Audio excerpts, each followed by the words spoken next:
Yeah. They not like us. They not like us. Levels. How we doing out here, people? What's going on around? I'm in here early, trying to get things right. HFStudios, spicy topics. You know what y'all here for, but we gotta talk game dev first. Mic check, mic check. How my levels are sounding? How my levels sounding? Let's see. Quick roll call, because HF should be in the building very soon. Let's see what we got up in here right quick. Zach Riley, what's going on? You know, doubt YouTube channel talking about spin cycles. Geeky Nerd talking about ABK. You paid for it. Lydia Master, what's going on? Oh, Long House. Excuse me. That's Viking in them. Salute. No doubt. Happy Mother's Day. Salute, salute. No doubt. Craig Hooley's on deck. Gifting the memberships. Lieutenant Hulk, my man. Salute, salute, salute. Strange love. Behave yourself. We got company. Hector the Macho Man, what's going on? Oh, RK, what's going on? Robert Keller, what's going on, brother? You already know how to do your alley-oop. Just today's crazy. Grimlock's cousin. I like that.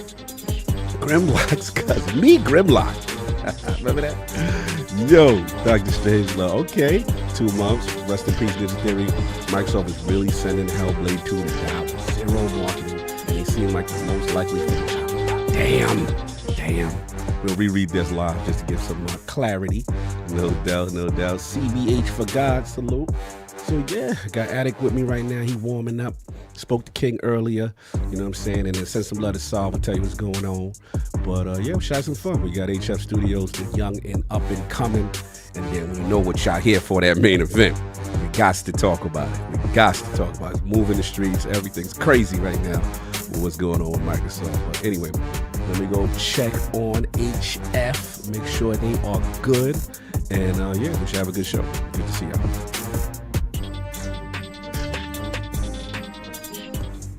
Hear ye, man. Welcome to the show. If you would not mind, go ahead and find yourself a spot, get comfortable, grab a snack, do all that good stuff that we need to do, and you know, we're about to get started. Well, it's not important who I am.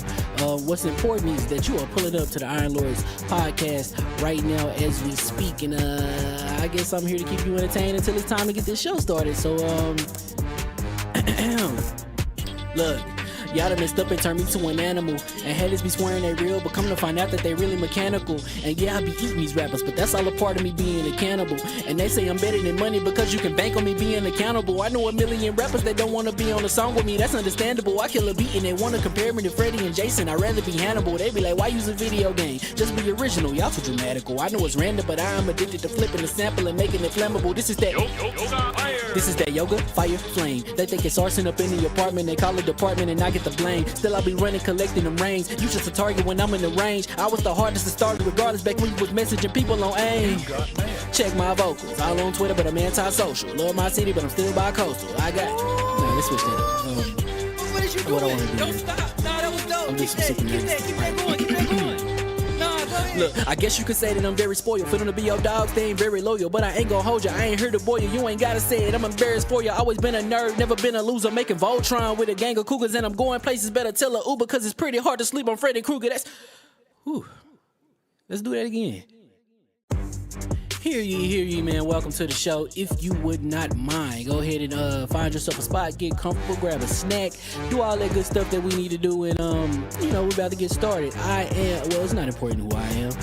What's important is that you are pulling up to the Iron Lords podcast right now as we speak, and I guess I'm here to keep you entertained until it's time to get this show started. So look. Y'all done messed up and turned me to an animal. And haters be swearing they real, but come to find out that they really mechanical. And yeah, I be eating these rappers, but that's all a part of me being a cannibal. And they say I'm better than money because you can bank on me being accountable. I know a million rappers that don't want to be on a song with me, that's understandable. I kill a beat and they want to compare me to Freddie and Jason. I'd rather be Hannibal. They be like, why use a video game? Just be original, y'all too dramatical. I know it's random, but I am addicted to flipping the sample and making it flammable. This is that yoga, fire, flame. They think it's arson up in the apartment, they call it department and I get the blame. Still I be running, collecting them reins. You just a target when I'm in the range. I was the hardest to start regardless back when you was messaging people on AIM. Check my vocals, all on Twitter but I'm anti-social. Love my city but I'm still bi-coastal. I got, nah, let's switch that up. What is you doing? what I want to do. Don't stop. Nah, that was dope. I'm Keep just super that going. Keep that going. Nah, go ahead. Look, I guess you could say that I'm very spoiled. For them to be your dogs, they ain't very loyal. But I ain't gon' hold ya, I ain't here to boil you. You ain't gotta say it, I'm embarrassed for ya. Always been a nerd, never been a loser. Making Voltron with a gang of cougars. And I'm going places, better tell a Uber. Cause it's pretty hard to sleep on Freddy Krueger. Whew. Let's do that again. Hear ye, man. Welcome to the show. If you would not mind, go ahead and find yourself a spot, get comfortable, grab a snack, do all that good stuff that we need to do, and we're about to get started. It's not important who I am. What's important is that you are pulling up to the Iron Lords podcast right now as we speak, and I guess I'm here to keep you entertained until it's time to get this show started. So look.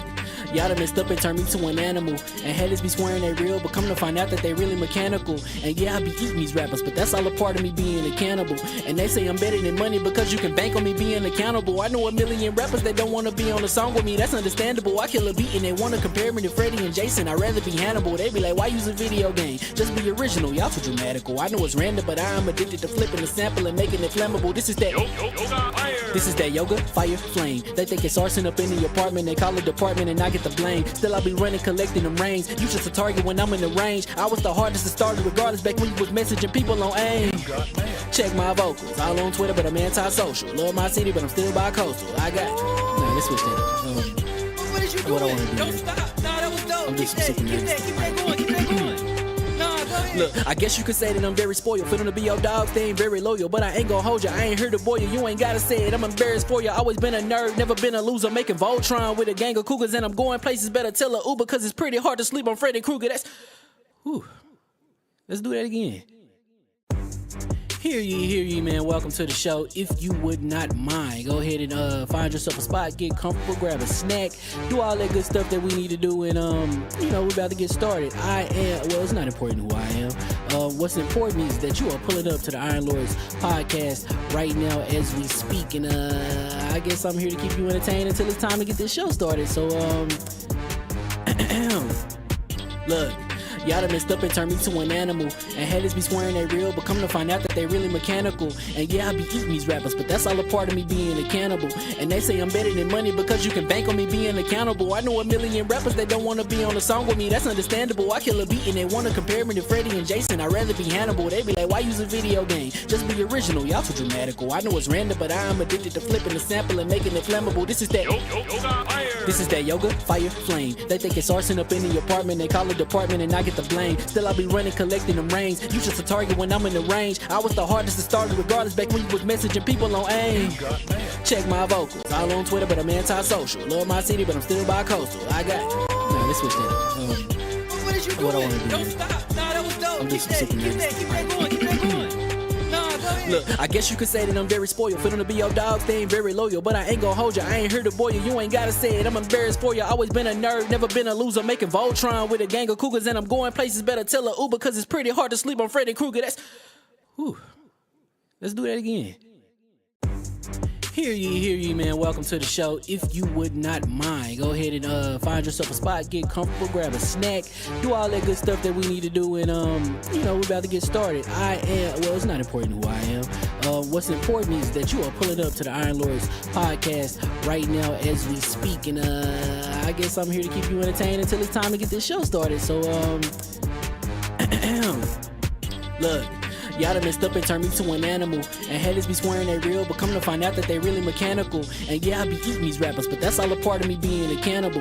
And they say I'm better than money because you can bank on me being accountable. I know a million rappers that don't want to be on a song with me, that's understandable. I kill a beat and they want to compare me to Freddie and Jason. I'd rather be Hannibal. They be like, why use a video game? Just be original, y'all too dramatical. I know it's random, but I'm addicted to flipping the sample and making it flammable. This is that yoga, fire, flame. They think it's arson up in the apartment. They call it department and I get the blame. Still I be running, collecting them rings. You just a target when I'm in the range. I was the hardest to start regardless back when you was messaging people on AIM.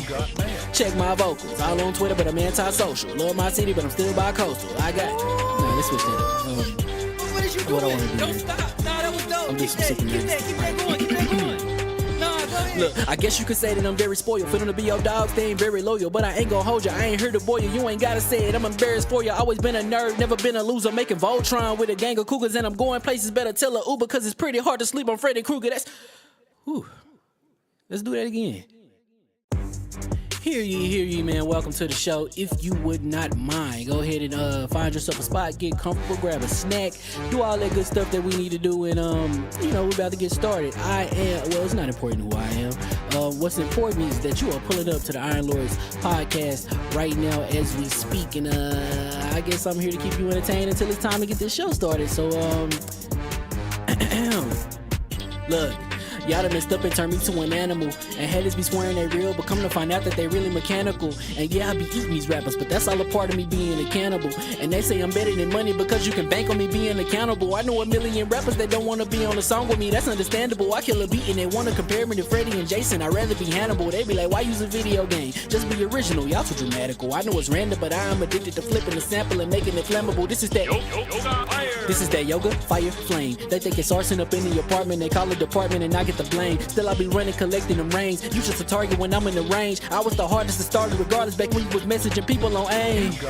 Check my vocals, all on Twitter but I'm anti-social. Love my city but I'm still bi-coastal. Let's switch that up. What is you doing? What I wanna do? Don't stop. Nah, that was dope. I'm Keep just that super going. Keep that going. Nah, go ahead. Look, I guess you could say that I'm very spoiled. For them to be your dogs, they ain't very loyal. But I ain't gon' hold ya, I ain't here to boil you. You ain't gotta say it, I'm embarrassed for ya. Always been a nerd, never been a loser. Making Voltron with a gang of cougars, and I'm going places. Better tell a Uber, cause it's pretty hard to sleep on Freddy Krueger. Let's do that again.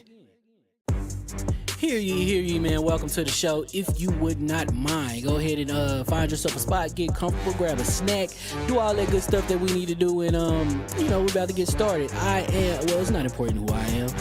What's important is that you are pulling up to the Iron Lords podcast right now as we speak, and I guess I'm here to keep you entertained until it's time to get this show started. So look, y'all done messed up and turned me to an animal, and haters be swearing they real, but come to find out that they really mechanical. And yeah, I be eating these rappers, but that's all a part of me being a cannibal. And they say I'm better than money because you can bank on me being accountable. I know a million rappers that don't wanna be on a song with me, that's understandable. I kill a beat and they wanna compare me to Freddie and Jason. I'd rather be Hannibal. They be like, why use a video game? Just be original, y'all too dramatical. I know it's random, but I am addicted to flipping the sample and making it flammable. This is that yoga, fire, flame. They think it's arson up in the apartment, they call it department and I get the blame. Still I be running, collecting them rings. You just a target when I'm in the range. I was the hardest to start regardless back when you was messaging people on AIM. Check my vocals, all on Twitter but I'm anti-social. Love my city but I'm still bi-coastal. Let's switch that up. What is you doing? What I wanna do? Don't stop. Nah, that was dope. I'm Keep just that super going. Keep that going. Nah, go ahead. Look, I guess you could say that I'm very spoiled. For them to be your dogs, they ain't very loyal. But I ain't gon' hold ya, I ain't here to boil you. You ain't gotta say it, I'm embarrassed for ya. Always been a nerd, never been a loser. Making Voltron with a gang of cougars, and I'm going places. Better tell a Uber, cause it's pretty hard to sleep on Freddy Krueger. Let's do that again. Hear ye, man. Welcome to the show. If you would not mind, go ahead and find yourself a spot, get comfortable, grab a snack, do all that good stuff that we need to do, and we're about to get started. It's not important who I am. What's important is that you are pulling up to the Iron Lords podcast right now as we speak, and I guess I'm here to keep you entertained until it's time to get this show started. So look, y'all done messed up and turned me to an animal, and haters be swearing they real, but come to find out that they really mechanical. And yeah, I be eating these rappers, but that's all a part of me being a cannibal. And they say I'm better than money because you can bank on me being accountable. I know a million rappers that don't wanna be on a song with me, that's understandable. I kill a beat and they wanna compare me to Freddie and Jason. I'd rather be Hannibal. They be like, why use a video game? Just be original, y'all too dramatical. I know it's random, but I am addicted to flipping the sample and making it flammable. This is that yoga, fire, flame. They think it's arson up in the apartment, they call it department and I get the blame. Still I be running, collecting them rings. You just a target when I'm in the range. I was the hardest to start regardless back when you was messaging people on AIM. Check my vocals, all on Twitter but I'm anti-social. Love my city but I'm still bi-coastal. Let's switch that up. What is you What I doing? wanna do? Don't stop. Nah, that was dope. I'm just Keep super that going. Nah, go ahead. Look, I guess you could say that I'm very spoiled. For them to be your dogs, they ain't very loyal. But I ain't gon' hold ya, I ain't here to boil you. You ain't gotta say it, I'm embarrassed for ya. Always been a nerd, never been a loser. Making Voltron with a gang of cougars, and I'm going places. Better tell a Uber, cause it's pretty hard to sleep on Freddy Krueger. Let's do that again. Hear ye, man. Welcome to the show. If you would not mind, go ahead and find yourself a spot, get comfortable, grab a snack, do all that good stuff that we need to do, and we're about to get started. It's not important who I am. What's important is that you are pulling up to the Iron Lords podcast right now as we speak, and I guess I'm here to keep you entertained until it's time to get this show started. So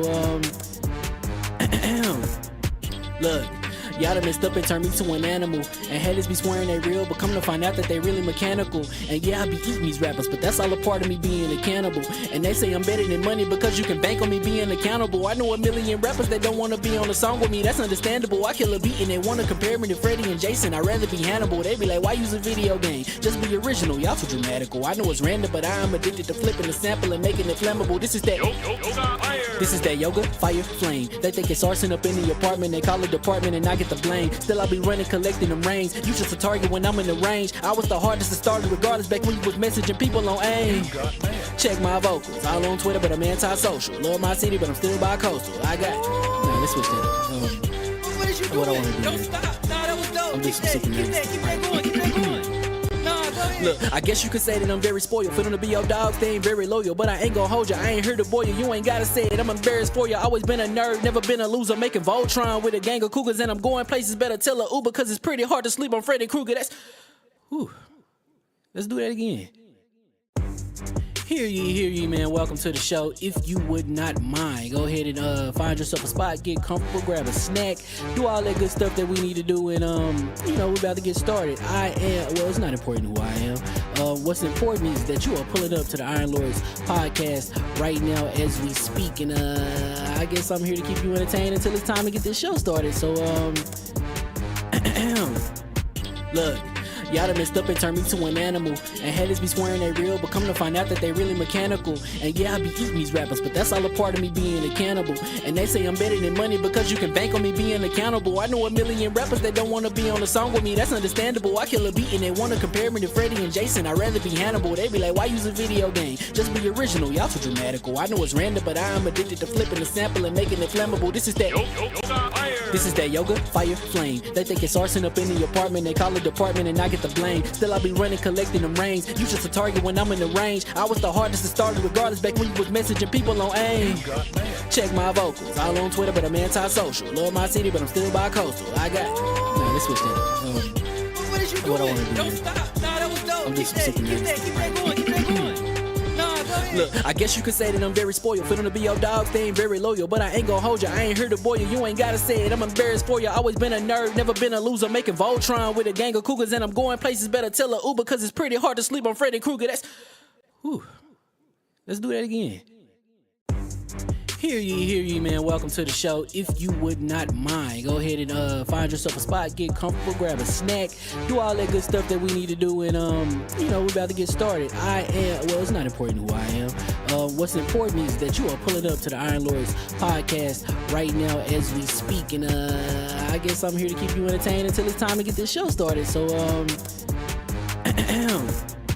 look, y'all done messed up and turned me to an animal, and haters be swearing they real, but come to find out that they really mechanical. And yeah, I be eating these rappers, but that's all a part of me being a cannibal. And they say I'm better than money because you can bank on me being accountable. I know a million rappers that don't wanna be on a song with me, that's understandable. I kill a beat and they wanna compare me to Freddie and Jason. I'd rather be Hannibal. They be like, why use a video game? Just be original, y'all too dramatical. I know it's random, but I am addicted to flipping the sample and making it flammable. This is that This is that yoga, fire, flame. They think it's arson up in the apartment, they call it department and I get the blame. Still I be running, collecting them rings. You just a target when I'm in the range. I was the hardest to start regardless back when you was messaging people on AIM. Check my vocals, all on Twitter but I'm anti-social. Love my city but I'm still bi-coastal. I got, nah, let's switch that up. What is you What I doing? wanna do? Don't stop. Nah, that was dope. I'm Keep just that, super keep that, keep that going, keep that going. Nah, go ahead. Look, I guess you could say that I'm very spoiled. For them to be your dogs, they ain't very loyal. But I ain't gon' hold ya, I ain't here to boil you. You ain't gotta say it, I'm embarrassed for ya. Always been a nerd, never been a loser. Making Voltron with a gang of cougars, and I'm going places. Better tell a Uber, cause it's pretty hard to sleep on Freddy Krueger. That's, whew. Let's do that again. Hear ye, man. Welcome to the show. If you would not mind, go ahead and find yourself a spot, get comfortable, grab a snack, do all that good stuff that we need to do, and we're about to get started. It's not important who I am. What's important is that you are pulling up to the Iron Lords podcast right now as we speak, and I guess I'm here to keep you entertained until it's time to get this show started. So look, y'all done messed up and turned me to an animal. And haters be swearing they real, but come to find out that they really mechanical. And yeah, I be eating these rappers, but that's all a part of me being a cannibal. And they say I'm better than money because you can bank on me being accountable. I know a million rappers that don't wanna be on a song with me, that's understandable. I kill a beat and they wanna compare me to Freddie and Jason. I'd rather be Hannibal. They be like, why use a video game? Just be original, y'all too dramatical. I know it's random, but I am addicted to flipping the sample and making it flammable. This is that yoga, fire, flame. They think it's arson up in the apartment, they call it department and I get the blame. Still I be running, collecting them rings. You just a target when I'm in the range. I was the hardest to start regardless back when you was messaging people on AIM. Check my vocals, all on Twitter, but I'm anti-social. Love my city, but I'm still bi-coastal. I got, nah, let's switch that up. What is you doing? What I wanna do Don't here. stop. Nah, that was dope. I'm Keep just that, super keep that, keep that going, keep that going. Nah, go ahead. Look, I guess you could say that I'm very spoiled. For them to be your dogs, they ain't very loyal. But I ain't gon' hold you, I ain't here to boil you. You ain't gotta say it, I'm embarrassed for you. Always been a nerd, never been a loser. Making Voltron with a gang of cougars. And I'm going places, better tell a Uber. Cause it's pretty hard to sleep on Freddy Krueger. That's, whew. Let's do that again. Hear ye, man. Welcome to the show. If you would not mind, go ahead and find yourself a spot, get comfortable, grab a snack, do all that good stuff that we need to do, and we're about to get started. It's not important who I am. What's important is that you are pulling up to the Iron Lords podcast right now as we speak, and I guess I'm here to keep you entertained until it's time to get this show started. So look. Y'all done messed up and turned me to an animal. And haters be swearing they real, but come to find out that they really mechanical. And yeah, I be eating these rappers, but that's all a part of me being a cannibal. And they say I'm better than money because you can bank on me being accountable. I know a million rappers that don't wanna be on a song with me, that's understandable. I kill a beat and they wanna compare me to Freddie and Jason. I'd rather be Hannibal. They be like, why use a video game? Just be original, y'all too dramatical. I know it's random, but I am addicted to flipping the sample and making it flammable. This is that yoga, fire, flame. They think it's arson up in the apartment, they call it department and I get the blame. Still I be running, collecting them rings. You just a target when I'm in the range. I was the hardest to start regardless back when you was messaging people on AIM. Check my vocals, all on Twitter, but I'm anti-social. Love my city, but I'm still bi-coastal. I got, nah, let's switch that up. What is you doing? What I wanna do Don't here. stop. Nah, that was dope. I'm Keep just that, super keep that, keep that going, keep that going. Nah, go ahead. Look, I guess you could say that I'm very...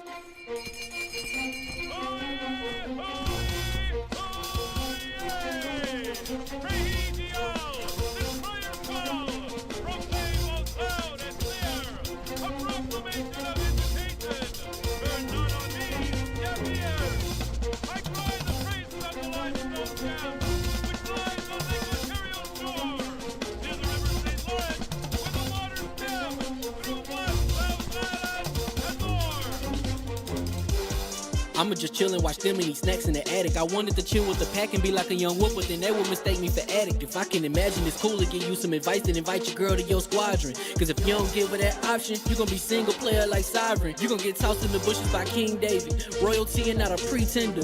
Detrimental to an elemental, what's an avatar to a knee bender. I gotta be me though. I know it's my destiny, word to Cognito. Who cares if you fly, if you still a mosquito? You swear you ain't stuntin', but really be Steve-O. You like to collect stuff and that's cool, but I got bad news. Even if you really was that dude, King David still be the king of the statues.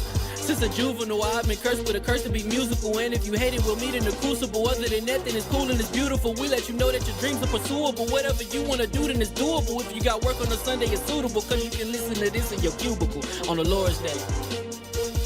Woo. If you got work on a Sunday, it's suitable. Cause you can listen to this in your cubicle on the Lord's Day.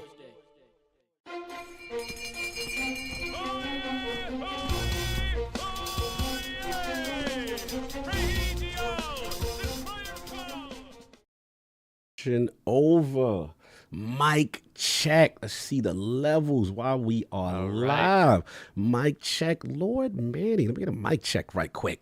What's going on? What's going on? Yeah, there we go. 1/2 HF. You already know. Jay Snizzle, what's going on? Let me get a mic check. How's it going, everybody? Yeah. No doubt, no doubt. Addict, what's up? Let me get a mic check. Hello. Yeah, we good. All right. Hear ye. And we are live. Welcome to the Iron Lords Podcast, LLC, and also live on lordsofgaming.net.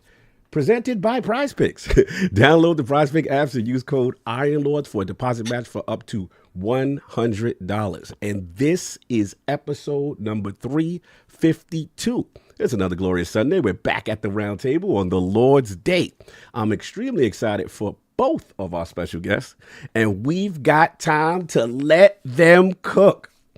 Xbox closing, Tango Gamesworks, and Love the name, by the way. Yeah, the game is fire. You know, they got the best game in the business. I don't care what nobody says. Xbox closing Tango Gamesworks and multiple studios. God of War Ragnarok to PC and Hades 2 impressions to discuss. So we're going to get right into it.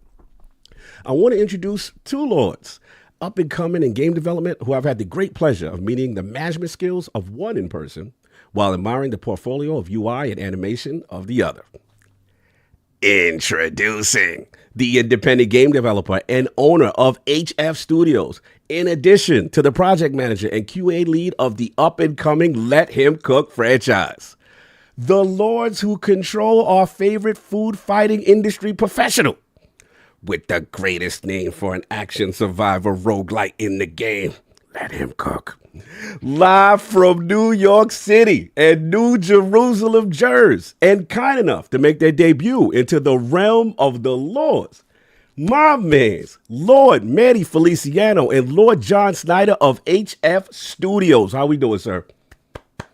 Pretty good. Chilling. Chilling? We good? Can't complain. It's a beautiful, beautiful Sunday today. Woo. Well, a little bit of rain over here, but you know, it's kind of cozy vibe. No doubt. Much love, gentlemen. Good to have you in the realm. I know a lot going on, games being made, but have you guys have a chance to play any other games besides the games you've been making? Yeah, tons of stuff. It's kind of like the thing you got to do. It's just a fight of being productive while also staying up to date on like what you play, so you can have good instincts. Facts, I hear you Yeah, on just that. same part of flow. I mean, I just played Hades right before this, you know, just trying to keep up with that and beat my way up to Hades 2, so you already know, like. Okay, it's a little Hades, no doubt. Yeah, I can't get myself off of Dragon's 2. Ooh, where we at? What vocation we doing? Well, I mean, I'm like on an hour some plus 100 at this point, so like I'm switching back and forth from sorcerer to warrior to like ranger. I'm almost, I don't want to go to wayfarer yet, because if I switch to him or that vocation, I'm never gonna go back, because you just get everything. You get everything at once. It's crazy. It's sick. Did you get the Mystic Spearhead at all? Mystic Spearhand is the crazy weeb class. It's insane. If I'm not good enough at the game yet. I mean, I'm gonna try, but like the skill ceiling on that vocation is crazy. Bro, it's insane looking. Have you seen like clips, like people just like zipping around? I'm like, I just thought they were hacking, but it's just efficient play. Yeah, it's lit, man. I just got that not that long ago, and I've been rocking with it. Offense, defense, range, the whole bit. Super cool class, man. What's your pawn's vocation? Oh yeah, I had to change up. So my pawn name is Sir Podrick. So Podrick, he got to take care of Cog. So I got him first. He was an archer, but then I made him now into a sorcerer. And I got two crazy spells, some meteorite thing. I had to do like two quests to get these unique spells. It takes a while to get those off, but when he does, it's crazy. Bro, destroying bosses, destroying ogres. It's crazy. Sorcerer is crazy. Like if you have a team and up front, like people to, kind of like wall off the enemies, and you get off those spells, you just create natural disasters. It's kind of just amazing. Yeah. All type of you nailed it. Yeah, I'm on it. It's incredible. But I also been playing like Skull and Tiny Rogues as well. Manny put me on to this Tiny Rogues. I had to, man. He was playing all these like just well known. I had to put him off on the indie side. Like, try these like little, like these little other games I've been, hidden under the rock. Just nice. I just totally, I don't know. He just started playing one after the other, and it was over after that. We play a bunch of stuff, all kinds of stuff. Nice. The only things that I put Manny onto are like hidden puzzle games and story stuff. Like, that's one of my other genres. But yeah, I was gonna say, I can't believe you said Let 'em Cook franchise. That's crazy already. We speaking it into existence. Instance. Let's go.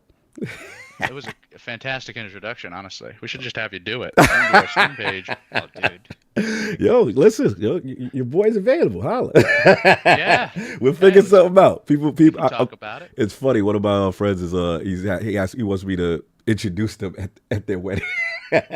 He's like, "Oh, when you do it?" I'm like, I got you, bro. So no doubt. So let's get into it. Usually we got the 4 horsemen of gaming, but we seem to be down 2. Shout out.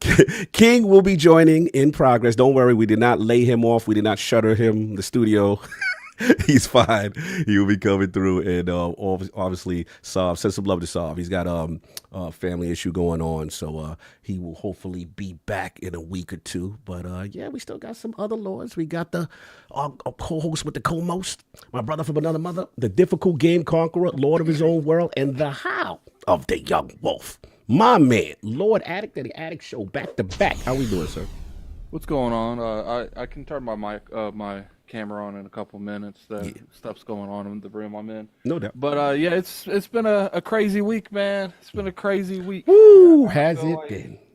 I feel like usually this is the time where we start hearing leaks and rumors and not studios getting shut down. Like this has been a horrible post up going into the show. The show is at this point we're less than a month away from it.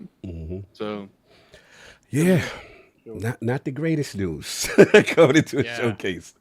Was the studio president, right? What's her name? I forget what her name is. She did a Bloomberg interview. Yeah. And I can't remember. What is the name? You talk about Sarah Bond? Yeah, Sarah Bond. God, it was just. I thought we could get some answers out of that, but it was just dodging questions. Really, it was really like a lot of corporate stuff, which is like they have to dance around the issue, right? But it's just like you have to say something at this point. Like, what are the reasons? Like, you have to come clean because it's gonna leak. It's gonna leak. I feel you. The human element was definitely missed on that one. So I agree with you on that point, and definitely a situation that either she can't say anything or there's something that has to be said. But I hear what you're going on that. I wanted to get from Attic. What have you been playing, sir? Been playing a lot of AG1 Chronicle. I gotta say, I don't understand how this game reviewed the way it did. Like, look, does it got its issues? Yeah. Is it a 10 out of 10? Probably not. Coming for LogNet, coming for Chris, Lord Chris. Yeah, don't see you did. It's just like, I look at this game and what it reviewed, and I don't know what it's ended up on. Let me look real quick. And I'm just like, when playing through, it's a 79 right now. 79 meta right now? And and there's a game that I can't remember. It's like Dio something. Maybe someone in the chat knows what I'm talking about. But this game's fun, and it reviewed higher. And then I'm like, what it is that game is made by Square Enix, and they're able to put more effort into like the little stuff, the animations. They probably have a bigger budget, so it presented better. Because one thing I will say is I think the thing that holds it back the most is Chronicle the performance isn't the greatest. Like, sometimes it runs good, sometimes it doesn't. I do feel like the animation stuff's a little off sometimes, but it's interesting, man. I really enjoy it, and I do recommend people, Diophil Chronicles. Oh yeah, I remember that one. Yes, I beat it. And it's not a bad game. What's funny is BG says Bond says it's god awful, but I don't mind the game, and it's, man, I can't even find it on what you looking for? Metacritic. Did no one review the game? So it's just like, we always say it's weird how like the review man, my phone's going off. Yeah, you got things going on, bro. You good over there? Just finding a lot of stuff. Okay, never mind. That game got a 71. It actually scored worse than AG1 Chronicle. Okay, I take all that back. But it's a fun game, man. I really recommend you guys try it. You're gonna have to look past some of the gank. Now you talk about AG1 Chronicle. Yeah, AG1 Chronicles. The people who the Diophil game was fun, but it just wasn't. The gameplay never really transitioned to me to the most. But AG1 Chronicle, man, like the story is just crazy. It's intense. That's the spiritual success it is. Sneak it in. Yes. You know, what's funny is like there's this one particular character I'm playing with, and like he was originally part of the bad guys' armies, and then he betrayed them. And like every time he comes across something new that the Empire's doing, he's like, I can't believe I messed with you guys. Like, no, shout out to I Chronicle. Yeah, I gotta check that out. These days. and the voice acting on the game is absolutely absurd. Like almost everyone's voice acted. I mean, I like myself a good JRPG, so this is interesting. Yeah. It's like it's got that kind of 2.5D style. Mm-hmm. It's been a while like since I tried Octopath one of something. those things too. I think last time I played something serious like that was probably this iPhone game called Brave Frontier. It was a huge thing. Oh, yeah, way Brave, back in the day. yeah. Yeah, and that was like the last time I played a serious like JRPG. Like that, so That's what's up. So that's been I should it. Addict? definitely get back into it. It's been. Yeah, I would love to play Marvel Rivals, but yeah, we like to. Yeah, As well. yeah. So if anyone in the chat, you got codes, you know, let a dude know. Let a dude know. I almost said let a brother know, but I'm not black enough to say that. But let a dude know. Let a dude know. Attic a fool. Shout out. Oh, shout out to the Black Kaiju in the chat. He said, Attic isn't hyping it up enough. That soundtrack is God tier. He said that the ILP soundtrack is fire. You got to put respect on his name. You agree? Yeah, the soundtrack's really epic. I almost quit because I'm doing a Let's Play, and last night I was recording, and I got put in a situation where I couldn't go to any kind of inn. I couldn't buy anything, and they made me fight 4 bosses back to back. So I'm playing this, and I'm like, it's over. It's a wrap. Like, there's nothing I could do. I was literally saying on when I was recording, I'm probably getting soft locked here. I'm not getting past this part, but somehow I did. No doubt. Salute to Iden Chronicles. We gonna get it going. And of course, we got the gaming ninja himself, the Shinobi LordCognito, spreading that rumors and around the ILP. Not telling you what you want to hear, but what you need to hear.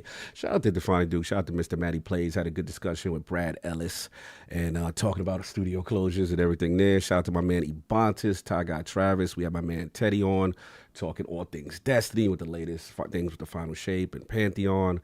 As far as me, gaming, obviously, like John mentioned, I've been playing a lot of Dragon's Dogma 2, so I've been rocking out, getting that going. I'm Mystic Spearhand all day, got my Sorcerer going on, doing a lot of side quests, a lot of the time-sensitive quests, some quests that they really force you to kind of like, if you don't address this, the person that you could need to save might die or something might happen.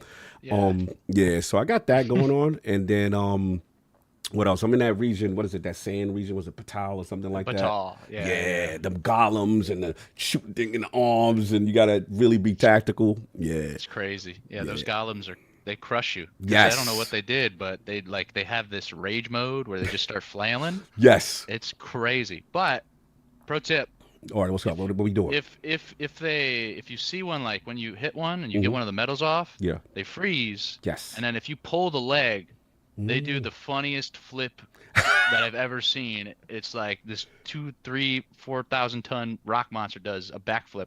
Really? It's actually funny. You'll see it. It's weird, but it is pretty good. But anyways, No doubt. Salute. Oh, shout out to my man Sinister in the chat. We play. Yeah, Pantheon was a good run last night. Salute to the Lords, the clan, getting it in. Pantheon pretty much. I'm a Destiny raider. I play the raids for some of my favorite content in Destiny. They made kind of like a gauntlet mode of all these raid bosses back to back, higher difficulty for the variant and stuff like that. Really challenging, kind of like for the hardcore guys. And yeah, we knocked it out. We got Oryx was the last one. We did that. Salute. And what else? That was pretty. Oh, here's a game I'm playing, but I can't talk about it. There's another game, but I'm excited about that game. I'll soon be able to tell y'all and talk about it. And soon. it's not Hellblade 2. It is. Yes, that's correct. Thank you for saying it. It's not Hellblade. Everybody's wondering if it was that. It is not that. Attic, can you do me a favor? You can help one of the super chats, and then we got to pay the bills, and then we get into what we got to get Just into. pay the bills. Like, it's so loud in here right now. Oh, okay, I got you. All right, so we're going to pay the bills right quick. Give me a second. All right. All right, make sure that is good. All right. This ad's brought to you by AG1. What is AG1? AG1 is a comprehensive nutritional formula that provides daily support when the body needs it most. As someone who's prone to colds and whose brain function can be forgetful at times, I was excited to see that vitamin C, magnesium, and calcium made up a good portion of the nutrients found in AG1. My first introduction to AG1 came in the form of ad reads just like this one. I know that my daily health and nutrition was suffering as a result of my work schedule, and I needed a more comprehensive solution than a singular multivitamin.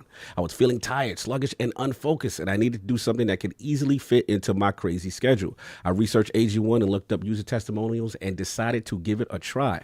I've been using AG1 daily for more than 8 months now, and after the first week of use, I began to feel the difference. I had much more energy at the start of the day, and I felt more focused without feeling on edge. My gut health also improved immensely, and that just made me feel more confident that I can handle my daily activities without the worry of feeling bloated and uncomfortable. When I started drinking AG1 daily, I started to notice a real difference in my daily health, and that's because AG1 is a foundational nutritional supplement that supports your body's universal needs like gut optimization, stress management, and immune support.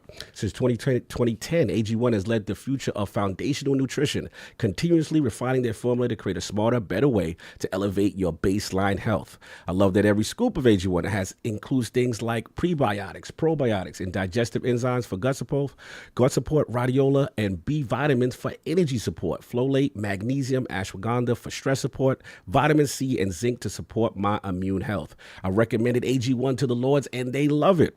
Also recommended AG1 to my immediately health is wealth circle because AG1 also has a team of doctors and scientists behind it and is tested for 950 contaminants and is NSF certified for sport, formulated based on the latest science and maintains the highest quality standards.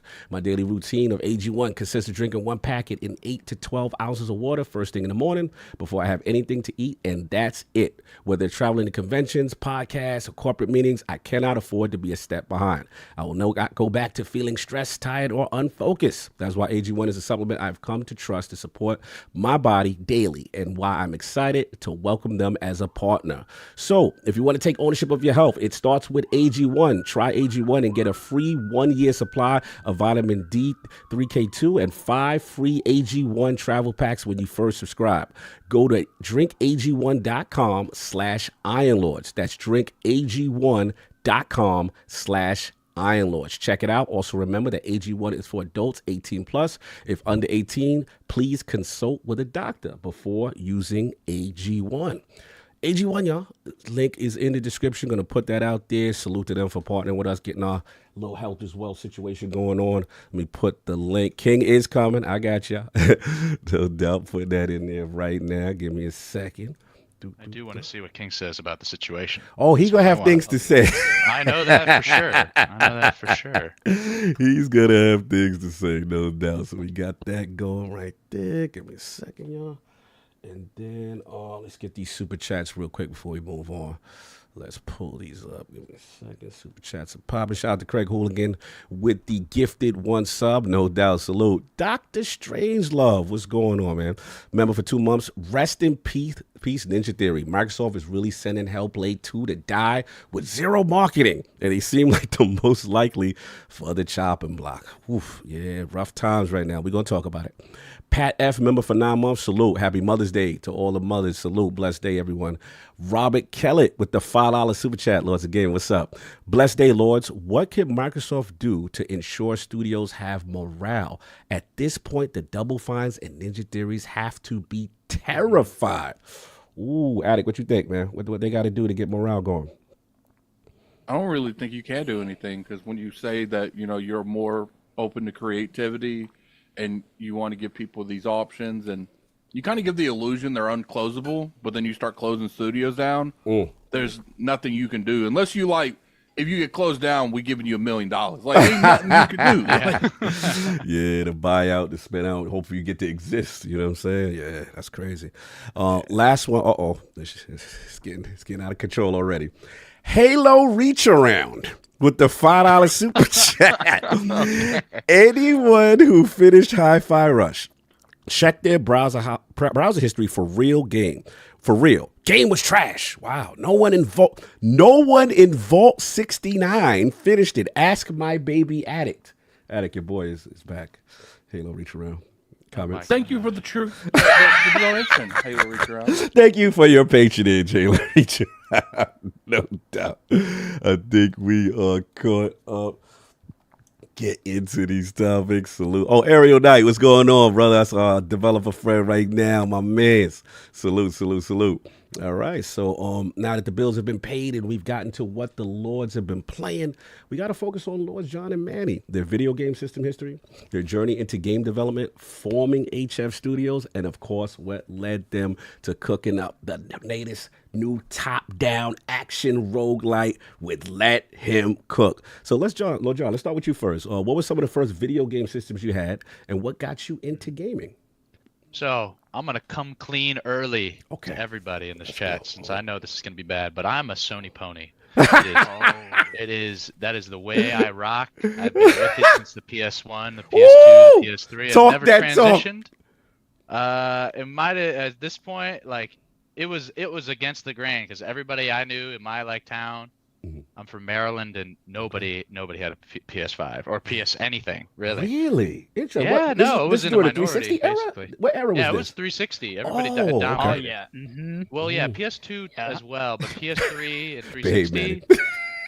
I mean, 360 was a crazy console. It was a great console. Like, I think everybody can agree that Live was great. Yes. And that was like one of the peaks of their systems. And while the PS3's online was free, Mhm.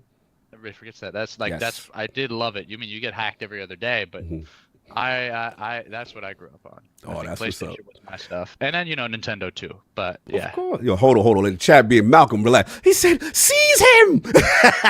No, we're not doing that. That is his preferred platform. We are not doing that. No, that's interesting to hear it because, like you said, from that era and obviously the PS3 and they still had a lot of quality titles, but clearly the 360 at the time was a zeitgeist kind of thing. So you started, what was the first one? Was PS 3-1? Which was the first? That was your first one? It was the PS1. I think one of my first games that I ever remember was playing Spyro's Ripto Rage. That was my game. Mhm. I love that one. Nice. And then from there, PS2, I never got a GameCube actually, so it was usually just PlayStation. Okay. But yeah, I really enjoyed my time with it. Nice. Those startup sounds are unmatched. Yes. I'll get goosebumps every time somebody turns on a PlayStation. It's crazy. Nice. Classic, bro. The classic. Yeah, I can see the white screen and with the Saw someone say send it to the gallows. Nah, they gotta get accustomed. They got to see what's going It's on. okay. I own what I am. That's it. Nothing beats the GameCube sound though. To that's this true, day, I hear that so biblically clear. No doubt. Salute. All right, let's get real quick, Lord Manny. What was some of the first video game systems you had? What got you into gaming? So on the contrary, first system I think that I remember touching was probably the N64. I was born in 1997. I remember I was probably like 6. Yeah, I was like probably 6, 7, and I saw my older brother play the N64.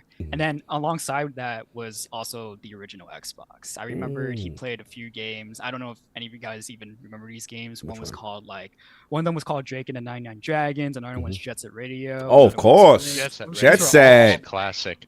I just remember just as a little kid, just always watching my older brother play those games, and I was I played a little bit myself, and I remember just when I was 6 or 7 at that time, when you're little and you just play around, you don't really understand what's going on. So yeah, those, but really, I think the first time I really started playing for real and started understanding things was around Xbox 360 era. I grew up in a little small town. Back in Jersey. And I had a friend, an old friend that I used to go to the house almost every other day, and I always just went just to play games with him because he my house didn't really have the consoles, and I knew he always had the Xbox 360. And I'm like, oh my god, I gotta go after school every other day or every day, just I need to play gotta keep those friends close.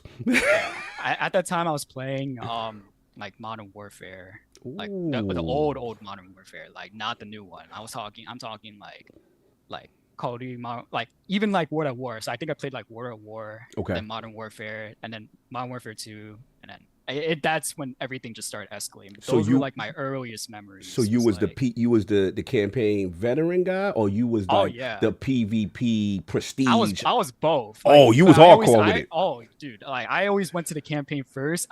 Dude, I was like 8 or 9 years old, and I was like playing the campaign for real, like actually like listening to the story. I was like, what is this kid doing at 9 years old? But like I was also like a fiend with multiplayer because my old friend, he was like hardcore competitive. Like he was like a 360 no scope like type. Oh, of, he like, one of those. He would just do like all these trick shots and like mess with me, and I'm like, oh my god, he's actually really good. I need to like, be on his level. And I was just like, that was just like, those were my earliest memories. I could never forget that. I was an FPS guy at one point. Okay, Just way all back right. in the day, man. That's Yeah. what's up. How you survived the lobbies? Call of Duty lobby to post match. I was A little rough out there. I had a good few good match. I had a lot of rage quitters. Just always people just yelling at the mic. Yes. You know, just trying to optimize, min max my builds, No and just doubt. like, you know, that was like one side of me. And then other than that, I mean, a whole other side of me was also I did play like some Sony games as well. Like I on the other side, I would like go visit my dad in New York, and he had a PlayStation 2. So that was like when I was My introduced to, guy. like, that whole other side. And like when simmer John down mentioned over there, John. Spyro, that was like, you know, that was my jam. I was like playing like Spyro like crazy on the PS2 because that's just what they had at the Spyro's time. You know, fire. I played that, and I played like some other games. I don't even know if you guys even know these games. One of them was called Slugfest. Okay. Another one was like Hot Shots Golf. It was just like these stupid games that like my dad bought for cheap. But like Spyro was definitely like an iconic one. I played a lot. Nice, And nice. That's what nice. I also remembered as a very very young. Now, let me ask you this, John, real quick, because you mentioned obviously being in the Sony ecosystem. That's your joint. Yeah. Did you ever get any secondary systems, or did you play, or kind of like you just stayed inside the from like PS1 all the way through, and was there No. never other systems before that? It was always either Sony, PlayStation, or a Nintendo game of some sort. Okay. So I would say I had the Wii. That was when I started. I mean, I had the DSs. I Nice. had I had the Game Boys. Oh, so you did the handhelds. Yeah, Oh, of yeah. course. Oh, okay. That's We like ain't one did of no the things hero everybody- talk. Almost Okay. everybody All did. the way, man. All the Nice. way. Kidding me? Nice. Old Pokemons. I had the old Action Replay as well back in the day. Oh my god, Action Replay, dude. I can't. Yeah, Action Replay stuff was crazy. That was Yeah, a I would whole show thing, up man. to. There was this one thing that was like way back, and I had like it was sort of a tournament, and like nobody knew what a game Action Replay was apparently, because I showed up with a full team of legendaries, and they were all shiny, and everybody was like freaking out, like what's going on? Addict, do you co-sign? Do you approve? How we doing? He's official. Oh my god. What's your favorite Pokemon game? That's how I co-sign. Oh, that's a we about fair to tell. We have to point. call you out. Let's go. He Okay. took the glasses off too. He's like, yeah, we're set. You claiming on that? Okay. Where you at with it? I got two that come to mind, but if I had to go back and replay it like a classic, it'd definitely be probably Platinum. That'd be one of my favorites. And then I think that underrated, maybe not underrated, but Heart Gold and Soul Silver definitely top tier. The silver is the correct answer. Dude, literally, those two games Bias. are literally, you just stole that from me too. That, like, Well, see- Heart Gold is like the only game that I'll ever just remember. Just those two regions. It's just, I don't know why they don't do that. Like, why can't they just do that? Just don't the know. expandability Well, of that. It's COD amazing. didn't play stuff like that, but like Clearly. what we're talking about is during Silver, you went to a new region. It's called Johto, but in the original game, you was in Kanto. So you know you do everything in Johto just like you did in Kanto. So after you beat the Elite Four, you're just like, okay, it's over. You know we won. But then you end up going back to Kanto and fighting everyone else again in Yeah. Kanto. Yo, It's- hold on. The it's Nintendo just too lords are going Yes. off right now. Lucian Gus, first one, he said heart is gold is golded, right? So he liked your answer on that. And then he said these dudes know what they talking about. Donald Taku, one of our lords of Nintendo, he ranks it crystal, platinum, and then yellow. That's where he got him at. But yeah, they feeling y'all right now with that, with this Pokemon Yeah. talk. Continue. Yeah, I think Dude, it's just like I don't know why the recent Pokemon. It's just like it's not the same. I don't.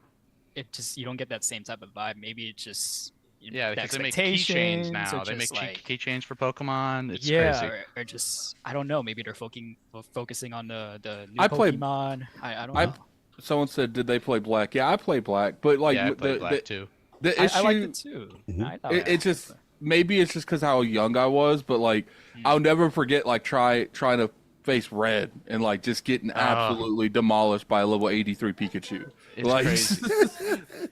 I gotta tell you, once I started playing Sun and Moon, I think that's when it started like falling off for me. It just like, you know, the no gym leaders. It's just like that was a new thing. It was cool, but then like it just, you know, like you gotta stick to the formula that like everybody likes, I guess, or I don't know. I mean, well, that's so on the hard. contrary, because maybe you could push it so far, because I know like, you know, a lot of AAAs always stick to that same formula. But I mean, I guess for Pokemon, maybe it's a different case. I don't know. But, Shaq going crazy right now. Said nobody's saying Pokemon Emerald and Ruby tragedy. that's the only one I need to try is like a Gen 3. That was good. At one point. But yeah. those were good. Emerald may have Pearl been and my first one. Diamond. Yeah. I played Diamond. I never played Pearl. I never played Gold. I always played Silver. Man, we're opposites. I played Pearl and I played Heart Gold. Dude, That I was playing I Pearl played and everybody Emerald. hated me for playing Pearl Okay. because everybody got Diamond. Everybody was like, Dialga's better. He's so much better. I'm like, I love it. I don't know I what y'all had to talking be, I about. had to This be is the great. odd one out. And take Yeah, Pearl. me and my Oh, brother always got opposite games. He would always get Diamond. I would get Pearl. Oh my god. Yeah, my I brother would was the get same Heart way, Gold. dude. He would get Soul Silver. Yeah. Yeah, I got Scarlet over Violet. So wait, is that serious when you get another one? Like it's real. It's not really like there's very few things. Like most of the time, you get a different legendary than the other person. Okay. There's certain Pokemon that you get that the other people won't have. Gotcha. Like it's designed for you to have to work with someone to catch everyone. Got you. Okay. Okay. Nintendo doing that thing. Yeah. Shout out to Country Big. I've never played a Pokemon either. He said I had no idea what's going on. Yo, shout out to my man Country. It's a whole world. Well, It's see, crazy. the reason that like Silver was such a big deal is because the main character in the TV show is named Ash Ketchum, and they didn't name him Ash, but in the second game you could fight him essentially. His name was Red, and he was a beast. Like It's just so much content. It's like it's just one of their best games, at least the one I played. Platinum is my game because it's my nostalgia game. I think Emerald might have been like one of my first that I ever played. Cause I don't think I came to Nintendo that quick because I didn't have a GameCube or an N64 or any of that. Okay. So, but no, it's that's still what's it's crazy. It's a crazy ecosystem. So then I would say finishing up with both of you and Lord Manny as far as again. So at that point, you know, consoles still continued, PC gaming, anything, or just like any new console that came out, So- you then continued and picked one up. Yeah. So moving, I mean, like, I also had a Nintendo side, right? Like, GameCube, I've only probably just played a good few, like the Super Mario Sunshine, maybe like Mario Party. But then, like, really, it was like I moved forward to like the Wii, and that's when I really started like going crazy, because like once like Super Mario Galaxy came out, I was just nonstop playing that. Like both Super Mario Galaxy 1 and 2, I was just all over that game. And then like I also had my fair share of other games too. Like I actually like that's when I was introduced to like Guitar Hero. Like I've seen Guitar Hero growing up too. First but, Guitar like, I Hero never reference had- on ILP. Yeah. Salute. Let's go. Wait, really? That's Yeah, nobody really I haven't mentions it. owned- Dude, Outside because of Peter Moore. it's so underrated. I mean, now it's like it kind of sucks that they kind of fell off after like Guitar Hero Live, but really like I was playing I bought Guitar Hero 3 for the Wii, and like that's when it was really cool, because at that time like I learned about like the 70s, 80s, and 90s songs. So like if it wasn't for Guitar Hero, I would not have that side of me. I wouldn't OG know era. like That's what good. any Learned of those good. songs would be. And then that also led me to like games like Rock Band. But like that was like me, you know, that was like me growing up. And then, you know, that was like also well, ultimately led me to like, you know, like play games really seriously and get my competitive edge going. So from the Wii, yeah, it was like the Wii, it was the Xbox 360, and that's when like Modern Warfare 2 and That's when you MW3 really- came out, Black Ops. So I was like, yeah, I was fortunate enough to have both and actually like play both for a good amount. Nice. Yeah, most of elementary and middle school really. High school is a whole other thing, but yeah. That's I what's mean, up. I love it. I love to hear this, man. These are great histories.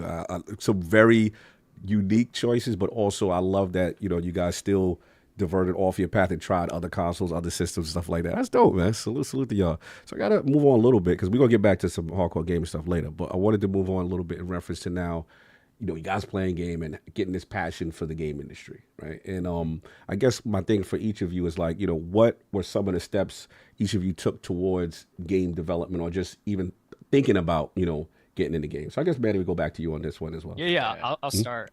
So actually, funny enough, like originally I was not even looking into game development at all. That just happened to be what I played a lot off time. But originally I wanted to become an architect. That was my career path. I actually realized this when I was very young too. Like I was like 7 or 8 years old, and I was like, I want to be an architect. I want to draw buildings. I just want to make buildings. And that was like the focus for nearly like 18 years of my life. I spent 18 years of my life like trying to be an architect. Like I went through the whole I graduated high school. I went to college and went to architecture school. You really, doing that AutoCAD and all? Yeah. You was I know how to use AutoCAD, like AutoCAD, Photoshop, and that's actually, it's funny that you mentioned that because that that's what led me to like the skills I have now for game development. Nice. But like it all started really with just like trying to get into that career path, and then just like somewhere along the line I'd say around like 2 years ago. Or 3 years ago rather. This was like about a year after COVID. I was in architecture school. I was like near the end of graduating with a bachelor's. And I stood there and like I realized that it wasn't for me, and the reason for that too was because like I didn't like that there were like rules and regulations that you had to abide by when you're like trying to get your ideas out and create your ideas, and you have to like follow set rules. Like when it comes to game dev, there's no rules. Like you can make whatever you want at any point, and just it could just all be make believe. But getting to game development, so like at some point in my college career, in college, I took a class on game development just for fun, because I just wanted to try something new, and that class taught me Unity for a little bit, and that's when I started like making like these little uni projects. They were nothing special. They were just prototypes, but like I started off 3D modeling like stuff. Like that's what I used Blender, and I started 3D modeling, and then I started learning how to do C#. This was around like 2.5 years ago ish. And I liked it for a little bit. I was like, wow, this is like actually really cool. And then that's when I had that sort of epitome moment, like, damn, like what if, like, should I try this out? Because I don't really like my other career anyway, where I'm going. And this was still architecture at the time. Yeah, I was still at architecture. So I decided to finish school, graduate the degree, and then kind of just give architecture a shot again and just try to push it and just see if I really liked it. And it just like, no, it didn't work. It didn't work out. All these rules, like, I'm not feeling it. I worked at an architecture firm at one point, and I just I did not like it, any of it. I'll be honest. That's real. That's real. And I was also making I was still making like little games at the time, and I was just like, I can't do this. And then that's when I started like really looking into game development, and I started going to all these events. And kind of just like seeing what's around, trying to talk to people, and I just decided, like, you know what, I'm gonna like try to make a game, like for real, and try to get it out in the market, because it was all just prototypes before. But I decided, like, hey, you know what, let me try to give this one a shot. Nice. And here we are now. That's what's up. We're gonna get into it now. We're gonna talk about the other half. You know what I'm saying, as far as HF. Lord John, for you, like, obviously you're a gamer at heart, but what was the path to chart before getting into this thing of game development and trying to make a game? So, like, what were you doing before? Oh, that is a great question. So I decided, I also was in college for an express purpose of getting a degree, because like at the time, like a couple years ago, like this was pretty recent that I started like going down this path. I decided that I needed to figure out what the hell I was going to do. And I like I have a degree. I finished my degree out, but like at the time, I was like, I knew it was when I was finishing my degree in, which was philosophy. So Oh like, I wow. knew I Okay. actually complete arts. It's a great major. Mhm. It's for like cerebrally. I've learned a lot of skills. Like it's like a lot of people that go into law take philosophy and do really well on the LSAT, and that was the one that was compelling me to finish it. Mhm. So I finished it with that, but I knew at the time before I was getting out of college that I'm not going to do anything with philosophy. Like I'm not going to go to grad school. I'm like going to think about not going. I'm not going to go back to school immediately. So probably not law school either. Mhm. So I just had to pivot wholesale. Mm. And I was like, okay, I'm probably going to do something business-like because we meet a lot of people in college, and eventually those people will help you get into different industries or whatever. Mhm. So I was like, okay, what is something I like to do? And I just decided, like, okay, some guy talked to me, and he was like, hey, look, he's like an old retired guy. He sold his company, Oh and gee. it was at a bar, and he was like, hey, look, like when in life, like there's certain types of people, and there's like about 5 of them, and they all fit different roles inside a business Mhm. or whatever. Any industry, any job has these 5 peoples, and there's like someone that's organized, someone that's good like at debating, someone that's good at leading, somebody that's good with working with other people, and somebody that's really technically proficient, Mm. right? Like everybody falls into one of those 5 or some variety. Mhm. And if you know what that one type is, what you are, and then you apply it to something you're super passionate about in industry, you'll always go far. And so basically what ended up happening, I was like, oh shit, like basically I loved gaming. I liked Mhm. gaming a lot. I thought I knew a lot about the industry, and the market at the time was really, really doing hot. It's still crazy in Yeah, we're terms gonna of talk like how about that. much. Yeah. Exactly. And I was like, okay, let me try this. And so I started networking, I started reaching out, and I started really grinding to see, because then I was like, okay, what could I do? And then eventually I landed on project management, producing, because like basically Nice. it might not look like it on the surface, but basically it's a big people job.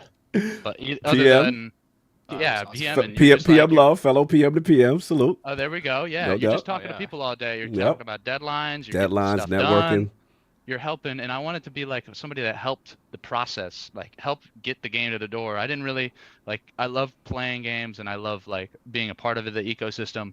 And I basically was like, I can do something that maybe not everybody wants to do, Right. and maybe like try to help like creatives, like Okay. like put out stuff that I love. So I was like, okay, let's do Mm. this thing. And so I started grinding, Mhm. started networking, and I eventually I landed. I went over to an event. Shout out to Gumbo. Shout out to Gumbo. Salute. Gumbo and Gumbo Dumbo, Brooklyn, baby. Brooklyn. Yeah, shout out to Dumbo. Salute. BK in the building.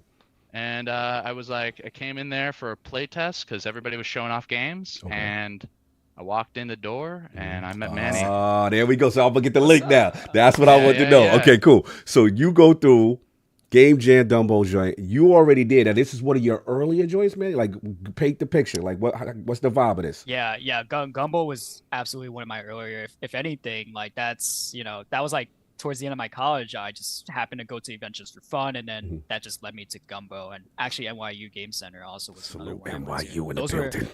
Yeah, but like Gumbo was like the one that like when I saw it, I was like, it just like it lit a fire. I was just like, Nice. this is me. Like Nice. this is That's what I like want to do. I knew what I wanted to do. Facts. When Okay. I was when I Yeah, went to Gumbo is just a independent workspace for a lot of like developers. So like there's some Yeah. the people that made Cells to Singularity are there. Yes. I think Bennett Foddy might have done some work when he made Getting Over It over there too. There's a ton of games that came out from there, and like they're just a crazy space that's just in Brooklyn, and they do events, and you can just it's I open to the consider it public. like it is like a hidden gem in the rough because there's so many there's so many gamers in the city, but just I don't think a lot of them know about Gumbo. Yeah. You really have to like see it at one point, but No, that's a fact. it's definitely Yeah. it's a hidden gem. I remember that, and just supporting stuff like that, and like playcrafting and Yeah. playing Playcrafting, YC, yeah, stuff like that. And it's so cool that New York still has things like that, to Right. check out, and you get to see independent game development at the early stages. Like, to me, it's almost like as a person who listens to music and hip hop, it's like seeing someone's mixtape or seeing a star before they are born, like Exactly. really early, like the garage band or whatever you into, that kind of thing. So salute. So then you guys talk. So tell me the conversation. How it go down? How's the link? How do we Oh, get to man. HF? Okay, we can do this first. Let's go, Manny. You go because Manny was there for a while before I showed up. Are we talking about like the conversation at Gumbo, or just HF in general, or just the game itself, like how the it game developed? we can because the game comes before our partnership. Yeah, So yeah, that is true. That is true. Okay, So let's go. Yeah, so yeah. actually, I got to give a whole backstory on this. So like, sometime last year, literally like last year, I was in a car with my little brother, and so my little brother currently works at a Michelin star restaurant in the city. Okay. I think it's called Gramercy Tavern. Oh Iron yeah. District, I used to but go over Right, there. Flatiron, he yeah. works. Hey yo, and I used to he's- go over there. That's what's up. Like this guy, like he's going places. He's 22 years old, Mm. my dude, and he's working at a Michelin star restaurant. Damn. Like, what the, like unbelievable. So I guess it's in our blood, but Mhm.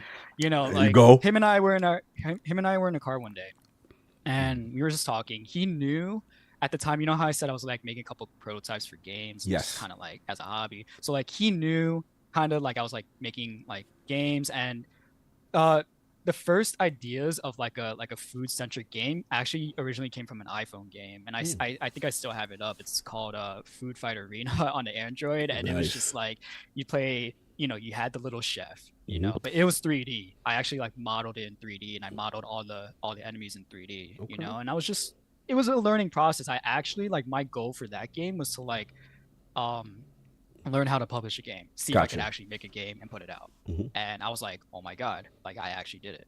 And so he saw that, and we were in a car, and he was just like, you know, like Steam is getting pretty big right now, and like at that time, you know, a lot of survivor like games were like the hottest thing for indies. Like when Vampire Survivors came out, like everybody was on that. Yeah. So I was actually playing Rotato at the time too. Nice. And so as I was talking to him, I'm like, yeah, you know, maybe like I should just make another game and see what happens. He's like, why don't you try to like make a game kind of like Survivors like? And I don't know why. Like, so John put when the I bug made- in your ear. They hit, okay, I see what's going on. like, Okay. when I made the iPhone game, I didn't have Survivors like in mind. Right. But then like when I talked to my brother, and when he said it, it just like everything just started clicking. I just, you know, it's just one of those moments, and I just like, I went home that day. I started to just start a project, and I started just making like a you know, just simple prototype Survivors game. I looked up a bunch of YouTube videos on how to make like a Survivors like game, and then that's when I threw like, you know, just threw some like quick like sketch artwork in there, and like, yeah, you still had the little chef and like the table, but everything was so janky. Okay. And I think that day forth, like that's when I realized that this could potentially be a thing if I kept building it up and up, and I just kept going. Nice.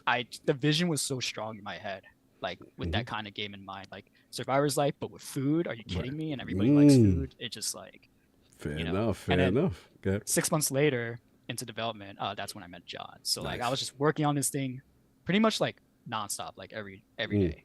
I just, you know, I was fortunate enough, like I had money saved up, so I was able to just like live on and just work on this thing. I was working at an architecture firm at that time too. Oh, So so you were actually- still doing this with the 9 to 5? Oh, Yeah, I was still working, like, you know, because I just graduated college, and that's like, you know, I was like split between trying to get a career going and trying to like work on this thing that I felt like I had a vision for. And so I like just couple months into the firm, I just said like I quit. I want to do this. Wait a minute. So you instead. put in the paper? Whoa. All right, real quick yeah. before we go back to John. Oh yeah. Did you get any pushback? Friends, family? What are you doing? Gaming? You got architecture. You got a career. You got a bag. What are you doing this gaming thing? Oh, Give man, me the all real. right. Give me the real. Who said, So- are you crazy right now? Who said, "Are you crazy?" Let's go.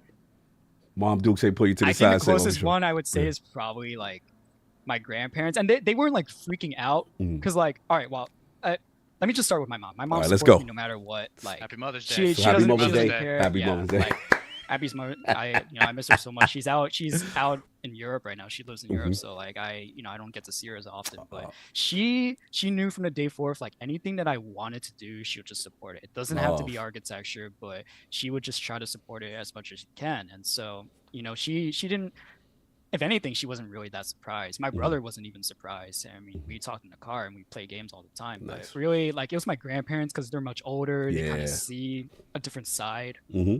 of things. You know, when you're like growing up in a certain generation, you kind of just like you expect like people to work like a 9-to-5 stable job. Oh, but yeah. I think in this day and age, you really can do anything and make something out of it for real. Like, No doubt. No not like doubt. it was back then, but they were the only ones who really were like concerned. It was more Gotcha. concerned than freaking out. Okay. Like, they're kind of like seeping those questions like, so what are you doing? You know, and I kind of have to say, like, I was doing, you know, like, I'm making like animations for a company because Oh, yeah, that's how you flipped it. Okay, I see. Okay. so I had to kind of like make it seem like I was working for a company, but Right. really I put most of my time into like Into this, it. That's what's up. you know. That's what's up. I don't know. All right, John. We got to flip it back to you. Now, you left Maryland. I'm assuming you go to school, right? So Or- I was already in school over here in the Bronx, right? Shout out to the BX. Bronx. You already know. Yeah, there we go. Of course. But and so when I graduated, so I think that based on the timeline, I'm pretty sure I just recently graduated. So I was like really, really, really trying to network. And then I went out to Gumbo, basically. There was this event. I actually was supposed to go to a week earlier, or maybe 2 weeks, I forget, to a happy hour event. But that's when it like became like a tsunami in Brooklyn. Yeah, You remember Brooklyn, like a year or yes. so ago? Absolutely. Yeah, everything was underwater. So I didn't go then. I almost went. I was like about to go. Apparently people went to Gumbo that day, and I was like, I was gonna go to the subway, but also it was just The a moat. flooding was Like, crazy. Yeah, you just couldn't even go down there. So I didn't end up going that day. So a week after it was a playtesting event. I went over, showed up, and was like, I knew at that point I knew like what I kind of wanted to do, but I was like in the headspace of like, okay, gotta like, I'm like looking around, seeing if I can get into anything, and something in the back of my brain was like, hey, like I heard some advice like always try to get a project on your thing, like on your resume, or do just like to get ahead, like Absolutely. just try to get some work done. Absolutely. And so I went to Gumbo, went to this play test, and I showed up, and one of the guys, his name was Matt. He was the first person I ever met there. Matt's a great guy. He's like well known at Gumbo, and he basically was like, hey, do you got a game? I was like, no. I was like, game? He was like, oh, okay. No, you can just play around. I was like, okay, cool. Oh, okay. So I played some games, talked to some people. Everybody was nice. And at the end of the room, there was a person on the big TV, and it was like, and it was this little chef, and it was running around at a table. It had all these animation, all these sprites, and I was like, hey, can I play? And and I played, and I was like, holy crap! And I was like, okay, this game's cool. Like this game's really good. Like I found it like it was clean. It was pretty like not a lot of bugs were happening. Like the aesthetic was cool, and like I was having a good time. And then I was talking to Manny, and Manny was just like, hey, what do you think? Like, how do you feel about it? I was like, oh, this is really cool. I think I was like trying to give him some feedback stuff. Like there's some stuff like going on with the UI at the time. Which is like he asked me, so I was like, okay, that's the thing I can think of. And then I played like there was a boss fight, and I was like, holy crap, like that was crazy. And then I was talking to him, and Manny was like super humble at the time, and he's still kind of humble. But he's not as humble now. No doubt, he was cooking. He's cooking. He was cooking, chefing he's up. cooking. He was chefing up at the time. Early chefing up.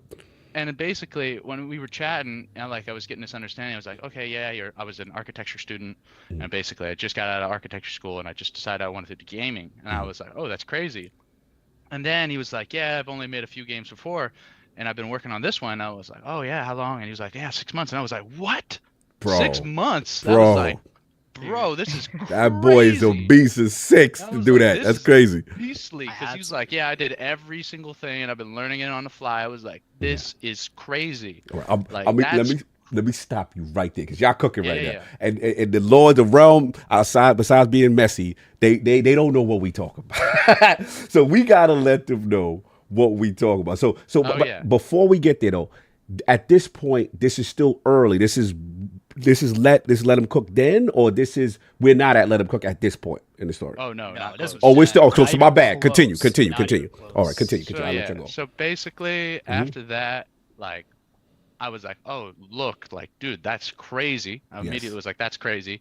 He was like, yeah, I've been doing this and that, and like I worked at the firm for a little bit, and now I'm doing contract work for like some people in the studio. I was like, okay, he's working in games, like he's making it happen. Nice. He was like, he's crushing it.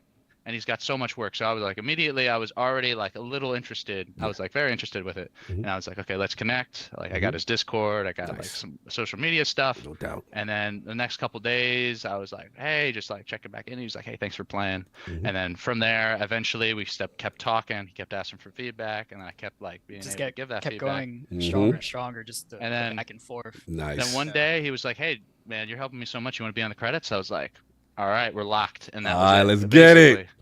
No Yeah. doubt, no doubt. So Manny, you saw the passion early as far as like giving timely feedback, really helping out with maybe ideas and things of that nature, and then you continue to build with him at that point.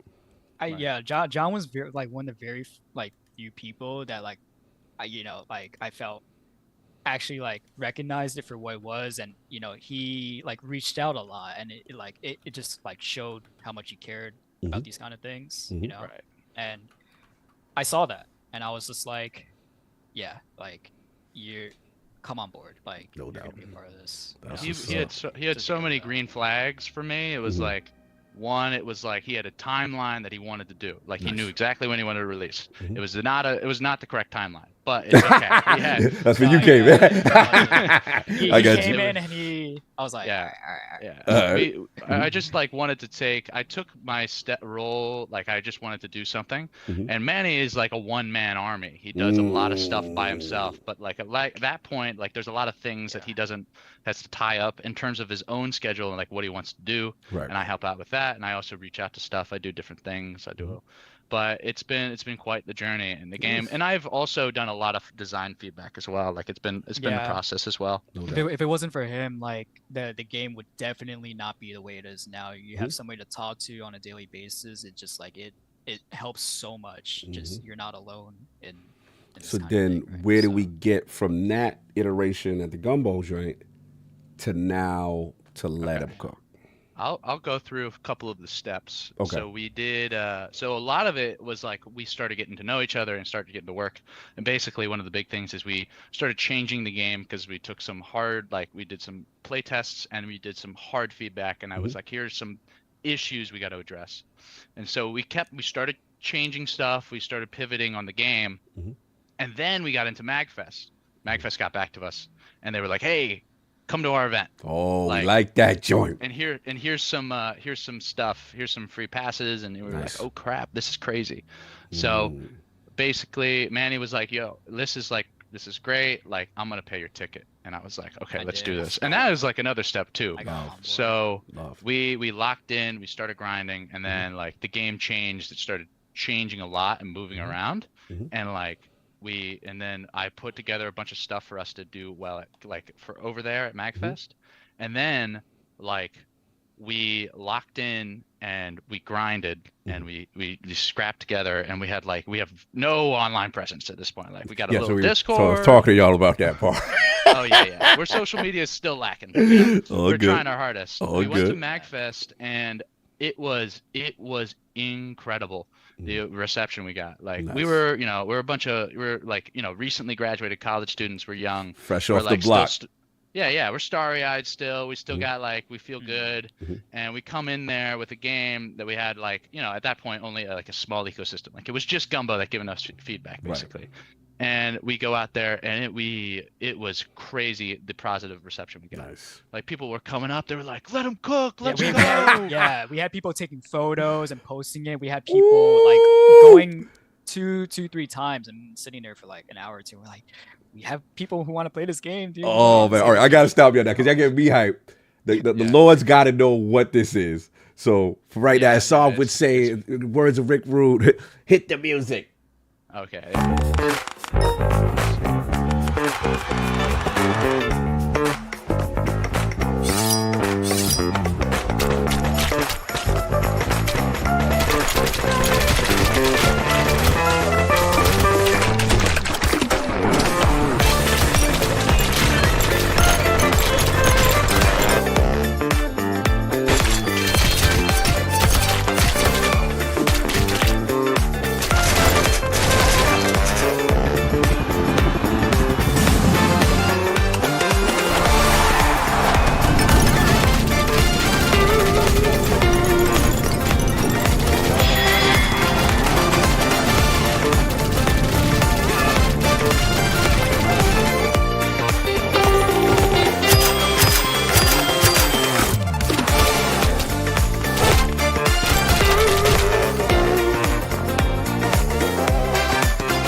June 18th, let him cook, bro. What we talking about? What we looking at?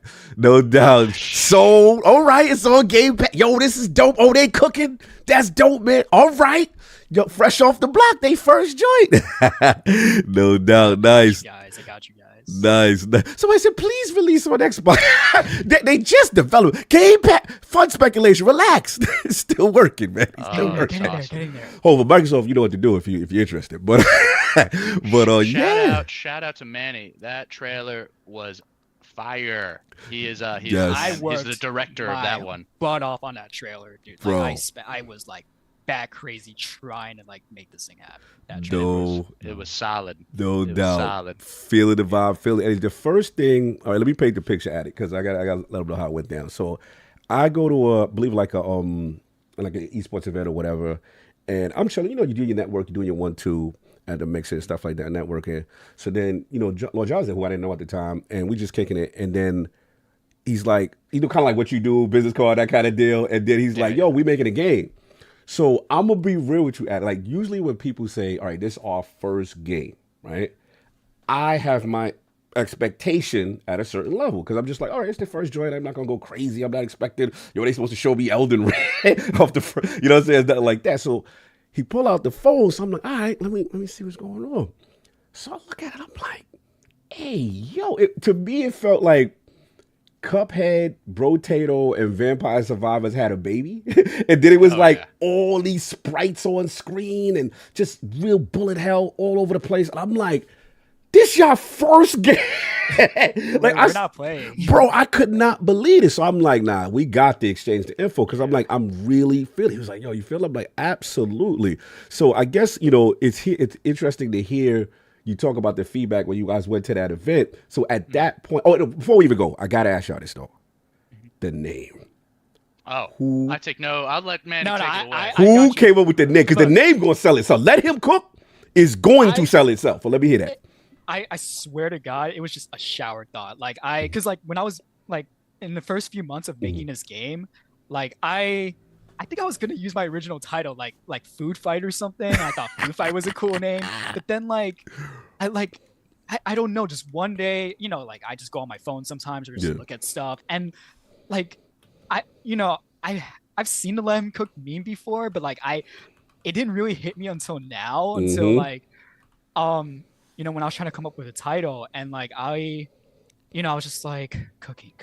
Like, oh my God, like, you know, this game is funny. If I just mix it with like a meme like LetHimCook, this is like, it's pure gold right there. And I just like started doing my research. I'm like, does Steam have a title like this? I'm like, no way. Checking, he like, yeah, you know why they got this? I was like, this is the game, and it has to be good now. Now it has to be good. Nice, and nice.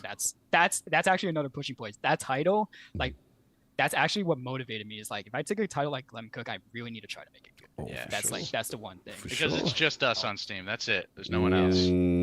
I love it. I love to hear it. Okay, continue. It's crazy too. I mean, look, I take no zero. It's all Manny. It's like, it's absolutely genius. But I love that, like, the story of like Manny's brother that's who the main character is. That person that you see, the executive chef. Like, oh, this is okay. It's coming together. It's coming together. That's now. where all. Yeah, that's. I get it. He is him. And we're at Gramercy. Like, yeah, it's at Gramercy. He is him. The game is about my brother. And then eventually, before, like, during development, he started working at the Michelin Star restaurant. Like, it's too crazy. It's just too crazy. Yeah, everything just started coming together with that. But no yeah, doubt. I mean, it was a lot easier, I could tell you, from like a design standpoint, just making the entire game and the type of content. Like, everybody likes food. Yes. And like when I started coming up with the food puns like since day one, and then when John got on board and I told him all about like these food puns and like the jokes behind them, he's like, oh my God, this is actually like that's actually like, you know, people like that stuff, right? And it's like that discoverability aspect. And I just like, I felt like, I really had to think outside the box with this one, you know, and it worked out. The designs come easier that way. Dope. We have so much stuff. Good at it. Now all it's missing is an Iron Lords podcast secret boss. Oh, ILP got to get up in there. we can do. We can throw you guys in. Oh, Attic, what you gonna be in there? I could. Okay. We got Okay. we got the bandwidth. No, all right, the chat, y'all out of control. He said, let them, he put beef, and they said, gotta have Lord. All right, so the nickname, the joke in the podcast, if y'all don't know why you see all the beef emojis, Lord John, I already know. all the I beef, already know you already know what they Lord doing to Beefy. me. I know the song. Okay, so you already know what it is. So they gotta have a Lord Beefy as one of the boss. I'm not gonna put that on, man. That's the man got to develop a game. Y'all ridiculous. Yo, the chat is stupid. Name. Or he said at least name. He said name an enemy Lord Beefy. That's what they want. I'll throw a bone in there. I'll think of something. John, and I will. We got something. We got something. We can do something for you. Yeah. Appreciate it. Yeah. There's a lot of Lord Beefy love. So yo, y'all put in the request for Lord Beefy. Hopefully we get that going come release. That would be dope. Somebody said Glizzy's too. Yo, y'all out of pocket. Anyway, Oh, boy. but Glizzy's got to be in the game because it's food. Yeah, they're already in there. Don't worry. You know what you do? You know the things that like attack, like you have a chance of like Lord Beefy being one of those things. Yeah. Messy. We could do like one of the things we started doing was we started putting assistants in there, but like if you want to be an enemy, that's okay too. Hey, Lord I don't know. Beefy. I ain't got no problem with that. I ain't got no problem with that. Yeah, I don't We either. we can make it work. Don't We worry. can make it work. I already have an idea. Oh, that's what's up. That's what's up. I'm about to make my talk some debut, stuff. y'all. And I think you're gonna like this, John. That's what's up. Yo, do us a Okay. favor. If y'all want it to happen, you see the link. I pinned it in the chat. Steam, if the Steam link is up there, please help developers wish list the game. If y'all like what y'all saw, wish list the game. Please. Yeah, It's in the link. especially That helps. As much as this chat was, jumping on the Vampire Diary bandwagon, the S ranked. Yeah, you better at least try any game that has that concept. Exactly. No or doubt. you guys are frauding. Please, fun speculation, wish listing right now. Grim Fantango wish. That's what I'm saying. Put the beef in the chat for that. Exactly. I want to see beef in the chat for that. That's what I'm talking about. Salute, Dakota wish list. It looks great. So- No doubt. Go ahead. Quick question. Yes, sir. Go for it. How many copies do we have to sell this to get a boss fight in here? Oh, they got the boss fights as For a well, se- bro. He no, got I'm talking about Like how more many boss copies. Well, you trying to put Lord Beefy as a boss?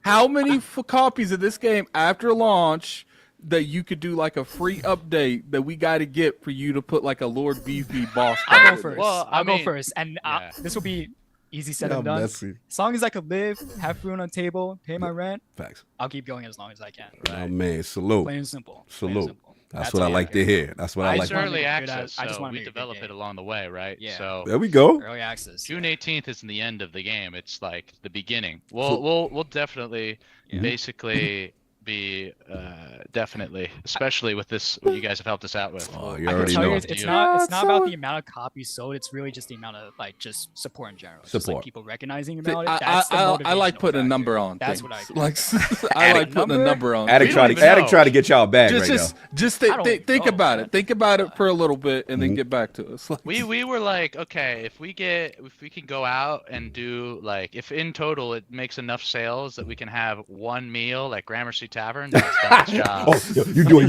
you eating at the Gramercy in New York? Woo! That's the level. That's the level. But Oh, like yeah, yeah. honestly, We pocket like, watching. we're very we just want to make a good game and like you know Yeah, that's that's always been the- the focus. that's been the Respect. focus. That's why our social medias are lacking. a little Yeah, it's bit. good. We work, but we working on that today, right? We We're got trying the it, HF you Studios know. out there. Go support. It's on. I tweeted it out. Donald Taco Wishler. Thank you, brother. Salute. Pixel BG with listed. Let's go. Nerds and other legends. 100% interested, no doubt. He you said, know, it would be funny if the game blows up big enough where you can, since it's a cooking type of game with food, you're able to work with Oh, like boy. you're able to work with like Ooh. fast food joints, and it's Bro, like this is we gotta this is the think big. McDonald's- We gotta get the this is DoorDash McDonald's bag. meals. We gotta get the Yeah, Uber I Eats literally bag. said that to John. I'm like, dude, we could have like Gordon Ramsay recognize this thing. Let's and be like, go. Nice. Like, Let's speak it into it's actually existence. pretty good. That's what It's I'm like, talking about. So let's That get. could be an actual thing.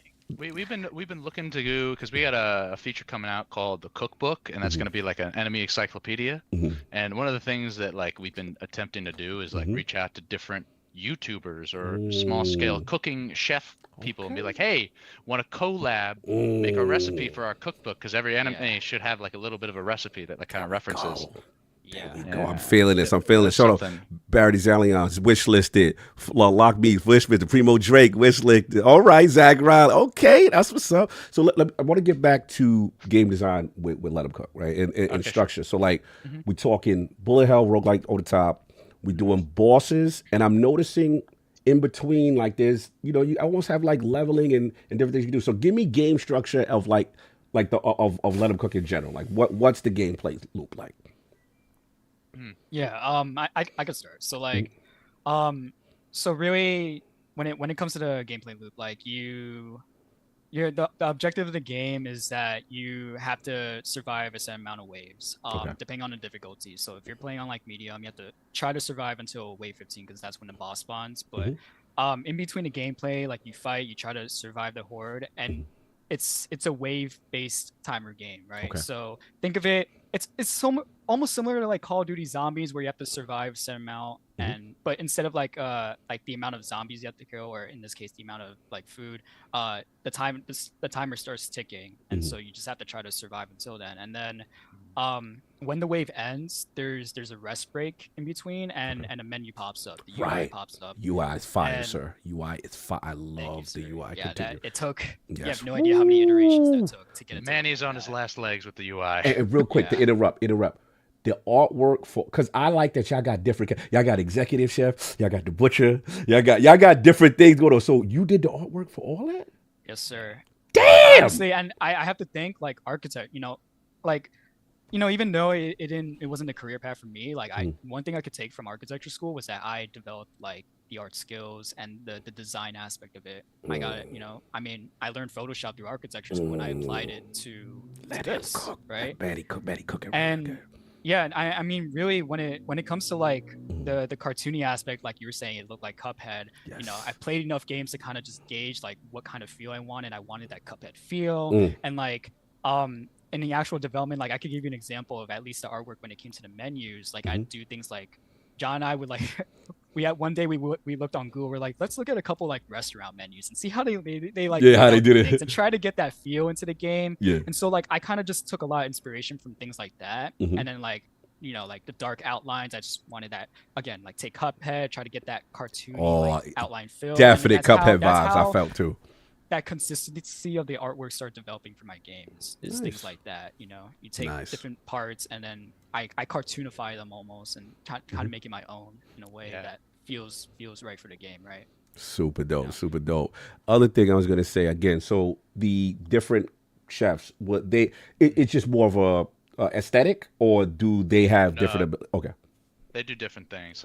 So, like, for instance, like executive chef is your run-of-the-mill basic guy. That's our guy that's on the cover with the glass. That's our man. That's him, by the way. Yeah, that's Manny's brother. That's him. Manny's bro. Okay, Yeah, continue. That's me. But he is just like run-of-the-mill, like no stat buffs, no stat debuffs. But there's like a few things going on. So, like for instance, Butcher, right? Butcher uses a cleaver. So every time you get a cleaver in your inventory, there's about 12 slots that you can get basically, and in those slots, you can have 2 weapons. It's auto fire, like in Brotato, Vampire Survivors. You don't got to shoot anything. Nice. It's a little bit hectic. And basically, every cleaver you get will increase the range of cleavers, and attack range on melee weapons increases the size of the cleavers. So, like, if you get a cleaver build going, it's pretty good. And so, that's like every character has a thing going on like that. Yeah. Like another one, Lost Vegan. Vegan, yeah. Yeah. That one I was really happy when I made that one. I'm like, yeah, and that one is a high roller, like John was gonna, it's just it's a gambly type of. There's a bunch of stuff, but anyways, the UI and like the rest break stuff is all. So like in the game, you buy weapons per wave, and then because you can only hold 2 yourself, you need to hire a team. Gotcha. And so that's where those assistants come in. Oh, So the those little assistants- dudes. I was wondering Yeah, where you get the little little dudes Those at. are assistants, Oh, those are your assistants. Okay. So you can hire them, and each of them have their own little buff that they do for their inventory. So like if they're holding a weapon, maybe they buff it if it's like they buff flat damage. So if you have a DPS weapon, it makes that tick rate skyrocket. So it's kind of like there's some secret synergies you can do. Nice. Every assistant has its own thing going on. Nice. And like so if you mix and match the right build, you can kind of counter the enemies. And also all the enemies are types of food. So like you see pork chop just doing the Yes. karate chop. Yes. That's a meat enemy. So you know if you see a butcher or like a butcher's knife, a meat skewer, those weapons will do more damage in like so that we got Pokemon style. Okay. It's Yeah. type effective. That came from Pokemon, man. I just I had to throw that in, and it just all makes sense. I mean, in real life, it's like fruit, vegetable, meat. Like So we got to get the right tools for the kinda tight. job. Okay.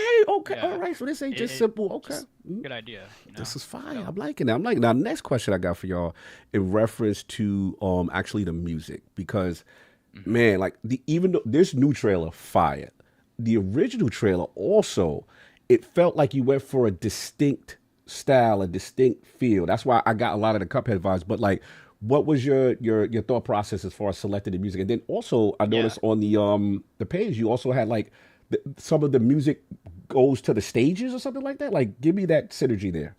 Yeah, sure. So, actually, I didn't mention this side of me, but I actually, when I was in high school, I was in marching band and jazz band. So I actually I used to play jazz piano back in high school. And I always had a soft spot for like jazz music. Nice. Really, and I like all types of music. Don't get me wrong, but that was just like the thing that I surrounded myself with, and like. Fast forward all the way up until now, like I already knew about Cuphead, and I liked Cuphead's like very like orchestrated like jazzy vibe to it, and I wanted to bring that because jazz is universal. Like I don't think anybody would hate jazz, especially if it's like really like on beat catchy. Oh, bro.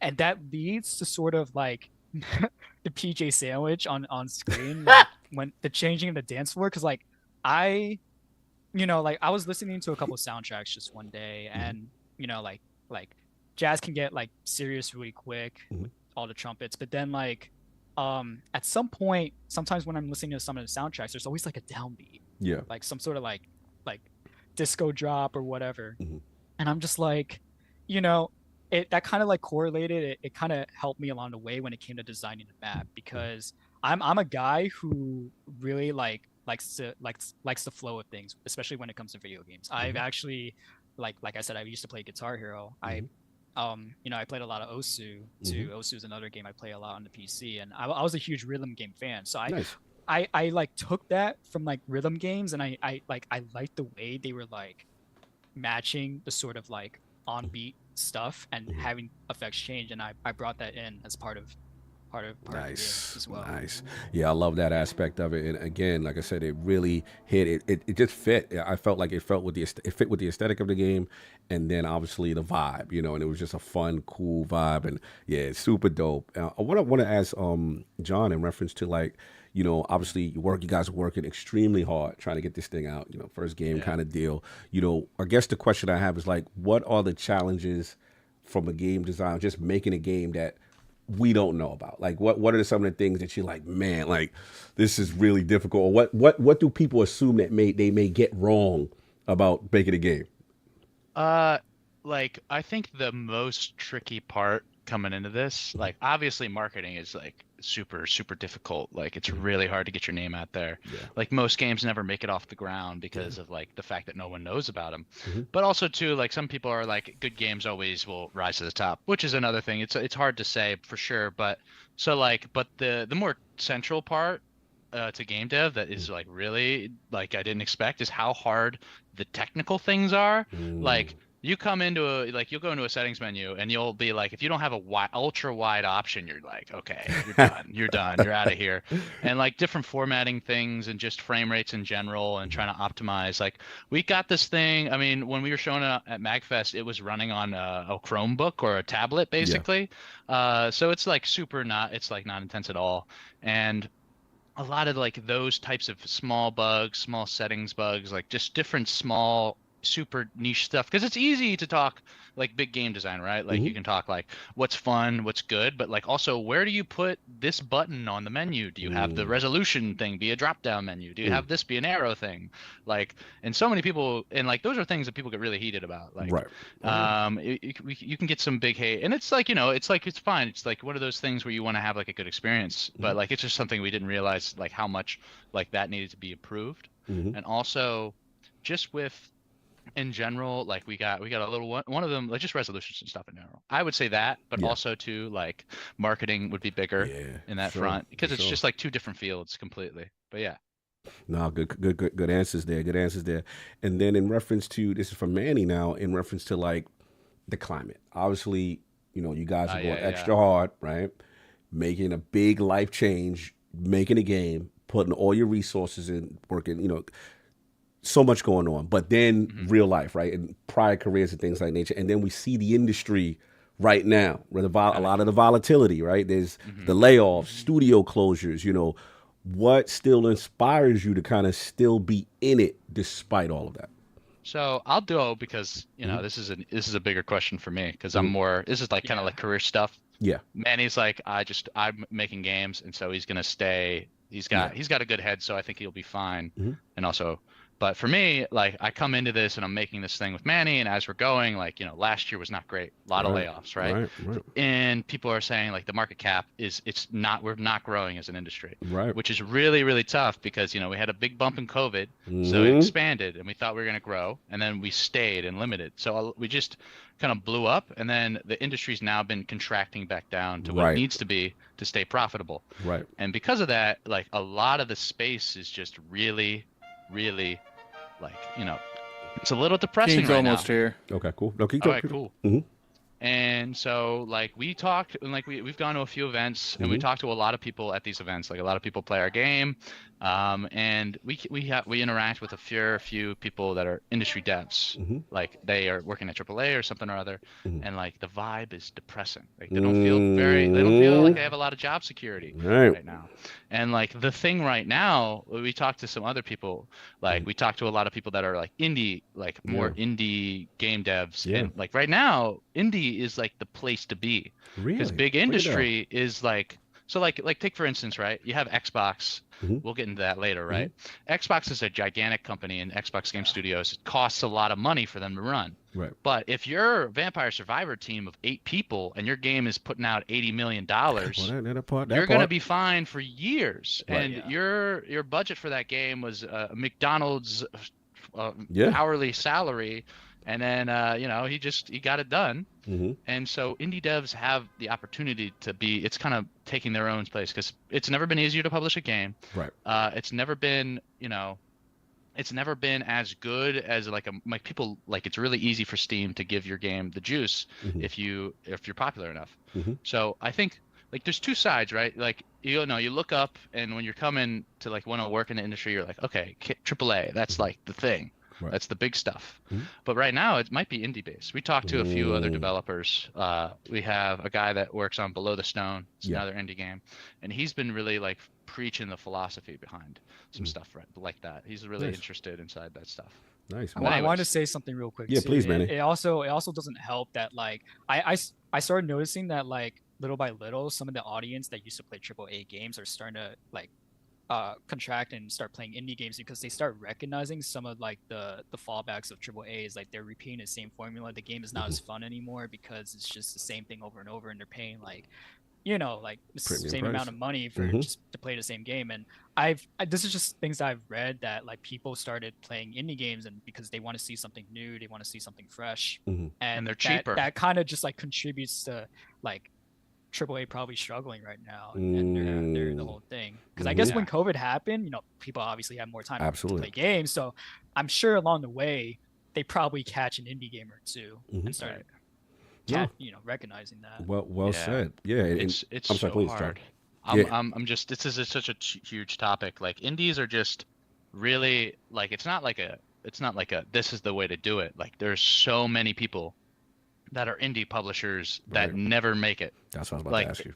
The people that are eating well, but like, it's not, everybody's not eating. That's what I was about to say. In the competition in the space, and to try to get the visibility to get your head, because, you know, there's so many talented developers, but what's to set you apart to be like, okay, to get some light on this? Because I feel like even with the storefronts, if we were looking at like Nintendo Switch, sometimes it's like, you know, even though there's quality games that'll be there, fighting for that space and stuff like that. So like, when you look at your guys' options, obviously Steam, we're doing early access, you know, most likely, and demo stuff like that. You know, tell me like your thought process, your guys' plan as far as like things you could do, like to really make LetHimCook, which looks amazing to me, but stand out to the masses.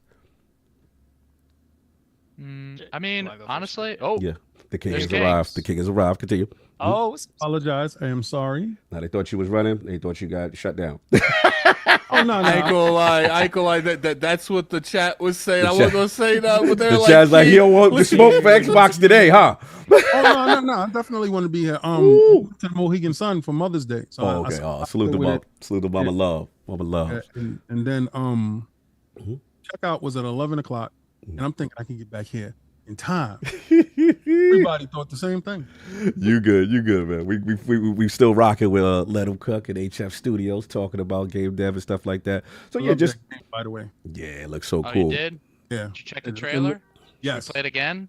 I don't know. I mean, we could. I mean, can watch we- it twice. Oh, we got you on the second run. Oh yeah, we got you. Don't even worry about it. Oh, we got we you. do. Oh, you getting the second run, bro. You in the realm of the Lords right now. You cooking. Don't worry about it. We got you covered. So, man, like that final question is just a reference to, like, again, seeing the competition just be, even though I know you said indie is going, a lot of people are frustrated with AAA. It's looking formulaic and stuff like that. But, you know, what are some of the things you want to think about as far as trying to make, you know, your game stand out versus the rest? I mean, really, like, at first things first, you shouldn't be afraid to try new things, right? And I think, like, part of that is, like, for your game to stand out, like, you got to take risks along the way. You know, you can fail as many times as you want, but eventually, I think I'm a huge believer that eventually you'll find that one thing and succeed in it. So, like, for me personally, like, that's one of the bigger things when it comes to, like, you know, not just my game but any other indie game really. But, you know, at least for my game in particular, like, you know, any idea that comes to my mind, like, I just want to, like, I would just say it out loud, or I would just say it to John, right? I always reference my ideas to John, and then we just go back and forth, and then we assess whether, like, how much of a risk will it be, how much will this, like, stand out in the crowd, and will people actually recognize this and be like, oh wow. So you know, do you, like, an example would be sort of like when we did the assistants, you know, like when we were still doing, like, I didn't them. like, when I first showed John this game, like, Yeah. I didn't even have, like, I had assistants, but, like, they weren't, like, you just bought a weapon and then you just got an assistant, like, that was it. Yeah. But then when I was talking to John, I'm like, you know, he was actually one of the first to bring up the idea of being able to get, like, assistants with different abilities. Nice. And like the risk there was that, like, we didn't, like, what if we make the game too complicated? Right. That was, like, Right. always the big question. It's like, the game is too complicated, it's so hard to understand. But, you know, we try to minimize that, and essentially, like, it goes both ways, right? It's like, the amount of risk you take, it will really depend on how much you can also, like, mitigate that and make it, like, so that people can recognize that risk and also understand the game and just be able to just, you know, have fun when they see it. They're like, oh my god, that's really cool, you know, that kind of thing. So It's just it's just so much work. It's just, but it's important to say that, like, Manny learned a lot of this on the fly. Like, game dev is accessible, God. and the only thing you need to go, like, you need to learn a lot of stuff. Like, veterans know way more than us, and like 100% are more efficient at doing things. But, like, we try to stay in the camp of always like everything we do, we want to, like, make it, and then we have somebody play it, and if it looks good and it feels good, then we keep it. If it doesn't, it gets cut out. It's a process where you got to just always be open to talk about, like, is it fun? If it's not fun, then it doesn't need to be in the game. Facts. And then after, it's like, that's it. You just need to be very, very, very good about play testing. And then if you learn the stuff, you have a good design behind you, like, that stuff comes with time. we care about the audience a lot when it comes to We that. always do listen. We do. I We take do. it seriously. We have, like, a I think little fun group of factor people. is necessary in video games today, because when they doing evaluations of video games, they took away fun factor. It used to be inside Game Pro, it used to be inside EGM, it used to be inside the next one. But they took that out. And I think fun factor means a lot, because if I'm playing something like Vampire Survivor, it doesn't look aesthetically the best, you know, game in the world. and some of the stuff is rudimentary, but it's so addictive and so fun that I think fun factors should take account in a lot of games. Absolutely. It's super true. You usually, like right now, the thing that is the issue in like more AAA stuff, like indie is able to be flexible and iterate and do stuff like that because you can take a risk as a consumer because Exactly. it's below $10. It's a beer. It's basically a beer. There we go. We're Price selling point of a entry. Yeah, LetHimCook's gonna be $8 when we put it out. Oh, we got the $7.99. official. Oh, we got the $8. Let's go. Yeah, it's gonna be easy, and you can buy it and run it on like any laptop you have. You can run on a PC. It doesn't matter. And like, What engine are you using? Sorry, I wasn't here for that. Unity. that was the first time we said it too. So you're good. You're the first person to ask that. Yes. Yeah, well, Unity. I think because I'm at a conundrum here. I thought that all the middleware that we do have now, and like Unity, like Unreal, I thought that stuff was supposed to cut costs, make it easier, faster, and more efficient. But it seems like for some reason we're hearing skyrocketing budgets, hearing longer development times. We're hearing stuff that's contrary to what we were led to believe about the new tools. And Right. I'm not understanding something because I'm like on the other end of it. Like I thought this stuff was supposed to help them, and apparently it's not helping.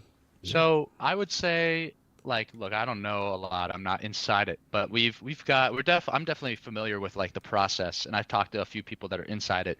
These teams are gigantic. Like these teams I know people right now, and they're working with Rockstar. Like I'm in New York, I have some people that I talk to. Those teams are incredibly large. There's like thousands of people that work at these studios, and also too, like one of the big money things for people is like, so Unity and Unreal. Like those are the two top dogs. Like Unreal is probably what you would do at a AAA because it's more of a 3D based thing. Like a lot of studios use that. Unity right now, you saw the monetization thing they put out, that statement. So like that thing is only above a certain amount of units. It's going to keep companies away from that. Right. They would rather use this.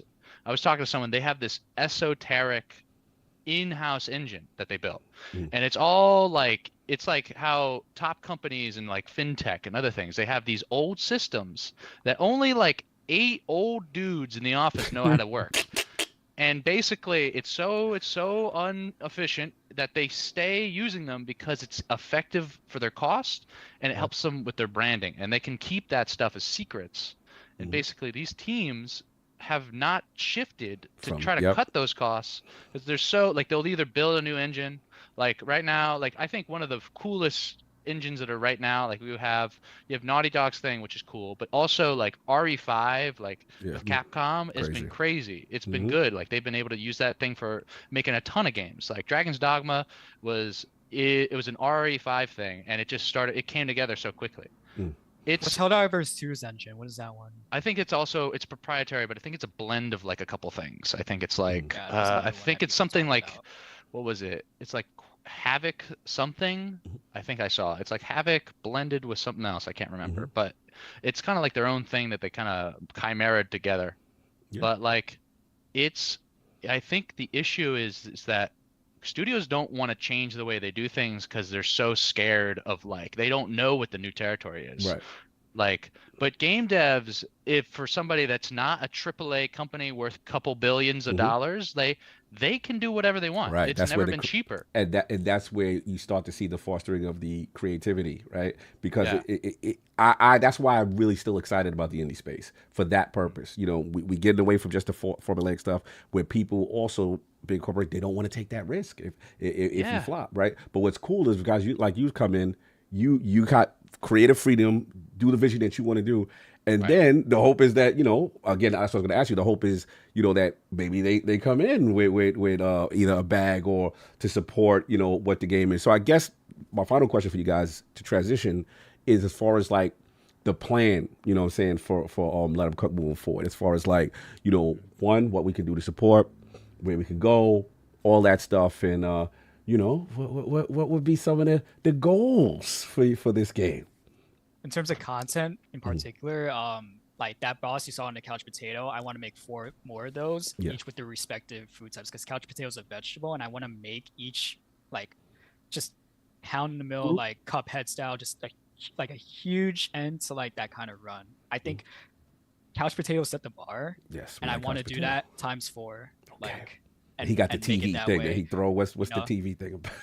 I like the TV. TV. It's hilarious. Well, you know, when you're a couch potato and you're lazy and watching TV all day, you know, why No not doubt. make it his thing, his best friend? I guess. I respect that. Which is funny. Yeah. It's just a funny correlation, but Hmm. no, and that's the reason why we're releasing early access, is so that you know Nice. we can get the support to make these 4 bosses. But in addition to these 4 bosses, and I'm just putting a number out there, Mhm. 4 was just Oh, a boy. standard because it just fits the number. But John you trying to know, reel you in. I know. I get what John- you're saying. John said, I "Hold don't on." wanna go overboard here, but like it will probably be the 4 that's like sticking to schedule, and then like we actually also have like mini bosses in between. So like really, like you're just gonna see just so many like Mhm. memorable boss fights is like one of the things I'd like to try to tackle down, because me personally, I still fight this couch potato and I just like it's different every time.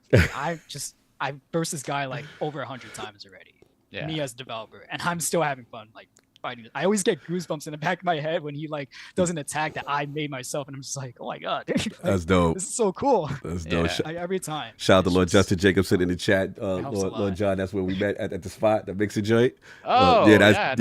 nice. Shout out to Justin. Shout out to Ariel Knight from Ariel Knight, the indie dev, Never Yield. Got his new sequel coming. He said AA games 15 years ago with 720p, 20 frames per second in 8 hours. Talk about it. Yeah, talk about it. But continue, John. You was about to say something on the goals before we conclude. With Oh this. yeah, Mhm. we have a ton of stuff planned. Like we have a lot of like, I mean, right now, like a lot of the time spent up to this point is like perfect. Like Manny's been making the content, we've been planning that out, but also too, it's just been like system stuff. Like a lot of things like polishing the game, Right. getting it like we're getting like, you know, oh, this should be like this, and like technical stuff, like getting that ready, and then like, well, like if like we have a whole thing planned with elites right now that like, well, maybe it might come in before early access, but might be after, but it's a whole different upgrade thing that we're putting in potentially Okay. that like it'll let you even exemplify your friend more. And honestly, like the bosses, like Manny has done a great job of like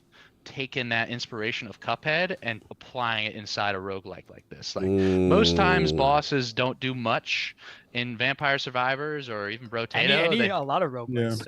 A lot of them. They from don't what I've do seen. much at all. They're just like kind of static things that just sit So there our and they bosses shoot are out going. beams. Our boss is That- going to do some stuff because That's Attic the is risk, a boss that's guy. the risk I'm willing to take, right? Is Right. just throw something like that. And I highly advise you to get Addict's feedback on boss fights. That is Okay. the guy. He's the difficult game conqueror. He beats all Good. the bosses in all games, and he's the guy that'll tell you like, "Yo, Cog, I love the boss fights in this game are amazing." Like that's his thing. So I highly advise you get the in-house feedback from the whole Addict. You agree? We gonna do that? Yeah, I guess I'll we- give feedback on it. That's fine. And he ain't gonna pull no punches with y'all. Ain't gonna be no. He gonna give y'all the tough love if you need it. Okay, Yeah, I've went to PAX East before and told developers that it wasn't it. Oh, to their face. To their face. So get Hey, ready. Do you have any names of them? We know some people that No, were there. we won't go that far, but Okay. You try to throw him under the bus. Good. I could tell you this much: like when we were at MagFest and we saw people on this boss fight, like they were always most of the time like at 1 health. So Yeah, I we had I too could many tell you times. too many times almost, and they And were they like beat at it, the yeah. sliver and they beat it. But it's about I'd say it's rather difficult. I even have Oh, a hard yeah. time on expert sometimes too. Yeah, but we I had- you could be the judge of that. We had The one way- person beat it on expert at MagFest. the Nice. way that like my mindset is like I'm gonna give you my honest feedback there because I'd rather you hear it from me than hear it when the game comes out. Like, 'cause Right. at least between when I talk to you about my opinion on it, if you feel it's valid, you can make changes before the game comes out. Like Because there's like a stuff that we get back all the time that we Yeah. can't really do. Like, Mhm. I wish there was 8 more bosses, and we were like, yeah, we do too. fair enough. But So, okay. I mean, it's still a good. Like we would totally want to hey, do it. But you can always do what Saint Monica did and just make the same troll with different colored skins. Oh, So- well, they yeah. just starting at. Come on now. We're on dance. 2-man team from the city. Come Just on take now. the troll. Just take the troll and turn it purple. We need a bigger bag for that. All right. we might just get a couple colors for now. No, I'm just messing. Continue, man. Yeah, I'm sorry. No, the one thing though we were really trying to focus on is the replayability, because I think like at the core of it, we want players to keep playing the game like over and over. It's not just a one and done game. And I think that was like one of the things that John and I was really trying to focus on because you know, you want to play a game for a while and just, you know, feel validated, I guess is what it comes down to. So because everything's getting sold like that now. It's always like, here, you can play 100 hours, you can play this many hours. Like I feel like the 8-hour video game that's a story is just like not selling well these days. And I love those games, don't get me wrong, but like also too, $70 is $70, right? Yes. And we like 8. Yeah, exactly. 8's good. 8 sounds great. 8 sounds great to me. Great. 8 sounds Okay. great. There we go. I respect it, no doubt. So again, just for emphasis, give us the dates. When are we gonna get our hands on demos? What's going on? All right. So I'll give this out. Yes. So June 18th is when you can buy the game fully for early access. Okay. That date is not shifting. Okay. But tomorrow at 10 a.m. Tomorrow, baby. we're on the Replayability Fest for Steam, and that will put up a demo tomorrow as well. It'll be the newest version of the build. We've been shopping around and like kind of like figuring out what kind of how much content we want to throw in it. We're putting a fair bit in there, and we think that people are definitely going to like it. We'll get it ready and get it out probably tomorrow. Around then, we'll be working a little bit right after this to just kind of grind that. Nice. And yeah, that's what you'll see that you'll be able to play it for a little bit for a week or so, and then eventually again we'll be showing the game off for a demo at the end of May for DreamHack. Woo! I'll be in the building. There we go. Yeah, Yes, Lord sir. Cog. Lord Cog's gonna be there. You already know. And we'll be showing that physical version. You can talk to us and be there for it then. And also, I think we're probably going to release a partner demo version as well, and that will be even more updated. But yeah, this is dope. Stay tuned.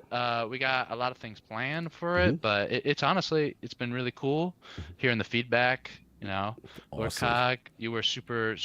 You gave too much praise when I saw you at Coexist. From Lord Beefy himself. Oh, you're killing me now. You're killing me now.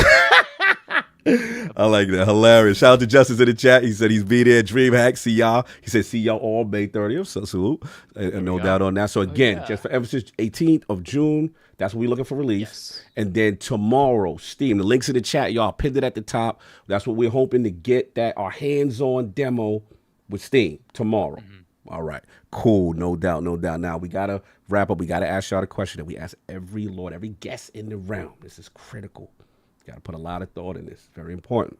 So I need Lord John and Lord Manny's top 5 video games or franchises of all time. This has been the most nerve-wracking part for us. So who's starting? Who's starting first? I think Manny might be. I'll go. Why not? All right, Manny. Let me get that top 5 video games or franchises. This is most important to you. All right. I hope this is not too controversial get spicy. to what I just said, but like so for number 5, and I'm gonna go in order of like how I grew up. Oh, you with going it. gangster way. You gonna give an order. Okay. All right, let's go. Number 5, I'd have to go with probably like the Call of Duty series. I kind of put 2 in here. Is that cheating? I hope not. No. You can put a franchise. Right. You can put I'm Call of gonna Duty. put in particular, like Modern Warfare 3 and Black Ops 2. Now these are the gangster. old school, like Modern Warfare 3, old school Modern Warfare 3. I'm not talking about now. Not the new one. You know, I was like just 8 or 9 years old at the time, and really just like everybody was on that. Xbox 360 was a thing, like you were saying. You know, Terminal's my OG. That's like everybody's map.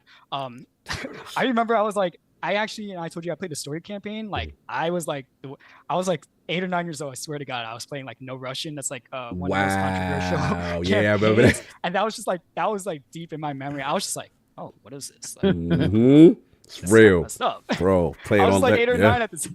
You was doing it. Also, that's what introduced me to like kind of like watching. Like I watched a lot of YouTube that led me to like watching things like there's this YouTuber called T Martin. I don't know if he still makes videos anymore, but I used to watch him for his guides.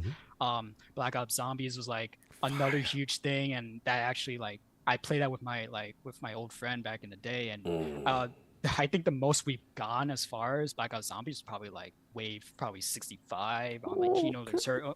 That was like one of the maps. But yeah, that was like a baseline. Okay. When it sort of came to sort of like me playing like lots of video games and sort of just like being really into it and trying to like, you know, see what it's all about. And I think Call of Duty kind of like set the bar for that. At least the old school. So we got Call of Duty number 5. What's 4? Yeah. So number 4, I honestly I'd have to give it to like Guitar Hero. Ah! I think I know Activision is such a loving you right weird- now. Like Activision Guitar Hero. I Hey, know. you a team I Activision. played literally like Guitar Hero 2, 3, World Tour, Metallica, Van Halen, and then the rock bands, Rock Band 1, Rock Band 2, Rock Band 3. I played Lego Rock Band, and it just like, but I have to give it in particular, probably like Guitar Hero 3 would be the mainstream for me. I just like, that was the game that like I told you, I didn't even know I had a whole other side of me when it came to rock music, just 70s, 80s, 90s music. I just, discovered all these songs, and then, just the fact, and that was like also one of the games where, I started like recognizing my ability, because like I shot up to expert on guitar right away, and I'm like, oh my god, like, I'm really good at this. And then I just like 10 years old at the time, I'm like, oh, like I think I'm pretty good at video games. I was like, so it was just a funny moment for me, and I think that will forever like stay true to me. And it also led me to other rhythm games. I think there was a chat that said like they knew about Osu, that like Yes, games like Osu. I also played a lot of rhythm games here and there. Like there's this one rhythm game, famous one called Demo, that I always used to play. But it just like any sort of I had a soft spot for like music rhythm games. That's the inspiration for LetHimCook with some musical rhythmic in conjunction stages. Okay, it definitely contributed. I see that. So we got that. We got Gears. I mean, we got Call of Duty, and then we got what you guys get here. It's a huge 180, right? Huge 180. So now we got the rhythm game. We got that. Now what's the next one? Now I'm gonna lay to number 3 here, and it's gonna be Minecraft. And in particular, I'm gonna say Minecraft Pocket Edition. Now, hear me out. Here. Pocket Edition. Like, I was in high school at the time. Minecraft Pocket Edition came out, and I didn't have a computer at the time. And so, how else was I gonna play games than either on a console, right, which I had at home, or like on an iPhone, or at least at the time it was like OG iPad. Oh my god, like the iPad was. Yes. And I could tell you now, this game like set the bar when it came to like my career, my work ethic, and sort of just like my creativity. Because from the get-go, so I was a Minecraft Pocket Edition creative guy. I played survival. I like survival, don't get me wrong, but like I was creative. Like I just liked building stuff on it. That was just like my go-to. There's back in the day, there's this app called Minecraft Seeds Pro, and it was literally the Twitter of Minecraft. Like everybody posted their creations on there, and that was like I'm not even kidding. I was like 14 at the time. Like I made my own YouTube channel. Damn. And I also like followed. There's this. Shaun, what can't this Top man 5 do? This man do everything. Minecraft. Play I know, games, he's- make his own he's- YouTube he's- channel. Like, Dude, I'm a- he's an architect. Like, I'm a- what the hell I is do going on? Where everything. did you I find think this I guy? feel- I'm a gamer. He said, "I'm going to be successful." This guy. Continue, Manny. I just like doing this stuff, It's just Beast. It's what I am, And I made my own YouTube channel. I actually I had a good couple thousand views on it. I actually posted all my creations on it too, and then I participated in like top 5 Minecraft creations. One of them actually hit 60,000 views at one point. This was like 10 years ago. That video is no longer there, but that was like that one. I know, like I kept looking at it and it just disappeared one day. And I was like, so sad. That's crazy. Dude, that was the moment when I really realized that, like, wow, like I can actually do this. You can do I this. actually, like, make incredible stuff. It was like, but that's what's, and that was at 14 years old. This is like 12 years ago. Addict, you go to them? So I was like, damn, man, and my friends at high school saw this. They all like were rooting for me. So it's not like it was Dope. just me. Like, I had a really good like group of friends. Support in system? Jersey. Yeah. I never like, How about your parents? Does your parents support your idea into yeah. video games? Kyle just asked that question. That's so funny. I mean, at the time, I wanted to be an architect, so really, like, it was just my mom. She was a single mom, so shout out to her. Shout out to single So, moms. You already Mother's know. Day, right? Mother's Day, you already know. But yeah, she always supported really anything I wanted to do, and she thought that, because I wanted to be an architect, she really tried to put like a lot of effort into trying to, like, for example, like take me to like different colleges and see what was up and see if I liked it or not. But what's so funny? There was this one moment at one point. I had a moment with her. I think I was like 14, 15 when I started doing this Minecraft stuff. I went to my mom like, Mom, like, what if I just want to become a game developer? I had, that was just It was tick always of the there. moment. It was always there. You know, it was just seeping, and I just like, she wasn't even mad. She was just like, yeah, but like you've always wanted to be an architect. Don't you want to just do that? And then I thought about it, and I'm like, yeah, maybe you're right. And that was it. Back to And it Minecraft. took It's fun. almost 12 freaking years, 11 years for me to realize. Attic, you was gonna say that? To be honest with you, you made the right choice though, because of like how crazy the gaming industry is. It's always nice to have a backup plan. Yeah. So Yeah, we got Minecraft. Number 3 was 2 and 1. Yeah, Minecraft, man. And then number 2, I hope this isn't too controversial. I know Uh-oh. exactly which one What this we was doing? gonna be. What we doing? Be careful. It's League of Legends. Oh, Legends. all right. It's an interesting one, right? Just another 180 right into the MOBA genre. Now, very I eclectic. knew about League when I was in high school, but again, I didn't have a computer to play it on. So I was so like at the time too, after my Minecraft era, like, I just wanted to play other games. And so I knew about League of Legends. I knew everybody was into it at the time.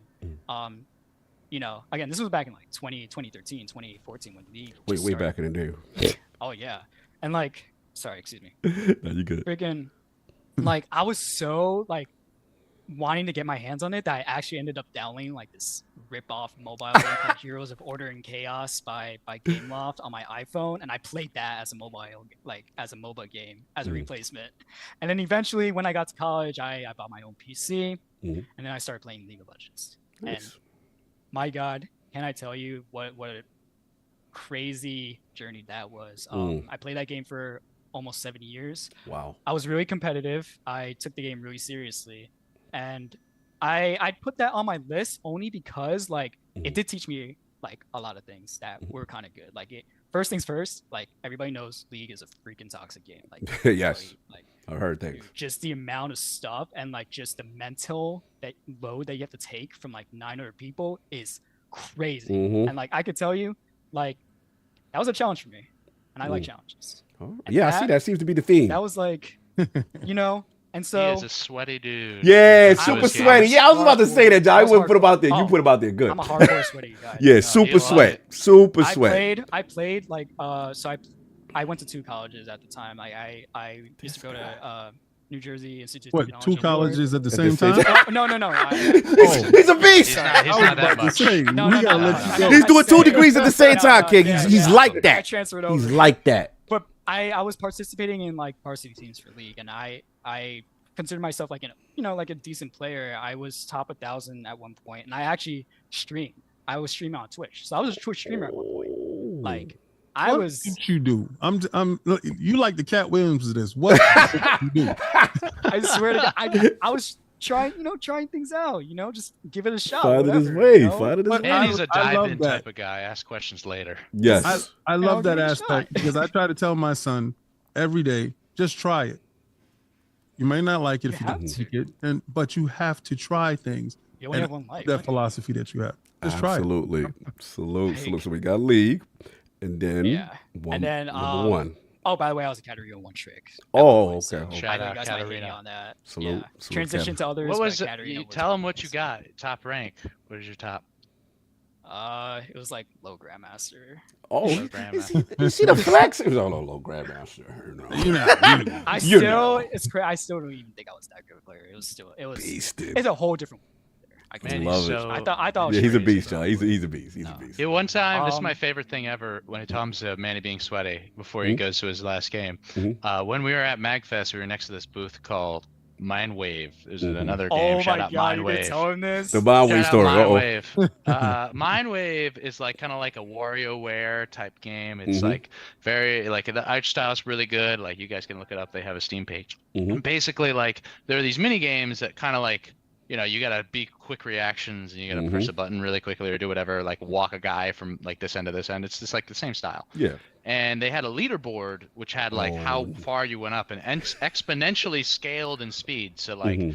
every mini game got a little bit faster, and there were some crazy guys. And then Manny was just like, you know what, I want to try it. And he just went over there, and in like 30 minutes he got the top score. Difficult game And conqueror. it was crazy. Like You got one of those. You watched a little bit, right? yeah. Beast. Hey, all right. So we're up to number 1, final one. All right, the final one. I gotta give it to Brotato. I think I Let Him love Cook. Brotato. Let Him Cook would not exist without this game. Salute. And let me tell you, I like the knee bend. I Brotato like that. was the first roguelike. I think it was the first true roguelike I've ever played. I discovered it by this YouTuber named Retromation, and then that led me to like seeing that there was a whole world of indie roguelikes. I've never even I didn't even know about Binding of Isaac. I didn't know any of that stuff until I started playing Brotato, and I'm just like, oh my god! Like, what is this? I just like, it's just like the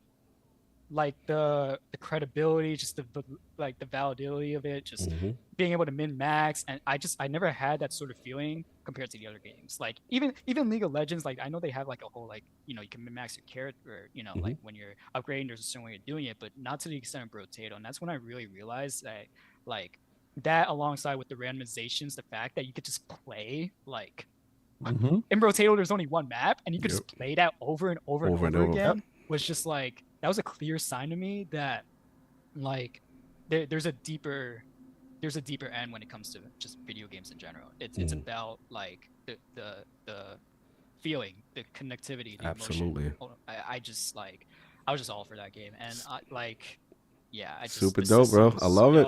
I love it. Yeah. No, great five. And I love that you had them and all that. That was gangsta. I don't think I'm that courageous to rank them that hard, but you did that. So salute. Now, my man, Jason Enzo. Yeah. Lord John. All right. Top 5 video games of all time. All franchises. Right. So we're gonna also do this, and this is not a actual order. This is just a order in terms of like when it came into my life. Oh, okay, I got you. But these are all ranked as my favorites. Okay, let's go. Kind of equally. Let's go. I couldn't really put one because they're all different. But my first game, one of the first games I ever got like obsessed with, was was Transformers: War for Cybertron. My mix.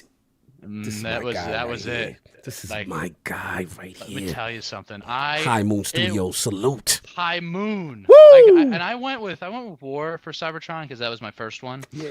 I never have been into like.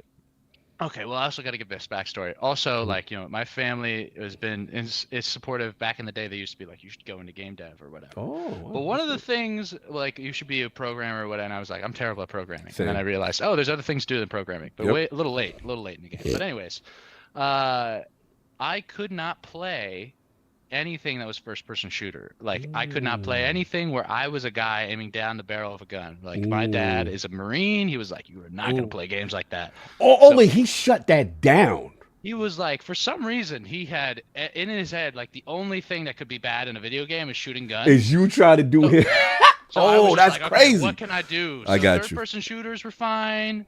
If I was like a guy shooting, but it was third person, it was like a little bit more okay. But So that first War for person hit Cybertron- home. Yeah, exactly. So I had to get creative. So War for Cybertron was what I was my first game that was Don't like let him see multiplayer. Got in. GTA. Oh, you was finished. Oh, yeah. No, but he could get away with it because it caught it as long as it wasn't first person, the right? mindset, because Exactly. he's a Marine. Yeah. So it's the mindset of he saw war and he thinks the game is going to put you in that. mindset. Yeah, Exactly. I can see why. You can't be that guy that's shooting the gun. Like, he doesn't want you to be it, but you can be the guy that's looking at a guy. Oh, so shooting a Call gun. of Duty was a no-go in your house. Oh no, I couldn't play it ever. Yeah, that's a no-go. You wasn't prestige enough. So I had to get creative with the stuff I played. It was just like, it was all over the place. Like, I played so many different types of games. Like, So there salute. was one game that was from back. Anyways, I don't want to get too off topic. No, you good. War for Cybertron, Yes. amazing. The only reason I didn't put Fall of Cybertron above this one was first because I played this one first, and second because that co-op campaign was.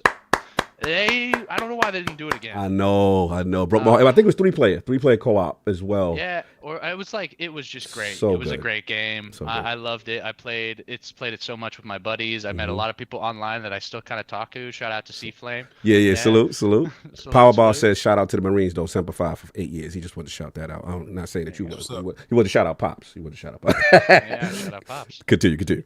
But yeah, so that would be my first game. Loved that game. My second game. What we got? And second game will be a franchise, and that's Monster Hunter. The Monster Hunter franchise is my only franchise on this list because I decided that I was like, at first I was like, okay, I can't do a franchise. I got to pick a game. Monster Hunter, I'm like, the only reason I picked it is because I'm gonna buy every game they put out.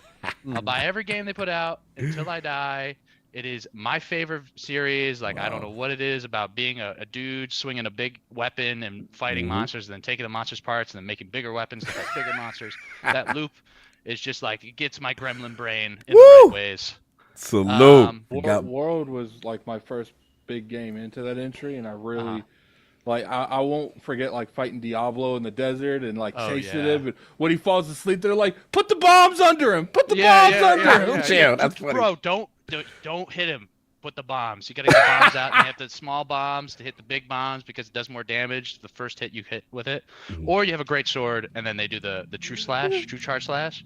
Sorry, I'm really into that game. No, I love it. 600 hours. And then you get to the point where you're like, goes for his tail. We need his tail. Like, Shout out to long Monster swords Hunter. are tripping me on the front of the head. I'm a hammer guy. I love Monster Hunter. It's just great. Like, I co-op games that are multiplayer are just kind of like my thing. I guess War for Cybertron shows that. Same. But I would say that it's just my franchise. That'd be my franchise. All right. So we got Monster Hunter. What we got? We're moving to number 3.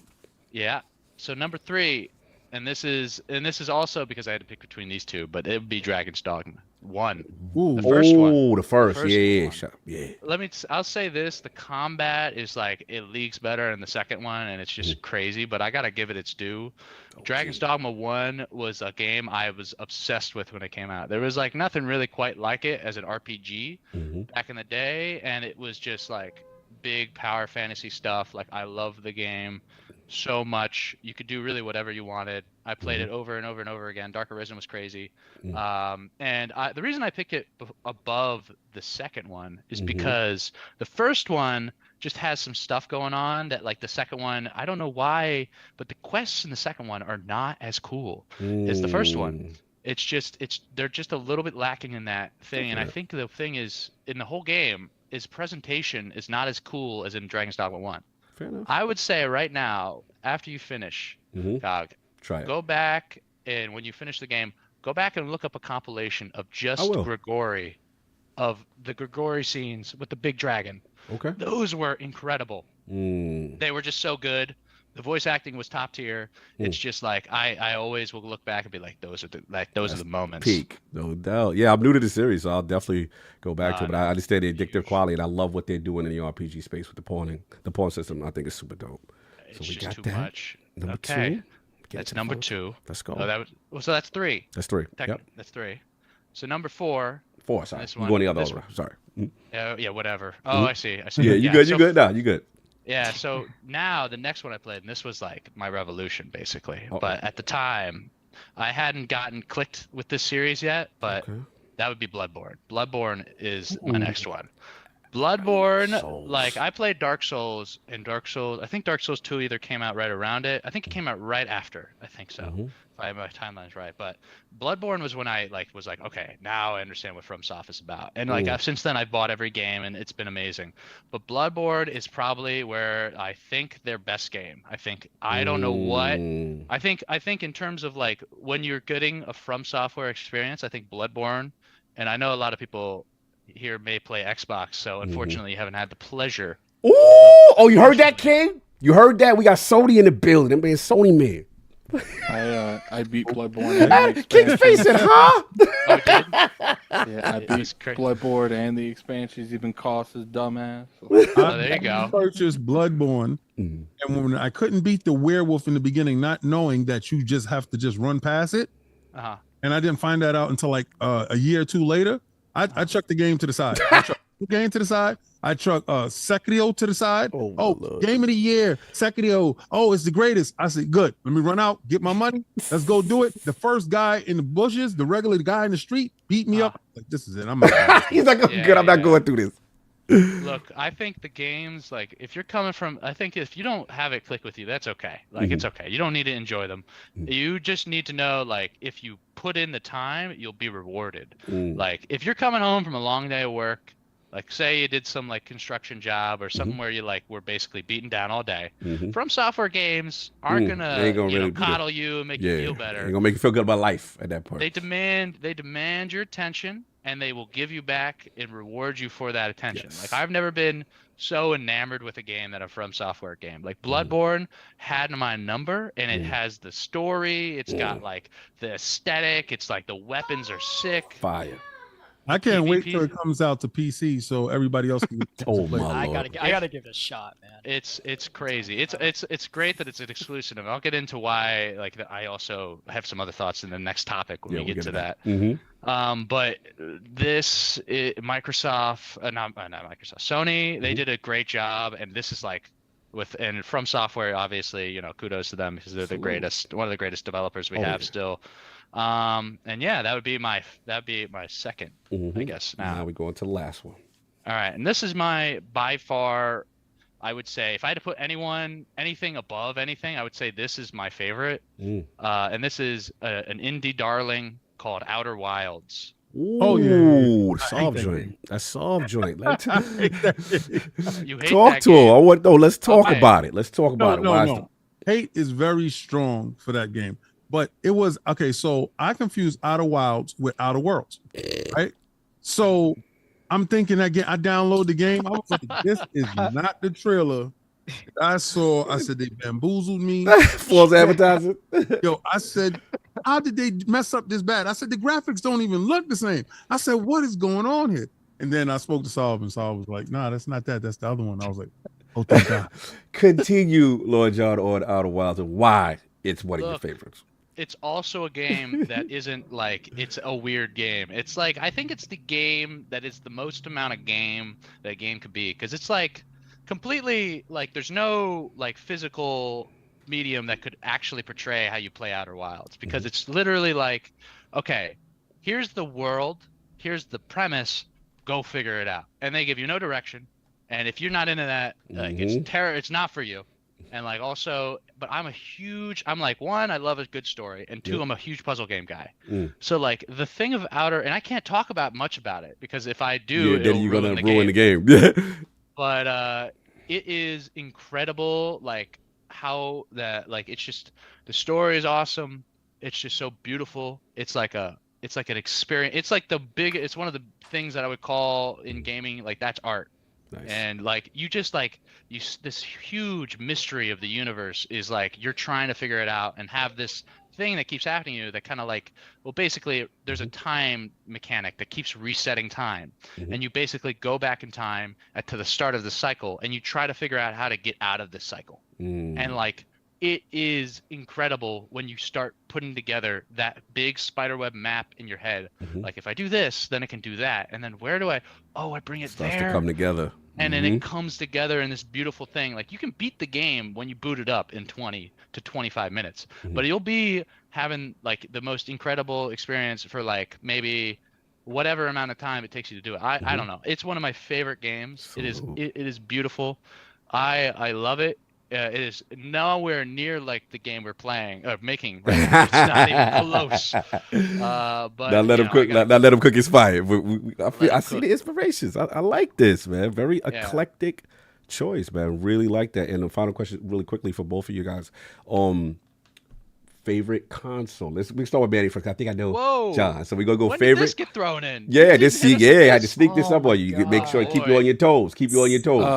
Real Yeah. quick, All right, I think What's up, it just. I gotta go. I know you got to run. I know you got. It's all good, I'm brother. in that same predicament at 4:00. No, I got you. I got you. We got reinforcements for the round. We got reinforcements. Oh my god, I'm at a battle right now. Yeah, real All quick. right, You got I'll talk to. to you guys later. I All right, you later, think Happy Addict. Mother's Day. Say Mama tell Addict. Everybody, I Yeah. said Happy Mother's Day over there. No Okay, doubt. well, thank you. Bye-bye. Salute. Thank you. So yeah, Lord Manny, out of all the consoles, favorite console and why of all time? All right, you know what? I think I'm gonna give it to. I think the Wii. To the Wii. Oh, strong one. Strong to the way. And I'm saying this. A bold choice for something that Because- doesn't play any of your favorite games. Oh damn. Yeah, ironic, huh? But I'm I just think throwing that out. in terms, no, I mean, hey, fair point, right? But Yeah. I guess like the Wii was just something that like how do I even explain it? It's just every day.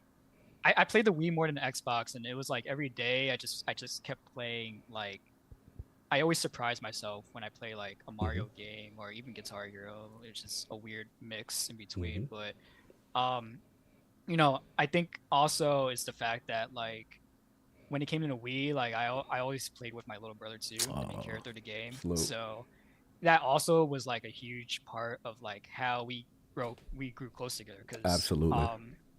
If it wasn't for the Wii, like you know, me and my brother, we probably, I don't know, like that's real. would we think differently otherwise when it came to anything even remotely close to video games? Yeah, But we brought whole families together. Yeah, it I'd say that'd be like my favorite part of it. I like that. It had me, had me get closer to my brother. Salute.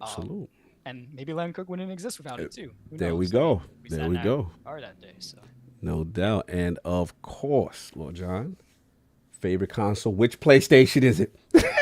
Let's get right to it. Let's not you even already dance around know. this. So I was thinking about it. I mean, I just literally had to think about it because I forgot. I don't know if you told me, but this was a surprise. But I think it's gonna be the PS4. That would probably be it. Because Okay. almost every single game that I just mentioned is playable on that system. That is true. And honestly, the bulk of my gaming has been. I mean, I have played a lot, like between different systems, but like the PlayStation, and also, I would say the PlayStation 4. Yeah, it would probably be a PS4. Because there was also a time where I played a lot of. I think a funny pick would have been Wii U, and also Switch, because I used to carry around a bag with my buddies, and I would have it in the back of the car, and it would be the Smash bag. So I'd throw it, and it's basically like, "Yo, bro, you bring the Smash. It's got like it's got all the GameCube controllers. It's got everything. We can play 8 people. You ready to smash, bro? In an instant." King, fix your face. I missed out on Smash Bros. Wii too. I got a smash bag. You got the I like the this. Smash You bag. ain't feeling the smash bag, King? There's a different Smash bag in the back of that thing too. Ooh! Oh wait, John, I respect that he put it out there. I like that. Huh? that Easter egg in LetHimCook Smash. Oh, okay. Oh, exclusive. Secret, but Okay. That's the game I'm the sweatiest on, I would say. No Is the doubt. ultimate Wii U. But anyways, I would say PS4 is definitely my favorite console if I had to pick one. It's just, I don't know. The startup screen's nice too. I like it a lot. How do you feel about that, King? I don't know how you feel. It's cool. King, you good? Okay. Okay. They going My crazy about the favorite smash bag my right favorite now. console of all time is TurboGrafx. So Yeah, salute. No He's doubt. someone said he likes to smash brothers. Bro, That's yeah, they going in right now. They are so messy right now. They are out of, this is our chat. They out of control. Everything is an innuendo. Everything is out of pocket. Everything's ridiculous. Salute to the chat. Again, salute to HFStudios still rocking with us for at least one topic, hopefully. You know what I'm saying? Let him cook. You already heard. You got the dates. We got, again, pinned in the chat. Go check that out. And one more time, for those who just joined, and for King as well, we going to give him a taste of that trailer one more time. Let's do it.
He said, ah! That's Yo, hilarious. Brotato is so much fun. And that gave me the exact feels of Brotato. Yes. Lot of feels. Again, go check that out. Link is at the top, pinned at the top. Go wish list, really helps the developer. Shout out to Mav who put the tweet out. Learned the game about this game. Let him cook on Iron Lord podcast today. Looks really fun. So much talent out there making games. Wish listed. I like that. Live Supremacy put the tweet out. Let him cook game by HFStudios. Salute. Got the day interview. All right. Y'all putting a little support out there. That's love, man. It really appreciate it, guys. Yeah. Absolutely. We're so bad at social media right now. I think I even put out a post on Twitter. They working, Don't man. worry. As soon as you get rich, you'll hire a It's all team. about the game. Don't forget about us. That's right. Oh no, we already talked about. We gonna okay. we get Lord Beefy in the game. Lord We're gonna try to get Beefy. Lord Beefy as a boss or I already something. wrote it down. Oh, you already Iron wrote it. Chef, Oh, some Manny, variety. Manny's Must have wrote working. it down I like that. first. Help me out. If you put me in the game, you're gonna have to get Which one? Glizzies? you have to get declare the sample for my music. Look, here's Oh. what we'll do. Here's what we'll do. If we get approved for a console port to Xbox, we'll put you in that exclusive. Okay? Oh, No, That's no, even no, better. no. Oh. No. Put me in a PlayStation one. why? Oh. Why you want to be in the PlayStation? So, and then I'm the boss in there that says PlayStation 6.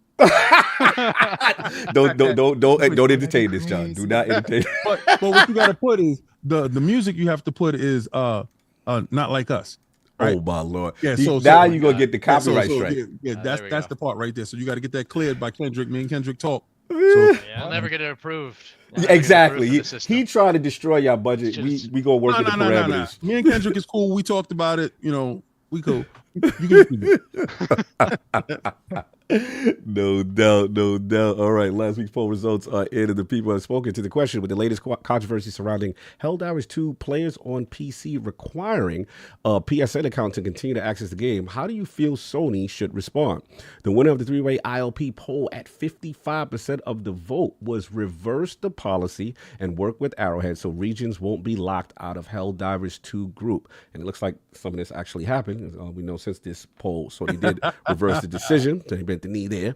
Coming in at second place, razor close 26. That's not too close. 26% of the vote was, I don't care. They need to fight for democracy and put that port on Xbox. Okay. And in last place, at 18% of the vote was status quo. Helldivers 2 players were made aware that this would happen from the start. Lord King, the realm, they wanted them to reverse it. It looks like Sony did reverse the policy. They reversed it and lied. Oh Lord. They was like, yo, we fixed it. Y'all don't have to worry about that. And delisted the game. Yeah. Yo, that was the worst practice in the world. And not one of you dudes is out here talking about it. Not one of you dudes. Well, shout out to my man Alex and for Tango keeping the boots on these dudes next this whole generation. But I appreciate you guys for working for me. But the thing about it is, that is the worst thing that they could have done, was tell them that we fixed it and then just delist the game. Don't sell it. Yeah, I mean, the thing that sucks is just about the countries and stuff like that. That part is unfortunate. I thought, and this is my ignorance, I thought Xbox and PlayStation, their services is available all across the world. Right. So when it was like 177 countries can't do that, I said, what are you talking about? They don't have PlayStation Network? He's like, nah, they don't. They could buy the console, but if they have the console, they could use it through the console. So it's more or less like they didn't have a thought of the PC. So they got their pants down now and they got to fix that whole service thing. But I don't know what they're going to do in the meanwhile because they need PC money. So I don't know, but I just thought it was a bad thing to come out and say that we'll reverse it and then delist the game. Yeah. Delisting thing. It's definitely something. I'm sorry, go ahead, John. You was going to jump in or something? Oh no, I was gonna say this whole controversy has been really, really like weird and interesting. Like obviously a huge blunder, because you can't advertise a game to a portion of the people that won't be able to play it at some point. You like that's just not good practice. It's like not morally okay. So like I think the fact that like it's just been really, really, really tough to see that like happening for Arrowhead for specifically, right? Like, these devs have gotten like the review bombing was crazy. And like, I love this, like, I love the fact that there's democracy, right? It works on both ways for them, but it's just crazy that like their reputation got tarnished and with one account sync thing, and it sucks, right? Very, very unfortunate. All right, and then we do got a couple of pictures. I can't read Dip Down. Dip Down, I'll probably take care of you next week because you're doing the War of the Lords thing where you're pitting us against each other, but not all 4 lords are here today. So we're gonna save that one, Dip Down. If you're listening, don't think I didn't read it. Shout out to my man Tazuichi. He got one in there. Good morning, lords. Let's cut the ish with what happened this week. Do you guys have any faith being brought back in Banjo, Crash, and Killer Instinct? Truthfully, I don't, but discuss. Have a last 2 New York playoff teams will lose and break your heart kind of day. Shout out to Tazuichi being messy. So, do we have any faith? Let's start you, King. In any of these IPs being brought back after what happened this week with the studio situation? I think there's a possibility, but I don't think they're a priority. Okay. No because doubt. Microsoft's saying that they're going to prioritize larger franchises and stuff like that, that's going to hit. And if something's a little bit iffy, I think that's going to go on the back burner until they can figure out and allocate funds. So I don't think so. Okay, no doubt. And then Don, what I'm gonna do, Don, I gotta because I know I got King limited time, so I gotta be respectful.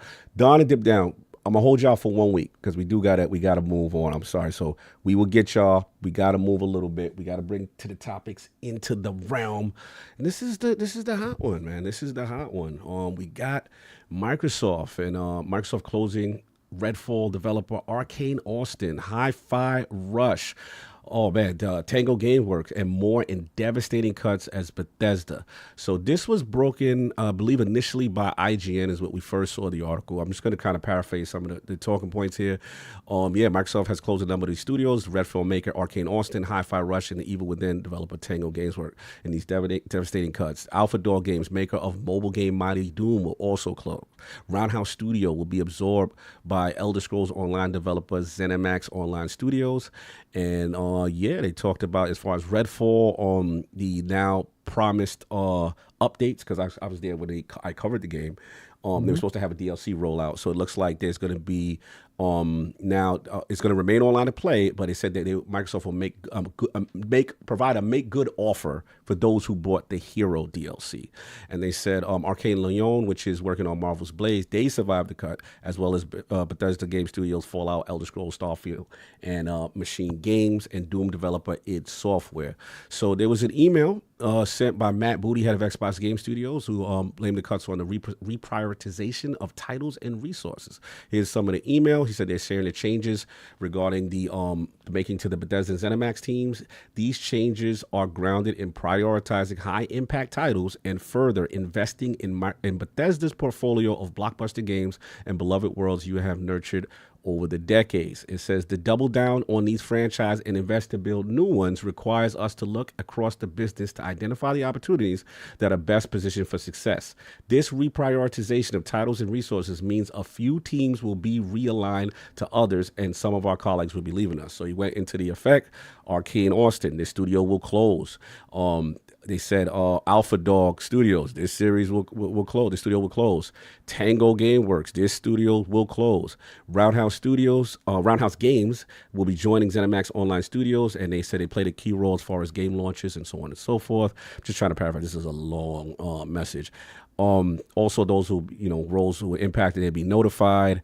And it says this is, kind of some of the controversy that went on too. These changes are not a reflection of the creativity and skill of the talented individuals at these teams or the risk they took to try new things. I acknowledge that these changes are also disruptive to the various support teams across ZeniMax and Bethesda that bring our games to market. We are making these tough decisions to create capacity to increase investment in other parts of our portfolio and focus on our priority games.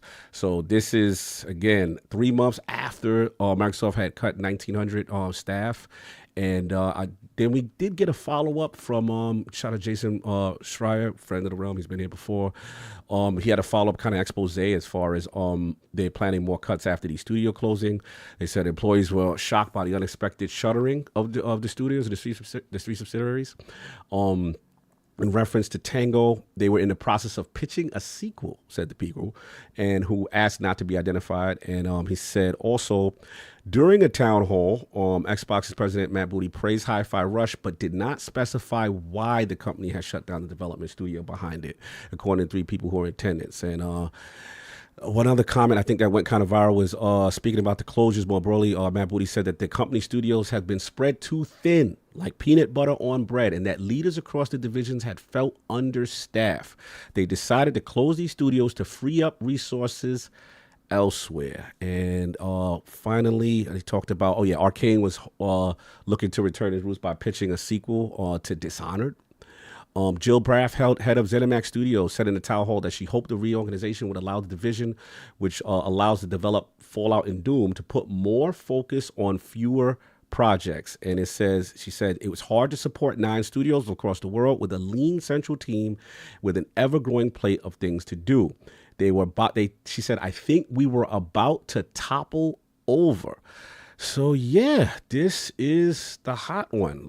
Final point, and then obviously there was an interview, I believe, with Xbox President Sarah Bond speaking to Dina Bass that did get a little bit of controversy in reference to direct questions about why the studio was closed and stuff like that. So this is a hot one. Yeah, lot to digest. Let me see who I start with. Let's start with John. You seem like you got a lot of thoughts. Me? Oh. Yeah. I don't want to take too much. Yeah, it's I'll cool. let King go. I mean, I feel like I'll just let you go. Okay. so King, you want to jump this? I'm just honestly more interested in what you're going to say. Okay, so King, what are we feeling? Studio closing, the whole bit in Microsoft and the climate right now. Okay, so I gave guys 2 days to for peace. I gave y'all guys 2 days of peace. And I stayed off the internet, trying not to bother people. 2 days. Mm-hmm. There are 2 videos that outlined how I felt about the people losing their jobs, how sad I was that they lost their jobs. And it's a bigger picture of the whole. The whole in the industry is consolidation is necessary across the boards. Layoffs will happen because we're getting back to level. Like we were artificially inflated during the pandemic. There was tons of money that was given to larger corporations with payback plans later on down the road. I think automotive paid back everything first for big tech. Some big tech is still lacking in their debt when it comes to this. And what they did with that money that they received was they did a bunch of hirings because they had to build infrastructure because they did not know how long the stay-at-home stuff was going to last. So the stay-at-home stuff didn't last as long as they thought it was. They didn't know they was going to have a vaccine in 3 days. And everybody was going to go jab themselves with something that was made in 3 days. So now everything is getting back to level. ABK wouldn't have been up for grabs if the stock wasn't tanking and stuff was going on over there, right? So it wasn't a hostile takeover. Microsoft didn't go over there and say, you mine or else. No, what happened was they went over there, they purchased them. Now they were at a point anyway. Remember, they were going into games of service. They were doing stuff that was outside of their call signal. Their call signal is RPG story games that last a millennia. Then they did Fallout 76, which was a disaster. And then under that, you have Redfall that was in that same being purchased. And then you had Hi-Fi Rush that was inside the corner there being done. But all right, so you purchased them. It takes at least 2 years to get past the regulators and the stuff in court. Now you actually have them. Now you have to do the assessment of the items that you acquired. And then you start ranking them by stuff that was produced and where they were. You're looking at them from the moment that they were when you purchased them, not the moment now, right? That's where the evaluation process is. They're 2 years behind on this evaluation process.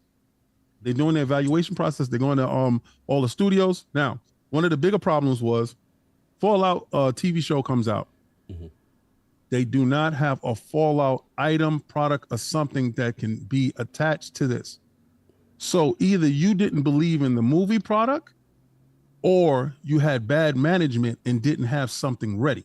I'm going to go with bad management.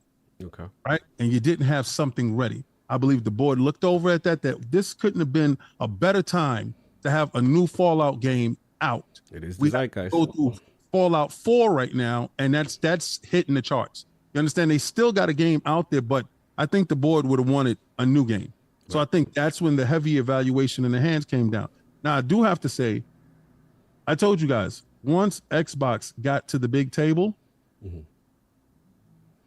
it's dudes looking over at your money. When you say big table, just to clarify, you're talking about now the revenue to the point where Microsoft, Xbox Gaming, Xbox is now on par or surpassed even Windows at one point. Right. Yeah. They came in at I think it was like number 3. They passed Windows, and then they flip flopped this last fiscal period. But the case of the matter is, Xbox is very integral to making money now. This is like with anything in life. Nobody notice you when you're just like everybody else. But that day that you come to school with those Jordans on, everybody's gonna peep out. Oh, you got Jordans? Oh, stop. Those are 11s? What's up there? So you got money. So now Xbox has money.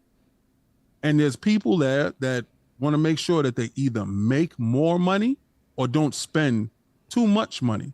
So you got to look at the books. I don't care. They're a $3 trillion company. That stuff is above my pay grade. But I don't want anybody to think that they looked at it and said, and now all of a sudden everybody's beloved Tango games. This is ridiculous. I mean, Tango is loved though. Come on, I'm not saying that they're not loved. I'm saying now everybody with the fakeness on the internet. Oh, Tango, I love them so much. Like I am with Nexus. Oh, I love them so much. I love them so much. Listen, it was 4 studios that closed. Yeah. And y'all upset because Tango closed. The CEO left a year and a half ago. Shinji Mikami did leave. Right. Left a year and a half ago. Took some people from my understanding with him. We don't know what condition Tango was in. And then they're pitching another game. Well, you're pitching another game, and the game that we did get from you, it was really good. You talk about the revenue, the sales, right. that Hi-Fi Rush, and didn't generate. We put it on PlayStation. Then we found out PlayStation dudes don't buy games. Oh, Lord. But they'll buy Sea of Thieves. That's crazy. You don't buy the game that is what y'all like, but y'all buy the game that we like. Absolutely nuts. But that game didn't sell over there. Hopefully it sells on Switch, but they still own the IP. Now, could they freelance? Could those the people that was laid off go and form a studio? Hopefully, yes. But Microsoft is helping them find other work and stuff like that. So I don't want to make it a thing about layoffs and stuff like that. But is a bigger problem in the industry. We're heading for a crash. People don't understand exactly what they're seeing. If you continue to have bloat when it comes to budget, and then the time is not mitigated, you're going to have stuff that's going to fail with a larger budget, and you're going to have more closures. So there's no way around it. They have to trim the fat on certain things, and some stuff you're just not going to like. You're just not going to like it. Now, let me push back slightly just on one thing. I understand where you're coming from. My question to you is that, when they acquired, you mentioned mismanagement on some level, right? But when they acquired, ZeniMax and things like that, like, I know climate does change, but it's like you don't feel like there was any foresight to see, okay, we should retain a studio like Tango. Because I think I agree with you. A lot of people, the focus a lot of people is Tango out of all the studios here. So, and by them acquiring ZeniMax, right, they got a Japanese studio, which they sorely lack by proxy, right? So you don't think that had any weight for the board to say, okay, or we should, or Phil or current leadership, right, to say, hey, we should retain this. We should do everything we can to retain this regardless of the situation. But one thing what's your my thoughts on mother that? always told me is you never throw good money after bad. Okay. All right. So if something has a track record, listen, they have internal metrics, right? So they didn't just pull Tango out of their hat, because I'm gonna tell you, if they were just on the surface, looking on the surface, you would leave Tango alone. Right. On the surface, we're not privy to the information that they do have with internal metrics. We don't know exactly what condition or shape Tango is in. We're going off a Hi-Fi Rush, and everybody knew it was a darling of last year. Great, not taking anything away from that. But we don't know the condition of the studio. We don't know what was being said and what is their metrics. A number goes out inside everybody at corporate, right? Do it with an AI. So it's not personal.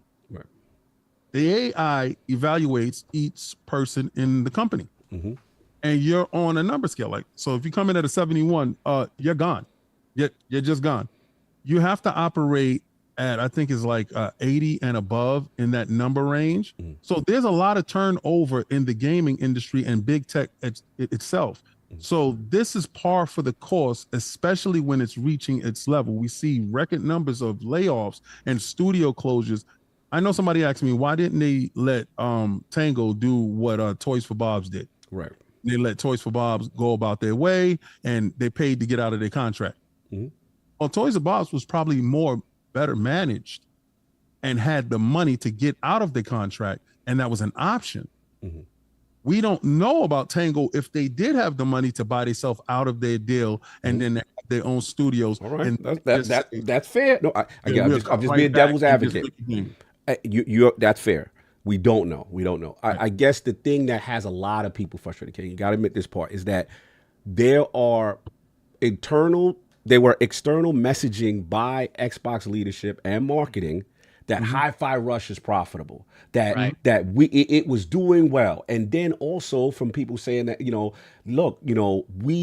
the structure of Xbox and Game Pass is that we allow these creative smaller titles to exist next to these big titles, right? So like, and they were lauding Hi-Fi Rush and talking about the success of it. Well, one was, I think, Greeny with the tweet initially. When was that? What year? Oh no, that's probably like last year. That was last year. Yeah, that's probably last year. Here, I got the tweet that I pulled up No, right it's now. fine. It was last year. Right.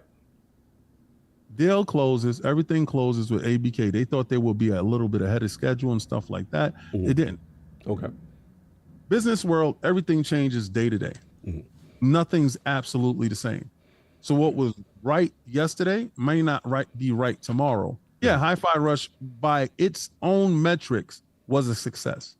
No, it was the Xbox metrics. It was its own metrics because before they purchased them, that game was in production. Yeah. So by its own metrics and by proxy, it became a Microsoft entity.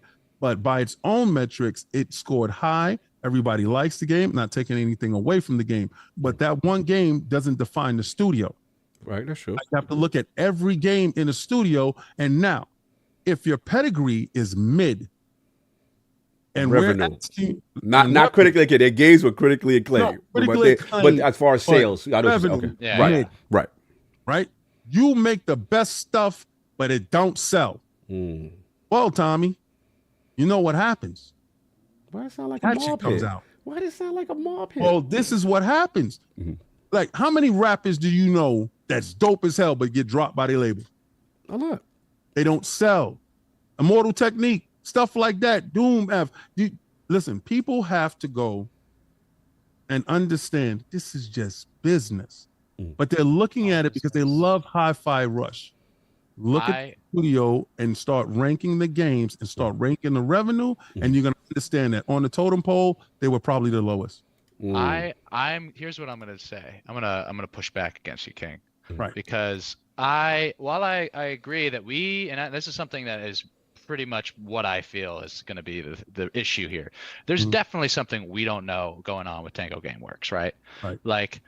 Like there's something under the hood that like it's for some reason they're not telling us, but right now the only things we have to go off of are the facts that there was a tweet from Xbox, a person that worked at Xbox that said Hi-Fi Rush was a breakout hit for us as Xbox and our players in all key measurements and expectations. Right.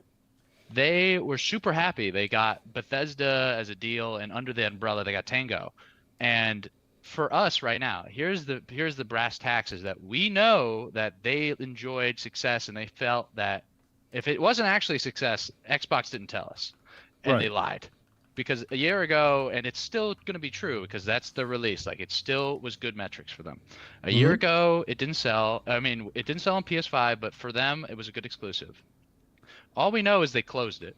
And all we know is that they were a good studio that had a Game of the Year contender, and they closed the studio.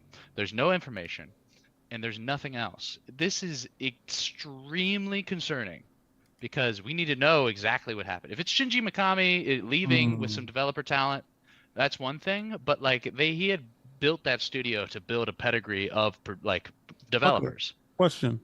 when they closed Sony of Japan, did you Yeah. need to know why? What? Sony Japan? Yeah, because I have no when idea. they closed Sony of Japan, see, I've been with PlayStation way before PlayStation 4. I've been with PlayStation when they were initially released. So Sony of Japan meant a hell of a lot to me.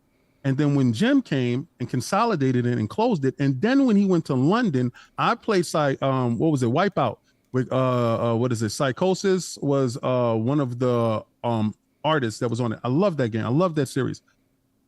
When they shuttered the London studios, they lost that heritage. When they shuttered the Japan studio, they lost that heritage. No one is pitching a boogie woogie in the streets at all right now, but we're talking about a studio that Microsoft acquired and said, your portfolio didn't meet the requirements. One game does not catapult you to a 91 if you're mid as a company. Oh, he means Japan Studio. Sorry. Right. No, I Yeah. get that. I just want to follow back though to something that Lord John said in reference. I get what you say. This is corporate. You're talking the cold hard fact. I get That's that. it. King. I Yeah, get it's that, corporate. and I respect it. I think where the frustration line, I think what I'm kind of getting from John and a lot of people in the community right now is just that the messaging, right? Because a lot of people were like, even though things may have changed or whatever, the messaging was like, hey, this is a good game, and it was a game of the year candidate. I hope they stop talking to people. Oh, that's the other issue, right? Yeah, So I hope it's they stop because right. Sony doesn't talk to anybody. Nintendo doesn't talk to anybody. Right. They just give you what you get and you shut up. Microsoft has been too nice for too long for too many people. And that's the problem. You have too much access. Right. The moment you have so much access to an individual, we start to become entitled. Like saying stuff like, we need to know. No, I get that, but We we have to put blame in the corporation too, because we I can blame pull up corporation. quotes now of Yeah, contradictions of things that we thought was the mission and what was the plan and the vision of Game Pass and the studio acquisitions and things like that. So now people can say, wait a minute, I thought you were fostering this, and how could this happen based on this past vision that we've been told? That's what I'm saying. Like, do you empathize with people on that level at least? No, I empathize with anybody that has a problem with anything that has transpired in the last couple of weeks. Okay. You have the right to be upset. You have the right to voice your opinion. You have the right to ask for questions to get answers. Everybody has the right to do these things. That doesn't mean you're gonna get it, right? Hey, King, can I just Yeah. piggyback Shout off out a to you. little Shout out bit to of what Rand you that's said? joining us. Thank you. Somebody So move on. the thing is, first of all, I'm back with the Iron Lords on the Lord's Day. Salute on the Lord's Day. You already know. Salute. And you with HFStudios, by the way. Let them go wishlist that, by the way. Go wishlist that. Absolutely, I'm in there. Up and coming developers from the city, by the way. From the city. Oh, okay. New York, Listen, we got to link up, man, because I got some things going on. No question. Hey, But we'll do it. I'm very serious about that too. Okay, so the thing is this, right? Like, and I want to start out by saying Hi-Fi Rush was my favorite game of last year. It was so hard. And I got the achievements to prove it. And even though it was in Game Pass, I still bought it on Steam. See, a lot of the people that are you can buy games that's inside Game Pass. I thought they delisted across the world. Stop being messy, King. Let the man continue. But listen, half the people that are gnashing the teeth right now and pulling out the hair, they don't got the achievements I got. Oh, They tell the truth, They the don't, devil. they don't That's a got the flex. Steam receipts. Ooh, that's a flex. So, and again, I'm buying Helldivers today. I think it goes without saying that we are all concerned about where the industry is with all of these layoffs. Yes. We are all concerned with the 900 layoffs Sony did the other day. We're all concerned with what is happening. And I will just toot my own horn for a little bit and say, maybe this wouldn't have happened if they listened to me and got Sega, but Don't you start your Sega propaganda. Don't you start your later. Sega acquisition propaganda. Stay focused. Stay focused, Evermore. Studios over at Sega as well. If Woody would have called the police, this would have never happened. I got you. All right, but on a serious note, Right. I hear so much talk about, well, is this the reward for winning BAFTAs and Peabody Awards and all those things, and being nominated for all these things. So the thing is, they said it cleared all their internal metrics and they were happy about it. So why does no one also mention Ghostwire Tokyo? Was Hi-Fi Rush enough to cover its cost plus Ghostwire Tokyo? Right? And that never comes up. And so my thing is, as a consumer, we have every right to be upset because we were told things as gamers by executives. 100%. Yes. My issue comes in is that if we want to talk about the business side of it, and we think that we deserve answers on the business side, and that's not for you, John. That's just in general. I see this everywhere. Yeah. We have to then at least try to understand, and we can't say, I don't care about what the business reason is. They're closing it. If we're going to say that, and you don't care about the business reason, then you really shouldn't be talking about business. You should be talking about the game itself. Right. And I feel like in the discourse, there is a lot of mixing of timeline financial analysts and business analysts, and they don't really care about the particulars. So if you care about the particulars, then we can have the conversation. If you don't care about the particulars of why things like this happen, then just stick to games. And then say it sucks that one of my favorite studios was closed. So that's thing one. The other thing is, and again, I love this game. I bought this game. I was hard for this, man. I was gutted.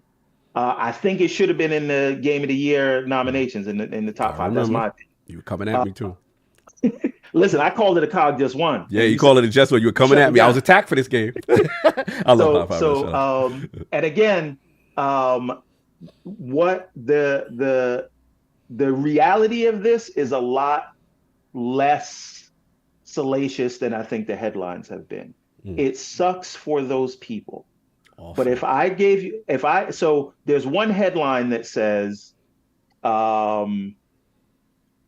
Xbox kills award-winning studio, even though they said it meets all their metrics. That's the salacious headline. That's to get you the click headline. But if there was a different headline that read, world's largest game publisher streamlines studio to ensure budget for high-impact projects, nobody blinks an eye. Right? And so the cold hard equations of this is, we now have taken on 14,000 employees. If you look at Activision, they made $8-9 billion a year and about $2 to $2.5 billion in profits. What does that mean? There's $6 to $7 billion in expenses just for holding that entity now. Right. And now you have to streamline that. Right? Now, what I don't know is what we're seeing now indicative of... That's what I was about to ask you. That's what I was about to ask you. And that's the fear. Is it indicative of things to come? Is this the Activisioning of Xbox? Right. And again, I want to point out another thing.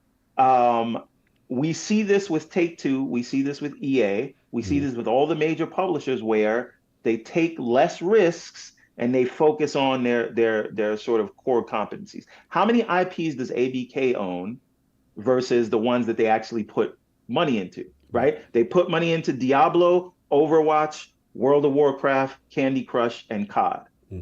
They own way more than that. You guys were just talking about Guitar Hero, right? Because those are the things that are sure bets. And as game development budgets increase, and that makes it more difficult to greenlight some of the riskier projects. Now, I know what you're going to say. You know what I'm about to say. Matt Booty and Phil Spencer looked me dead in my face and said the whole point said that was what the vision was. That's why people are so upset. I'm sorry, finish. Go ahead. And I get that. That's why, as King said, if you're coming at this as a consumer and you're upset because you were told things, you have every right to be upset, Okay. and you get no smoke from me. Okay. I'm only saying is don't start talking about the business if you don't want to hear the business answers. All right. I just want to interrupt because I just got because I got Rand. I thought I had Rand. Oh, but he's yeah. Oh, yeah. We love us a lot. Okay. I'm listening to Mr. Everborn, Mr. Conspiracy Theory himself. Mr. Don't do that to him. Don't do that to him. Don't do that to him. Don't do that to him. But look, Rand, because I know we're gonna go around the board. I do want to get your top level thought. I listened to Xbox 2. Fantastic show, Chess Corded. Okay. And Rand, my friend, good friend. You had thoughts. You were very passionate, and now you had another day or two to kind of let this settle. The three studios, closed. One kind of reorganized and reintroduced into another, and I think it's a roundhouse. What are your just the top level thoughts of these studios and this situation? Especially I got so many Tango. thoughts, Cog. Let's go. What's up, King? What's going on, Rand? How you doing, bro? HFStudios in the building, by the way. Let them What's going on? Wish list. What's going on? Make sure you wish list that. This really is talented developers. Man, there's a lot of things to talk about with this because you have a lot of different aspects. You have like the people aspect, right? Like the people that are essentially laid off, which is an awful thing. The industry is just in this weird and seems like it's almost like a death spiral. It's just every single week there's just more and more news about layoffs and studio closures and stuff, and it's just it is like how are we going to get out of this tailspin, right? So there's like that where you feel for the people involved, and then there's the cold hard business situation, which nobody really wants to talk about or even really lead a lot of credence to, because you're essentially would be playing devil's advocate for a $1 trillion corporation, and nobody really wants to put their needs and wants in front of regular people, regular developers' needs and wants, right? But there are things to talk about with Xbox and their budget and who made these decisions and when these decisions were made, and is it Satya and Amy Hood? Did Phil know? Did Phil not know? Because there's a lot of scuttlebutt about like, hey, was this mandated from above? And right then there's like, okay, the consumer trust, as I've seen people talk about it, like, how do I feel about Xbox now with these things? Because as you guys have pointed out, it's they've made statements in the past that have sort of aged like milk, shall we say, right? Which leads into like, how do you feel about Xbox as a brand if you can't really trust what they're saying, because they say something a year ago and then whatever they said just ends up not being the case? So it feels like you're being lied to, or at least being misled, even though maybe what they were saying a year ago was the truth. It may not be the truth now. Sort of like we believe in generations. Yeah, I mean, something like that. Something like that. You got everybody, we got us. We got, Iron Lords, you got Xbox 2, you got Circle Podcast, all the gaming media, you got all of us, leading a narrative and talking about their opinions and feelings, and maybe some of it's right and maybe some of it's wrong. So I guess where to start is, man, I mean, I guess when you look at it, the thing to say is this one looks worse because of the things that we were told in the past, specifically with regards to Tango Gameworks. I think that's the one that really sits in the craw of people, is that studio in particular, and the great game that they had delivered in with Hi-Fi Rush. Because Game Pass was supposed to be this buffer of you can release these highly creative style games, and then Game Pass would be like, okay, you don't have to get the bulk sales. We'll protect you. And that's how, at least how Game Pass has been pitched and talked about from Phil Spencer and other executives about it. So there's that. And then you sort of have to wonder the reasoning, right? It always comes back to the reasoning. Why did this happen? Right? Because we were told Hi-Fi Rush was a success. exceeded all their metrics, Cog, all of them. That's what John said. Right? So it's like, okay, so it's a success. So why did this happen?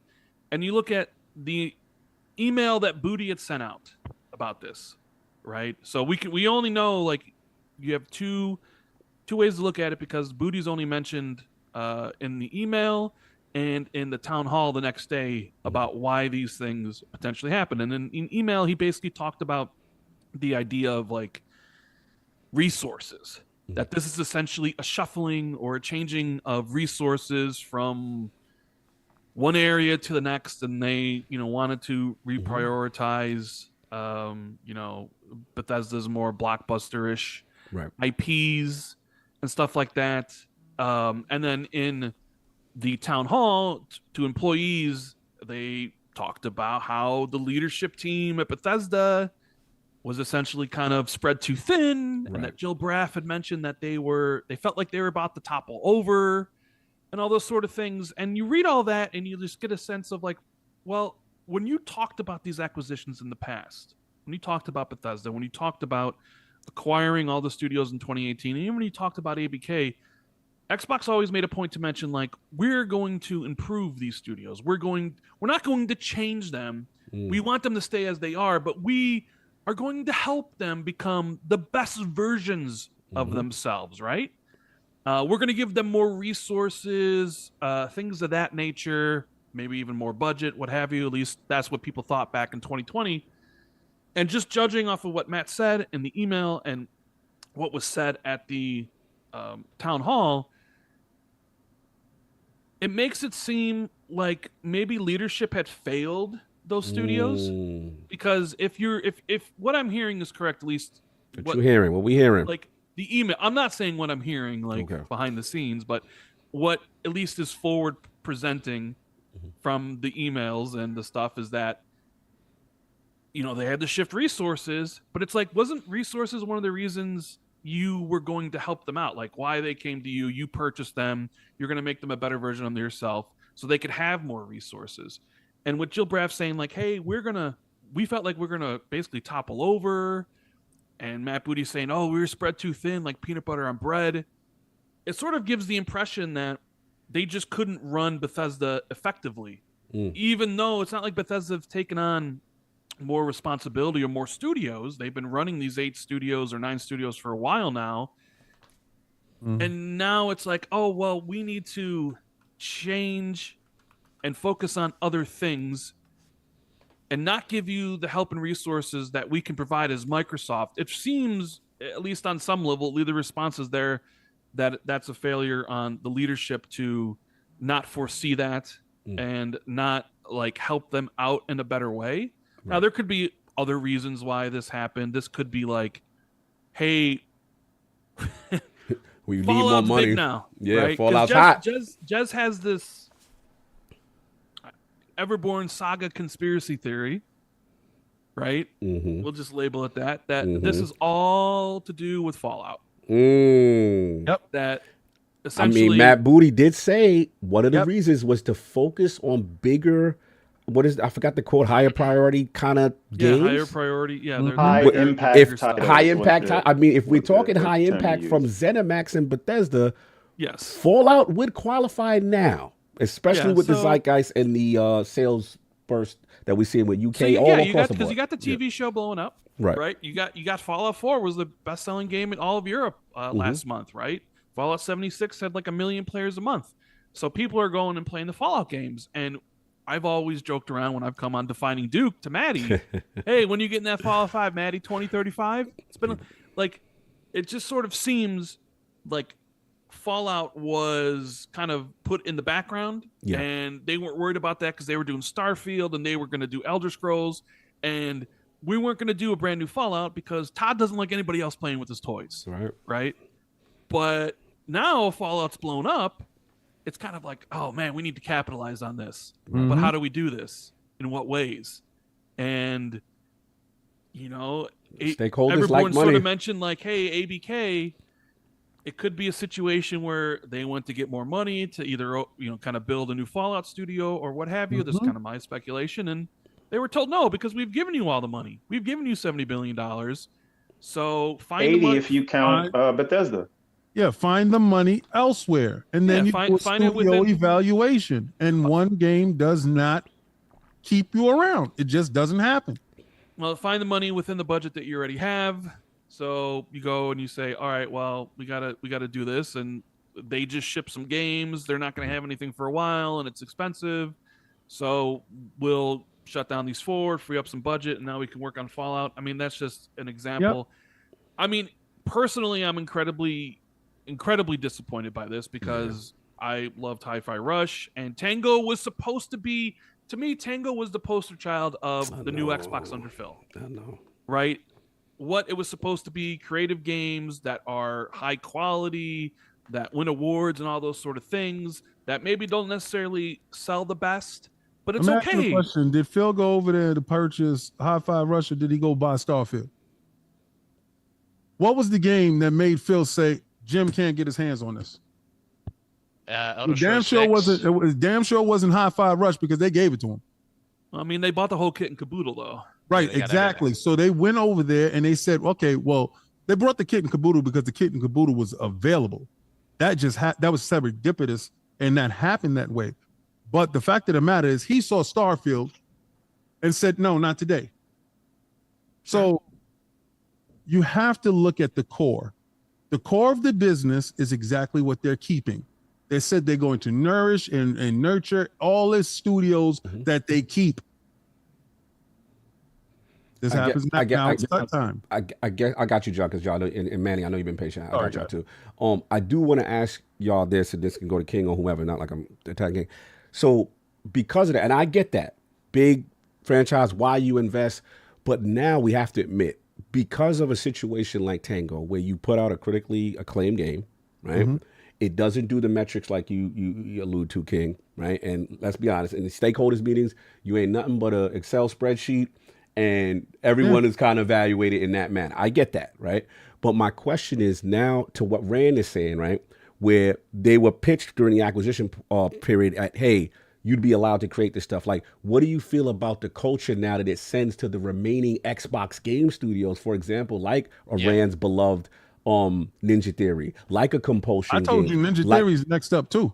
Oh, come! I don't. See, listen. God. Okay, so dudes did not hear me when I said, all right, Bleeding Edge was an unmitigated mess. All right, so when they acquired them, they got Bleeding Edge, right? Right. So they got Bleeding Edge. They put it out. It was somebody's passion project. And listen, I interviewed Nina Christensen. Lovely person. I love the studio.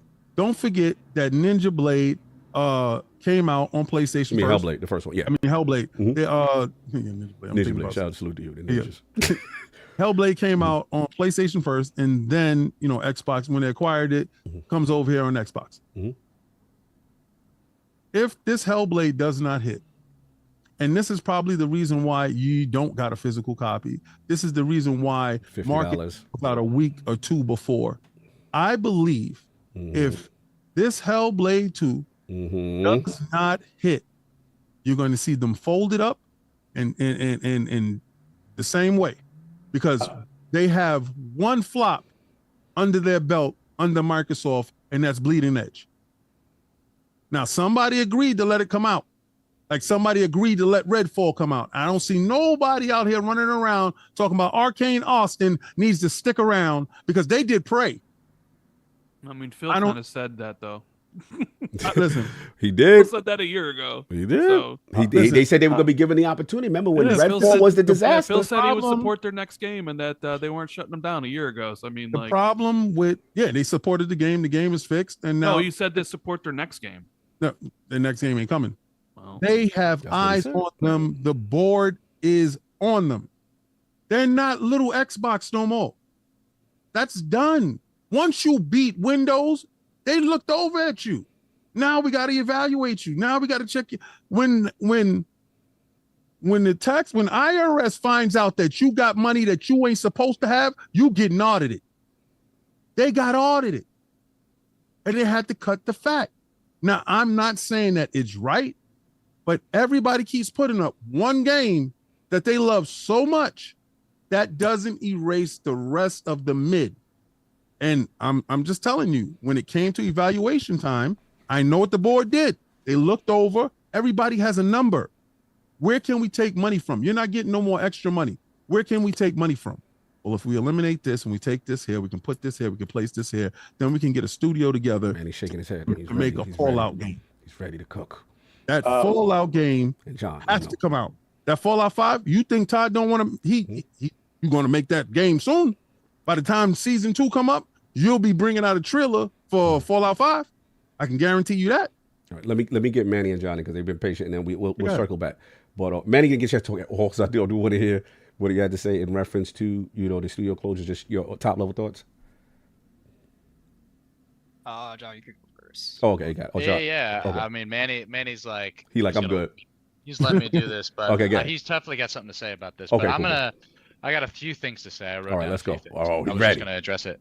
But yeah, anyways, I was gonna say to King, basically the Japan studio for Sony Japan, Sony studio, that whole thing. That Japan studio is definitely a different ballpark completely. Japan studio had greenlit like huge budget games that were all Risk for a long time. They brought us Bloodborne, they brought us God of War, and it was huge games. Don't get me wrong, but they probably, they definitely shuttered themselves, and even Sony regrets doing that, honestly.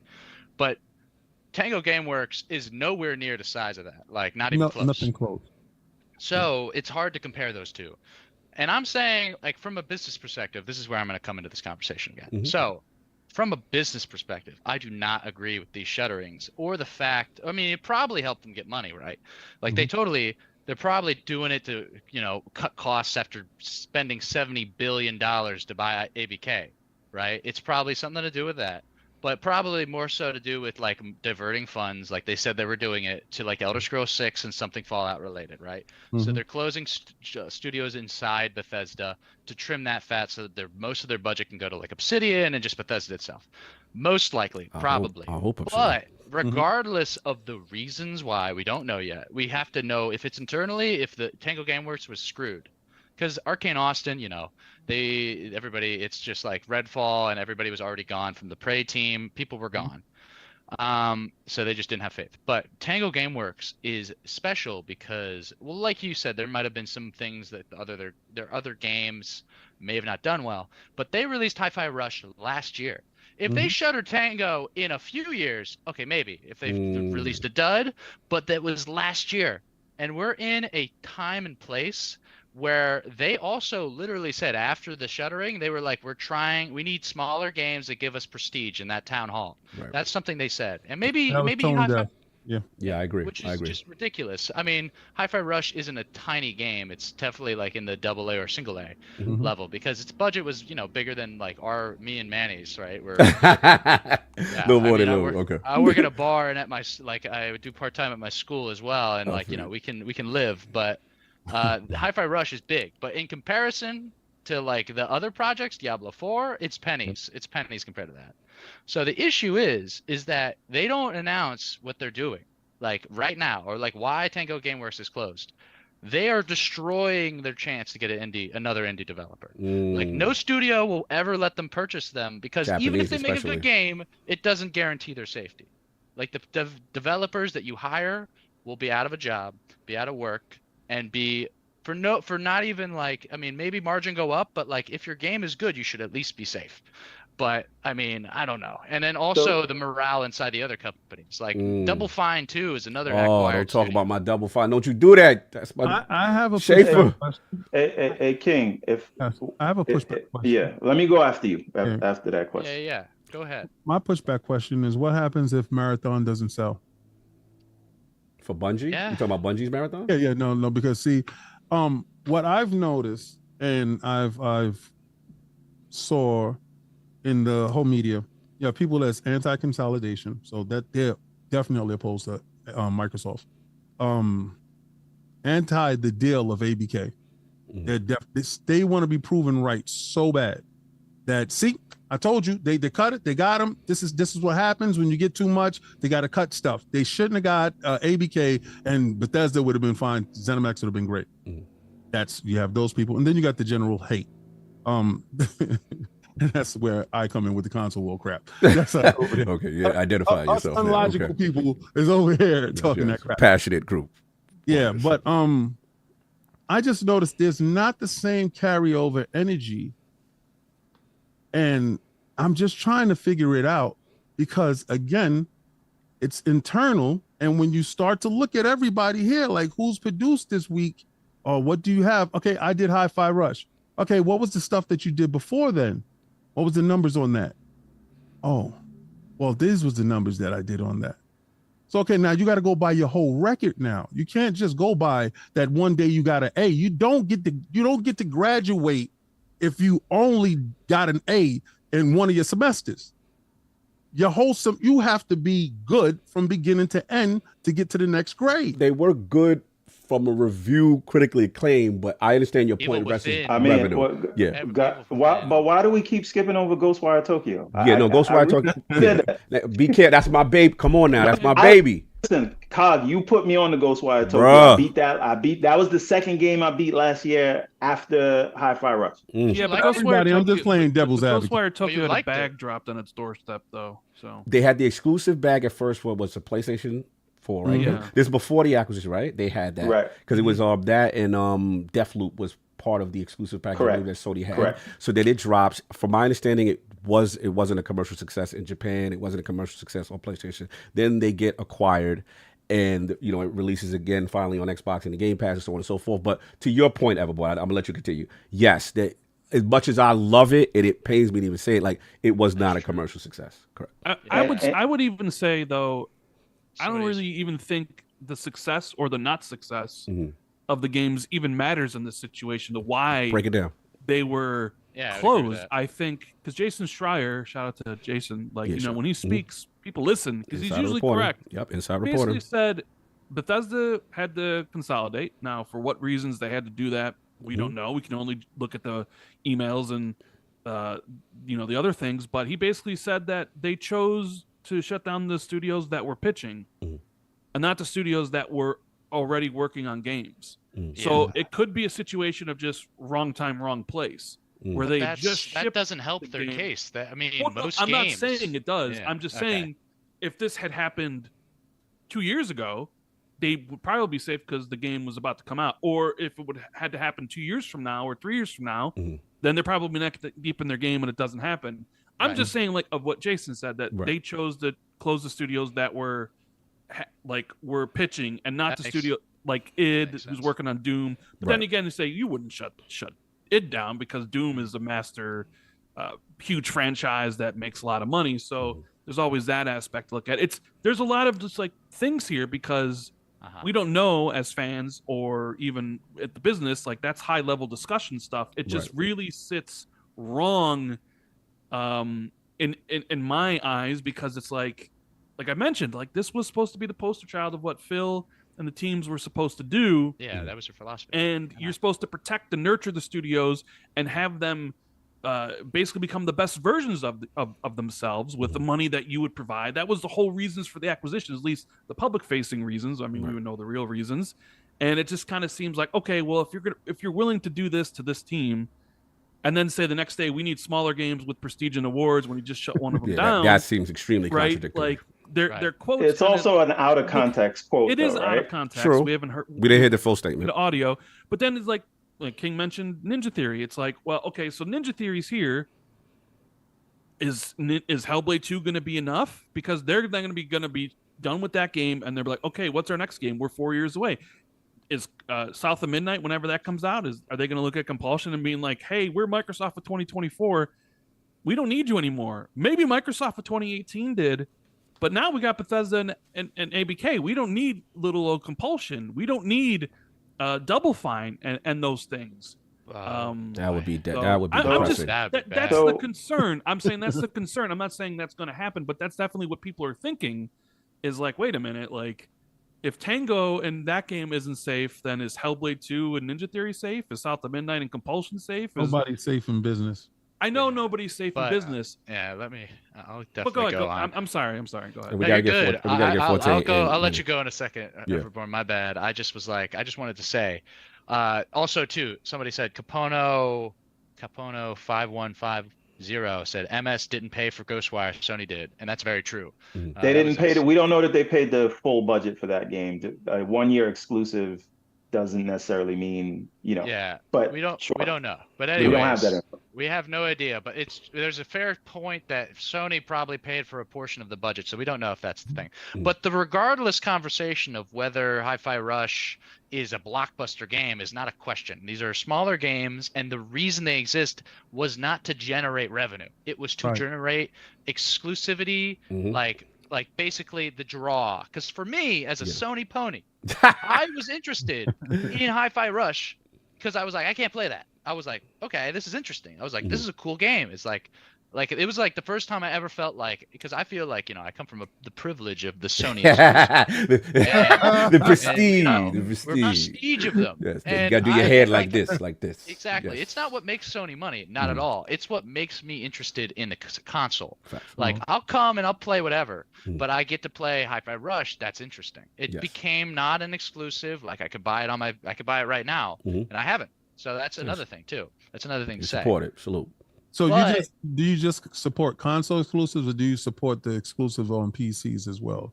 I don't really, and when it comes to exclusives, I think exclusives sell consoles sometimes. I think they're a big draw, and it's completely, it's hard to say that like that is not a conversation. Xbox decided to pivot its console thing or exclusivity thing, which is, it's one thing. I don't know business, right? I don't know business, but their shiny belt buckle, like when Ford makes cars, they make cars for millionaires and billionaires sometimes. They don't sell billions of those $1 million cars. They sell some of them. They make their money on the models that can sell to the average consumer.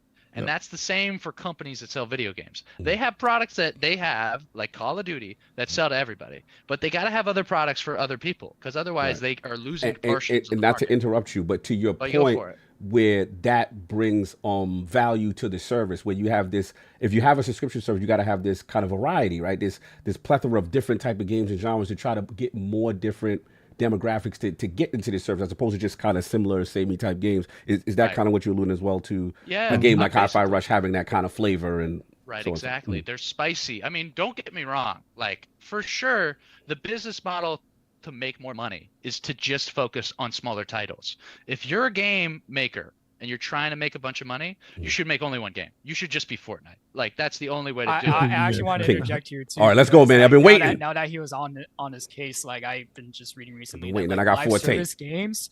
It's either the live service games, or like John was saying, just the individual games that are probably just in weary of just making probably the most money out of anything today, and not just a repetitive formula like Call of Duty, just the same game over and over again. Really, I mean, look at Fortnite, right? Is it like what, #1 on like all 3 consoles, and even like oh yeah, right? that's King would know. You look at something like Fortnite, and just keeps generating new like content day by day, and just basing it off of their live service of all the cosmetics and stuff, right? And I think that like a lot of these companies, it's their issues that they're just not recognizing that. It's like, how could you not just, it's like right in front of your face, right? But then also on the other side of it, it's like like John was saying, I mean, it's like you can't be Fortnite. You have to like go out of your way to do your own thing, but also just like, be smart about it too along the way. I mean, just try to like, you could take some of the formulas or some of the things that like Fortnite made Fortnite successful, like the live service, just implement it in, but just be creative with it at the same time, and don't just repeat the same type of stuff that you had originally, because people recognize that gamers are not stupid. We all know, like, we want cool stuff to play. Absolutely. I want to get up Gaming Forte. It's been a minute, brother. It's been a minute. Blessings.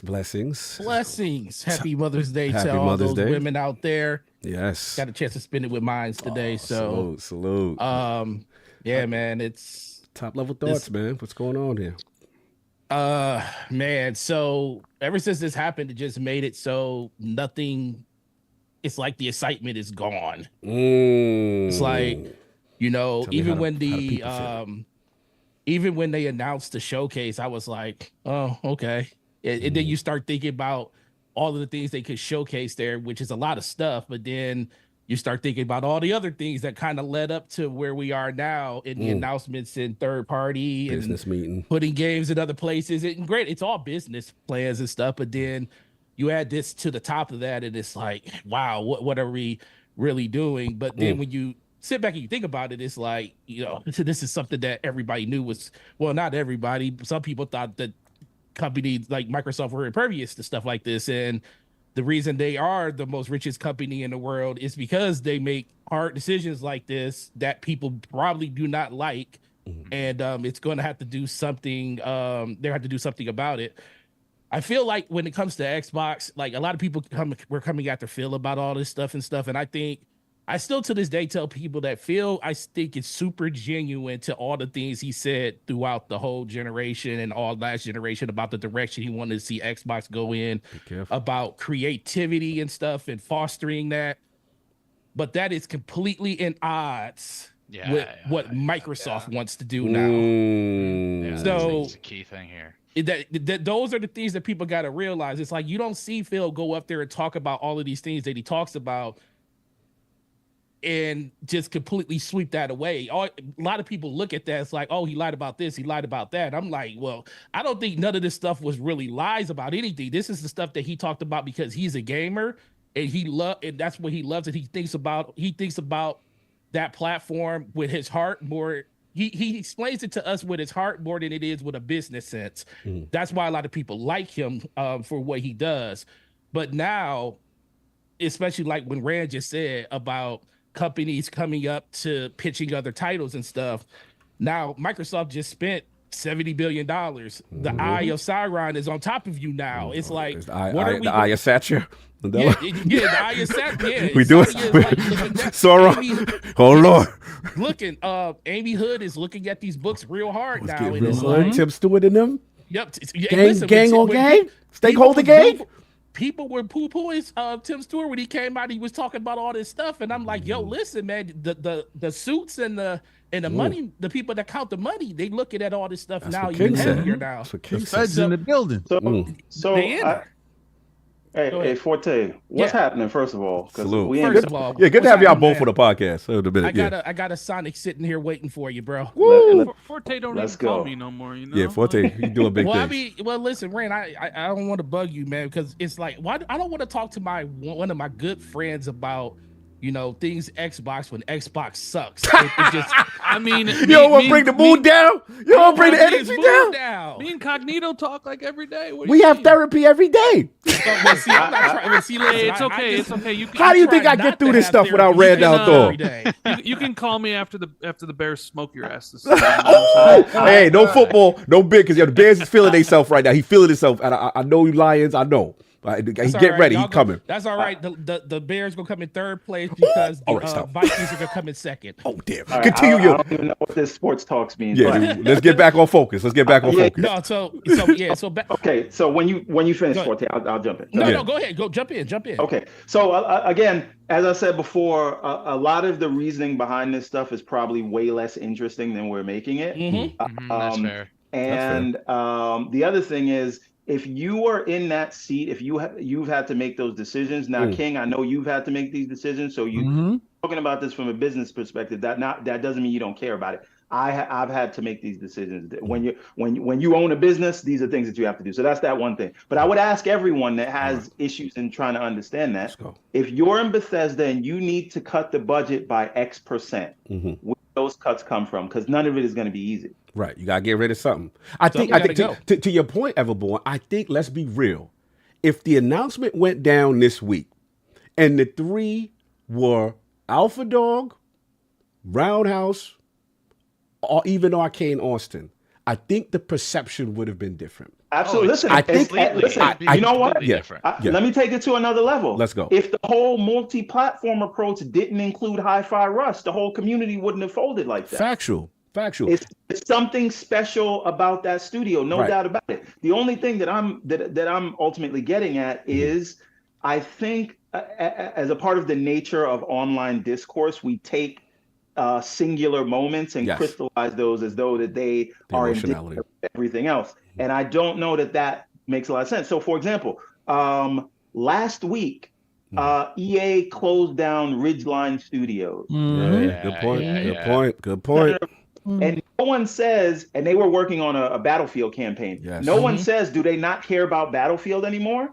This only happens with Xbox, right? Hold on. no, So no, are you implying that there is some sort of bias? Are we not going to hold Listen, Microsoft's feet listen. to the fire for their bungles and No, we mistakes are and bad messaging, sir? We are 100% going to do that. Okay. However, what I'm saying is we can give them the smoke for this individual thing. I don't know that we have to say that because they closed this studio for reasons we do not know, Right. that says something much larger than than it says, other than they closed that studio that we all love. I also think it has a lot to do with the fact that EA doesn't come out and say all the things that Microsoft said. You know what? Now we get to the issue now, Forte. Now we get to the issue. Let's talk about it. Real quick. Let me say something. I got you, Rand. I want to say something real quick. I want to say something real quick on that point. Okay. Right? And I got you. Whenever you hear Andrew Wilkins, the CEO of EA, or you hear Strauss Zelnick, the CEO of Take-Two, or when Bobby Kay was the CEO of ABK, you didn't see them. You never saw an interview with them talking to Ryan McCaffrey or Paris Lilly. Shout out to them. Shout out to Paris Lilly. They don't talk to those people. They talk to CNBC. They talk to Bloomberg. They talk to those people. And so Sony talking to GQ. Their metrics are very clear. And I think we are where we are right now is because Xbox has been very buddy with us. Tell the truth, shady. King is saying this is it. And one more thing is Xbox has not been clear with what their KPIs are. They say yes, this thing met it, but what is that KPI? Good point. So you do too much talking to the games media and not enough, because you know what? You're not going to go on CNBC and tell them, oh, we just like everybody and we want them to play. No, what's the numbers? Let me take it a step further. They're going to stop talking to you guys. But I like when they talk. No. This is your guys' fault. I'm selfish. It's my fault. I'm sorry. All right. So I'm gonna lose FanFest because of you guys. All right. And let me blaming the community. They got you there last week. I'm definitely blaming each and every last one of you flip-floppers that every other day the sky is falling. You chicken little dudes get on my nerves. Oh God. Chicken chest. This is exactly it. Patty Flip is trying to do $1 trillion thoughts. Oh, Lord. You don't have those thoughts. So why didn't you just worry about games? Can you play Hi-Fi Rush? Go over there. Go do that. Now, this is what's happening. Little by little, they're pulling away. Sarah Bond just did an interview on Bloomberg. He just mentioned Bloomberg. That's who they talk to. They leaked that information to Bloomberg first, and then Jason Schreier and everybody got it from over there. They're going to stop talking to you. No more buddy with Phil. No more hi Phil. Nope, he's in the ivory tower. I can't get that up there. No more conversations for you guys, because what happens is y'all think y'all the same. So we have. I'm sorry. I'll let you finish. I'm sorry. Continue. It's just the fact that they don't understand the barrier that is actually there. Right? Y'all took a lot of things for granted until they're removed. Now these things are removed. They are going to be stone cold. Remember when Shaun Layden and everybody was outside and they was rooting for Shaun to go? Get Shaun out of here. PlayStation ain't been good since. Hey, King. Jim got there. Listen, Jim got there, didn't talk to you guys. Showmanship was gone, closed up everything, even changed the button configuration around. Oh, for the Japanese. Told y'all dudes that they believe in generations and the SSD was fast, and nobody bats an eye. But Phil is out here taking slings and arrows every other day. No longer has a conversation with you dudes, and y'all cannot reach him. And you're gonna say the number you have reached.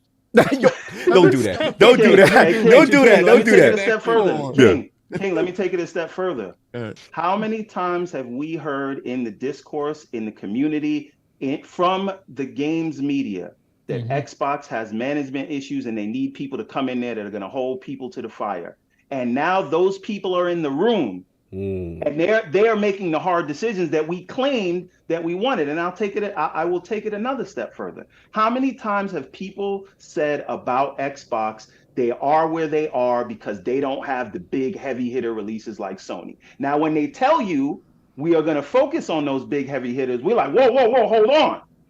And I'm gonna, again, this is coming from someone who was most hurt by Hi-Fi Rush going multi-platform and most hurt by Tango being closed. I'm not coming at them. I want to read a number to you, right? Now, I know this is not indicative of everything. Okay. But what do you think was the all-time most concurrent people playing Hi-Fi Rush? All-time on Steam. I know it didn't do well. 6,132. Yeah, I said 3,000. That's the all-time high. Yeah, I know. Addict putting on some metrics that it didn't do well. So wait a minute. And now we see what Sea of Thieves is doing on the PlayStation Store, right? When they put Hi-Fi Rush on PlayStation, did it crack the top 25? Oh, that was devastatingly. But everybody loves Hi-Fi Rush. No, you're right. That's it. We have a data point. No, you're right. You have a data point. So the point is, we don't like this, but this is the reality. A hard decision. And if you're saying, well, this studio is going to make us a great game, but we didn't really get the engagement if you look at Steam, and even on Xbox, it didn't hit top 10 when it came out of most played games. You can go back and look at that. So, and I know they said it hit those metrics, and that's fine because it was a shadow drop. Sure, they deserve the smoke because honestly, if you look at what they're saying versus what's happening now, they lied. Contradictions. And they held to account for that. I'm not saying don't hold them to account. That's fair. But if we're, I don't think that we can be really flabbergasted that this happened, because if you look at those numbers, and again, like Rand said from Bloomberg, they take 4 to 5 years to make a game. 5 to 7. Now, 5 to 7. So if they're pitching a game right now and they don't have anything in the pipeline because they emptied the clip already, you're not going to get a return on anything they do for 4 to 7 years. And you have to cut budgets now, and you want to greenlight projects. I want to get. What do you do? Rand, okay, Rand. Go ahead. I was gonna say, how do you think the conversation went over? Fallout TV show comes out, huge success. They breaking records. Amy Hood goes to the Xbox division, talks to Phil, talks to Matt Booty, and asks, "Well, how far away are we on the next deliverable of Fallout?" And here's the answer to that. What do you think that conversation was? First of all, Amy Hood walks through the Microsoft offices with black Air Force Ones. Oh man, she from black Air Force One energy, bro. Her last name is from Hood. Downtown. Her last name is Hood, though, for real. On God. But when you think about it, it's like, that's why I hold a little, it may not be exactly that like what Red was saying, but I think it's just a totality of all of that, all of those things. When you go back and you just start looking at the books of everything that's happened around Xbox and how much they received from, Microsoft versus what they're giving back. And a lot of people say, well, we're giving you back a lot. But then in Microsoft's eyes, they're like, it feels like y'all bleeding us dry, and we ain't trying to keep doing that. You need to find the money for somewhere else. Right. So when they hear something like Fallout, the next Fallout game is like 4 or 5 years away, and we have a banger in the mind's eye right now when it comes to this TV show. Zeitgeist.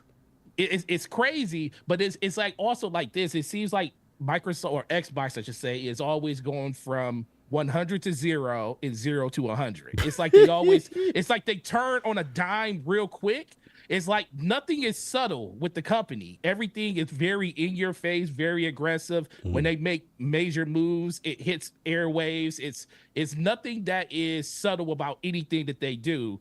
And that's been the consistency of that company for ever since the inception of it.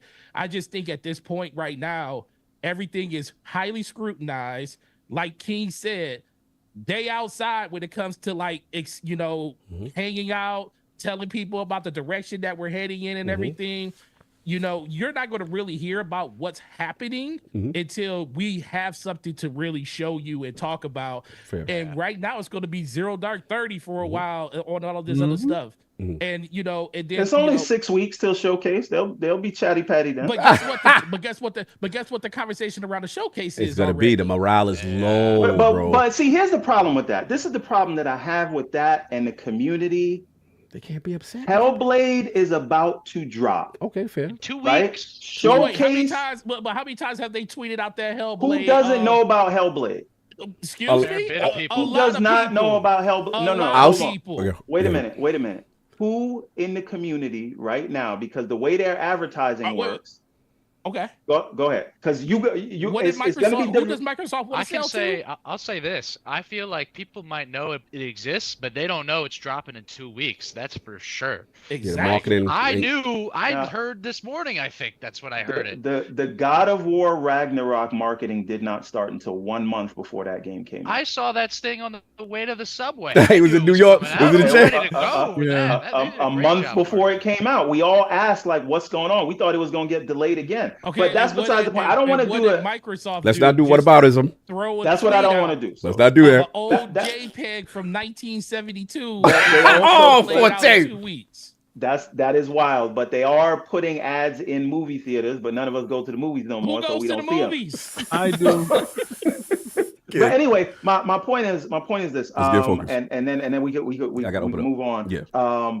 I just don't like the talk of every time Xbox does. I'm not doing a whataboutism, but it is always the sky's falling. I'm just saying Xbox is now the largest publisher in the world, maybe second largest if you count Tencent. Right. Yeah. No, I This feel you. idea that they're dead or dying or going somewhere is actually laughable. And this idea that Game Pass is dead or whatever, I'm telling you right now, Not COD's going to be in sustainable. Game Pass. COD will be in Game Pass, and they did all of these cuts, and yet they didn't cut Game Pass. I was surprised by that. I was expecting that at the business meeting. I want to get Rand in because Forte, your homie, podcast partner, has a comment. He says, Oh, "So yeah, of course he does. of course you know, Where's yeah, he you know, you have to be the Lord Contrarian." Oh yeah. So when did what he got to sales say? become important to Xbox? And why wasn't Tango told that before they shut down? And then the second thing, this is Avi J. I do want to mention this because this I have to put, in my opinion, blame on Xbox for in reference to the hi-fi situation. Yep. Because I've told people, and I've been on record, as much as I love that game, and from our understanding, they held that game since the Game Awards the year before it could have dropped. That's what I was told, right? Then we get the direct at the top of last year, and the game is shadow dropped into a service. Now, don't get me wrong. As a Game Pass subscriber, the best service in gaming, I think, still to this day, I loved it. But we have to be honest. We, as Xbox people in the Xbox community, we're in this niche. There's still a larger community, Nintendo, you know what I'm saying, PlayStation, that would not know about this game. This game wasn't in store shelves, correct, Forte? I mean, you're at GameStop. There was wasn't on no store shelves. proper marketing push unless you are in the Xbox. So I always felt that it was cool for the moment, but I thought it was a detriment to that game to not get the proper resources. But I do want to try to answer Slow Mo's because I want Rand and Forte to answer what he said in reference to why Tango wasn't sold before. Oh man. Well, Slow Mo, you know, my homie, I love you, and he's absolutely right. I mean, there's no really fighting or trying to even combat that conversation. I would just say this because ultimately it comes back to all of this is happening. Like I told people, once Microsoft got a good look at what financials can look for one quarter with ABK underneath them, everything was going to change. Oh, that's a good take. Sorry. Like as soon as they, because it's one thing being a person that sees what you receive from Activision Blizzard as your 20 to 30% cut every quarter, and you kind of look at that number like, oh, that's a really good number. It's completely different when you're looking at all the revenue from all the different divisions and you see 51% revenue growth in one sector, and that should tell people instantly, because Microsoft all the way up until that point was always reporting their numbers under one division, under Azure and everything. They were never separating Xbox and gaming by itself. Right. So they decided that was so significant that when they did their earnings, they split it and said, gaming is 51% up, but console sales is 31% down. But gaming revenue is up. So what that tells me is, when you got people going, when somebody made I think it was Ains on Season Game, he made a good point. He was saying when you see that number 51% up, we know the majority of that is from Activision Blizzard. Correct. Where is Xbox underneath all of that? Right. So then that's when people like, once again, we're going back to the shadow broker, Amy Hood. They're looking at these numbers and they're like, hey, ABK accounted for this much of it. So, hey, what are we doing to get these other sectors to do what this is doing? We're not expecting everybody to like bring us ABK numbers, but you can't come in flatline or underneath budgets and stuff like you have been before. So then that's when the conversation starts happening about, okay, if we can't manage to bring revenue up, what's the number one way that you recoup revenue? You let people do sound effect, John, not the sound effect. That's the only the people. I listen. I have to do. I hear it all the time. I'm on conference calls and everything, and I hear these conversations. It's like the number one that you affect is either closing stores or letting people go. And that's the only way, and that's the biggest bang to the buck when it comes. Because guess what? Not only are you saving money on just the salaries of those people, you're saving on all of the insurance and stuff that you're paying for all those people too, and the real estate costs. And the real estate. Exactly. So you're literally just having a bottom line growth to that bottom line of profit, just instantly coming right back into your portfolio. Is it right? Absolutely not. It sucks as a person that's impacted by that, but that's what's really happening here. So so to this point, once Microsoft saw those numbers and they were like, "This is incredible. How can we get the rest of the division to be like this?" So.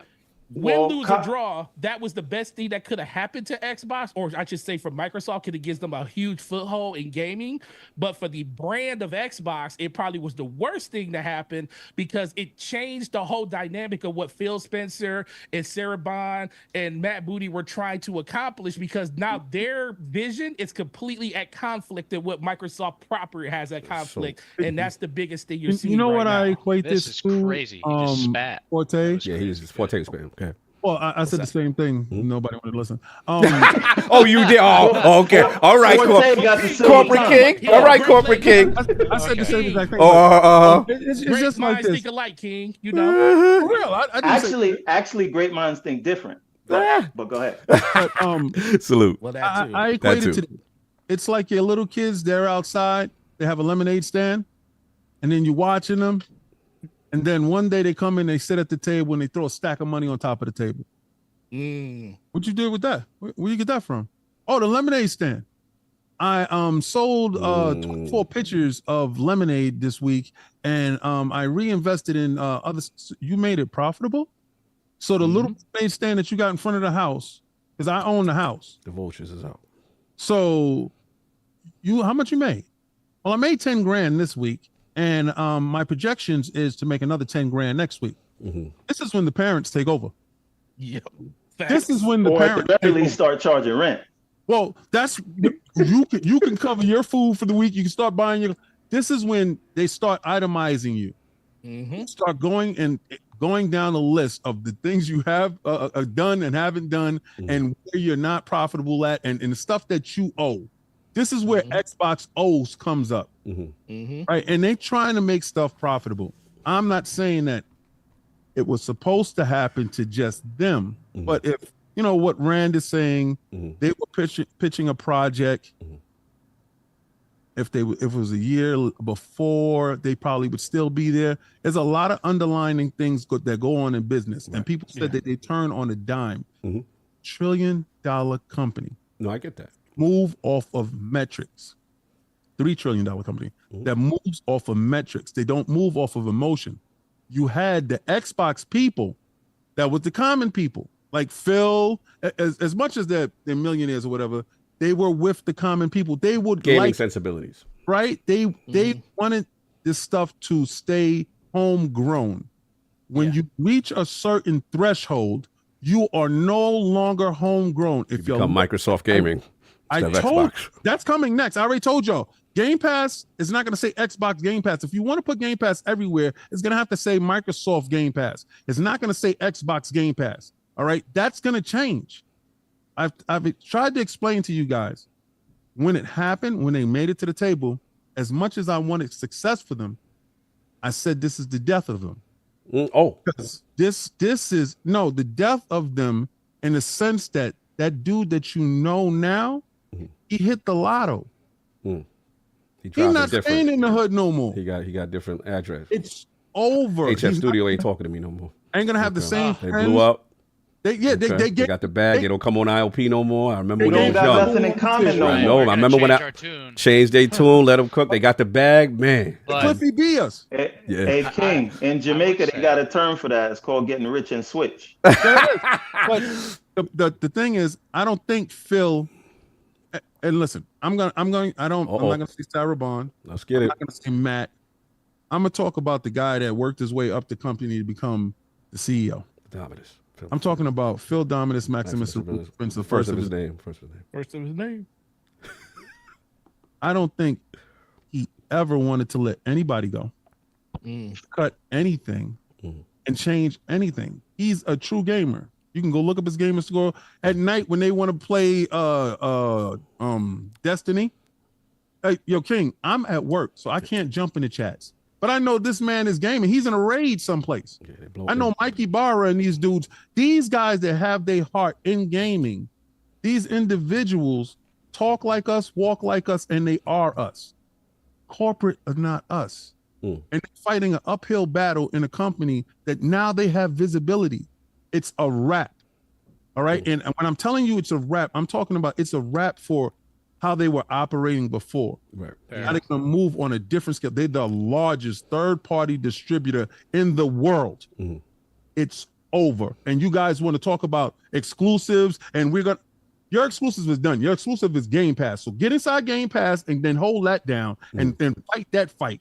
But don't fight the fight of exclusives because that's over with. Yeah. I want to jump in. And I got to get Rand on this because I was listening to this for 20 years. Point in reference to, I hear you, King, and you're talking the cold, hard facts of business and also the pushback of executives that we currently have in leadership that have gaming sensibilities that at least are able to push back. I think is what you're getting at, right? And then, but when you get to a certain threshold, things change. I get that. But we got to be real too, and this is kind of Rand and Jez I alluded to on Xbox 2 that I want to get Rand in, is regardless of that, we have to admit the sentiment in this community is probably the lowest I have seen it probably since the Xbox One 2013. Hey, Cog, in fairness though, I hear that every time there's a bad thing that happens at Xbox. I get that. The lowest time since 2013. Are we? But really? In fairness, I have seen with my own eyes people who extreme loyal to the brand, extreme loyal to the community. This was a breaking point for them. We have to admit, for a lot of people, it wasn't just hyperbole. A lot of people was like, I don't trust you. I don't trust leadership. And then the talk started to happen. That's why I want to get Rand in. For the first time, I'm seeing with consistency, this leadership needs to go. This leadership, they need a change. You know what I'm saying? So, Rand, like now that you've had more time to process, or oh man, we gotta talk about it. This is the talk right now. I've had this on the final do. All right, let's get to it. I know. So we gotta talk about with everything that's going on to this point. Should this leadership be in place, or is this categorically mismanagement and they need new blood in there? That is the question. I'm just presenting that people are saying in gaming. Rand, I'll throw it at. I mean, I don't know. I don't really call for people's jobs and stuff.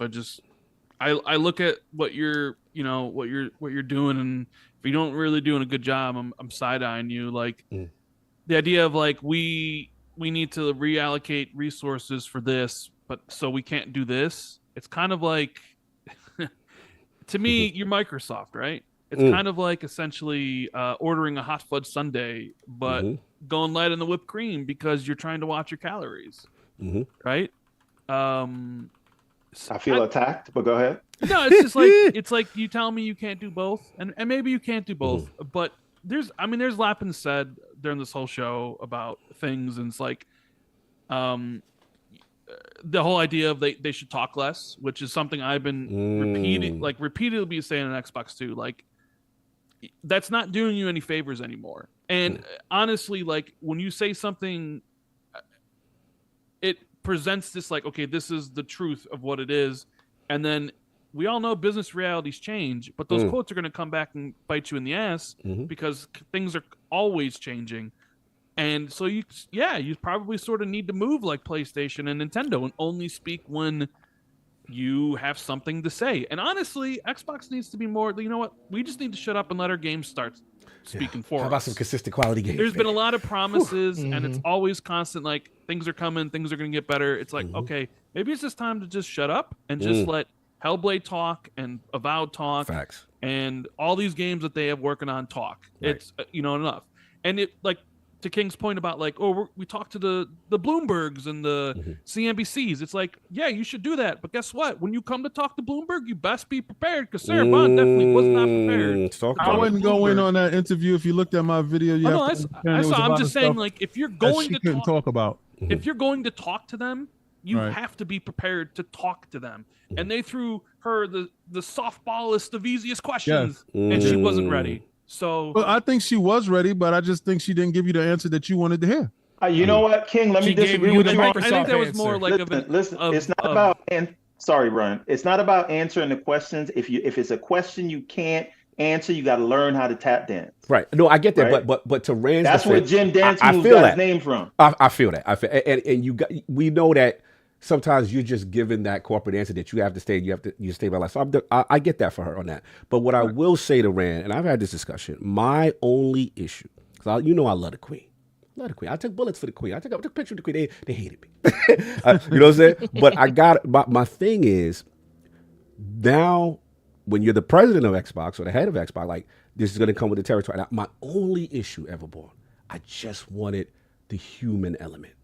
I just wanted a little bit, hey, we are sorry that this happened. There's people that lost their jobs, or, hey, Xbox community, we hear where you coming from. And maybe I'm corporate cog. I know. But I want to break some news to you after you finish. Go ahead. I think we have to give Phil this, regardless of whether you like him or not.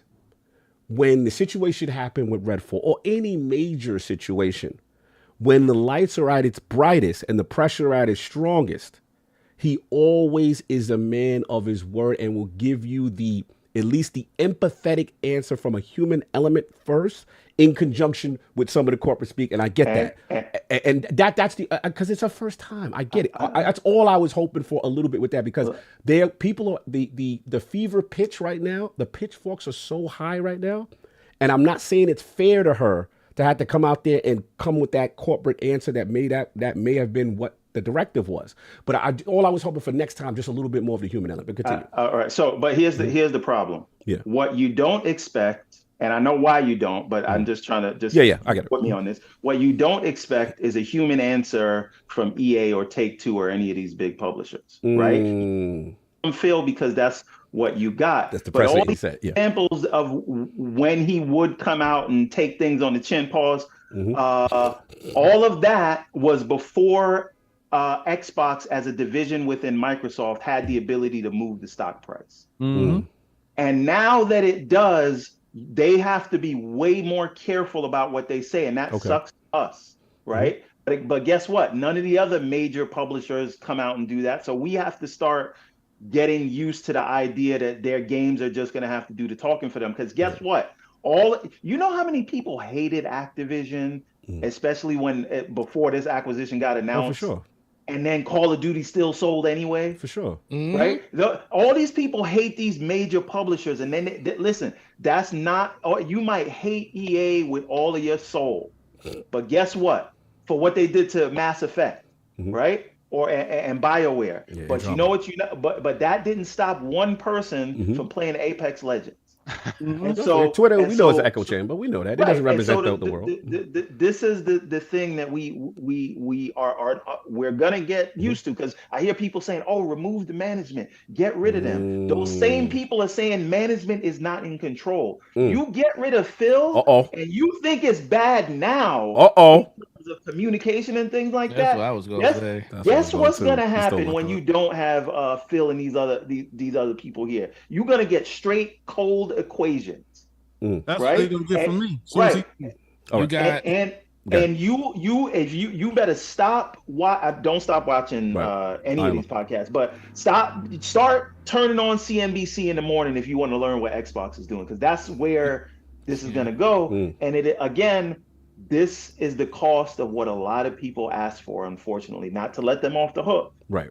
I'm just saying, as King said, be careful what you wish for. I said that too. Yeah. But all right, I got to get John because you got to go. Go ahead. And I got to finish. Let Rand finish his thought. He didn't finish his thought or the decision. And then I got to get John and Manny out of here because they've been here. And it was like the Forte US, like what Slow-Mo asked the question about why weren't they told sales were important or whatever.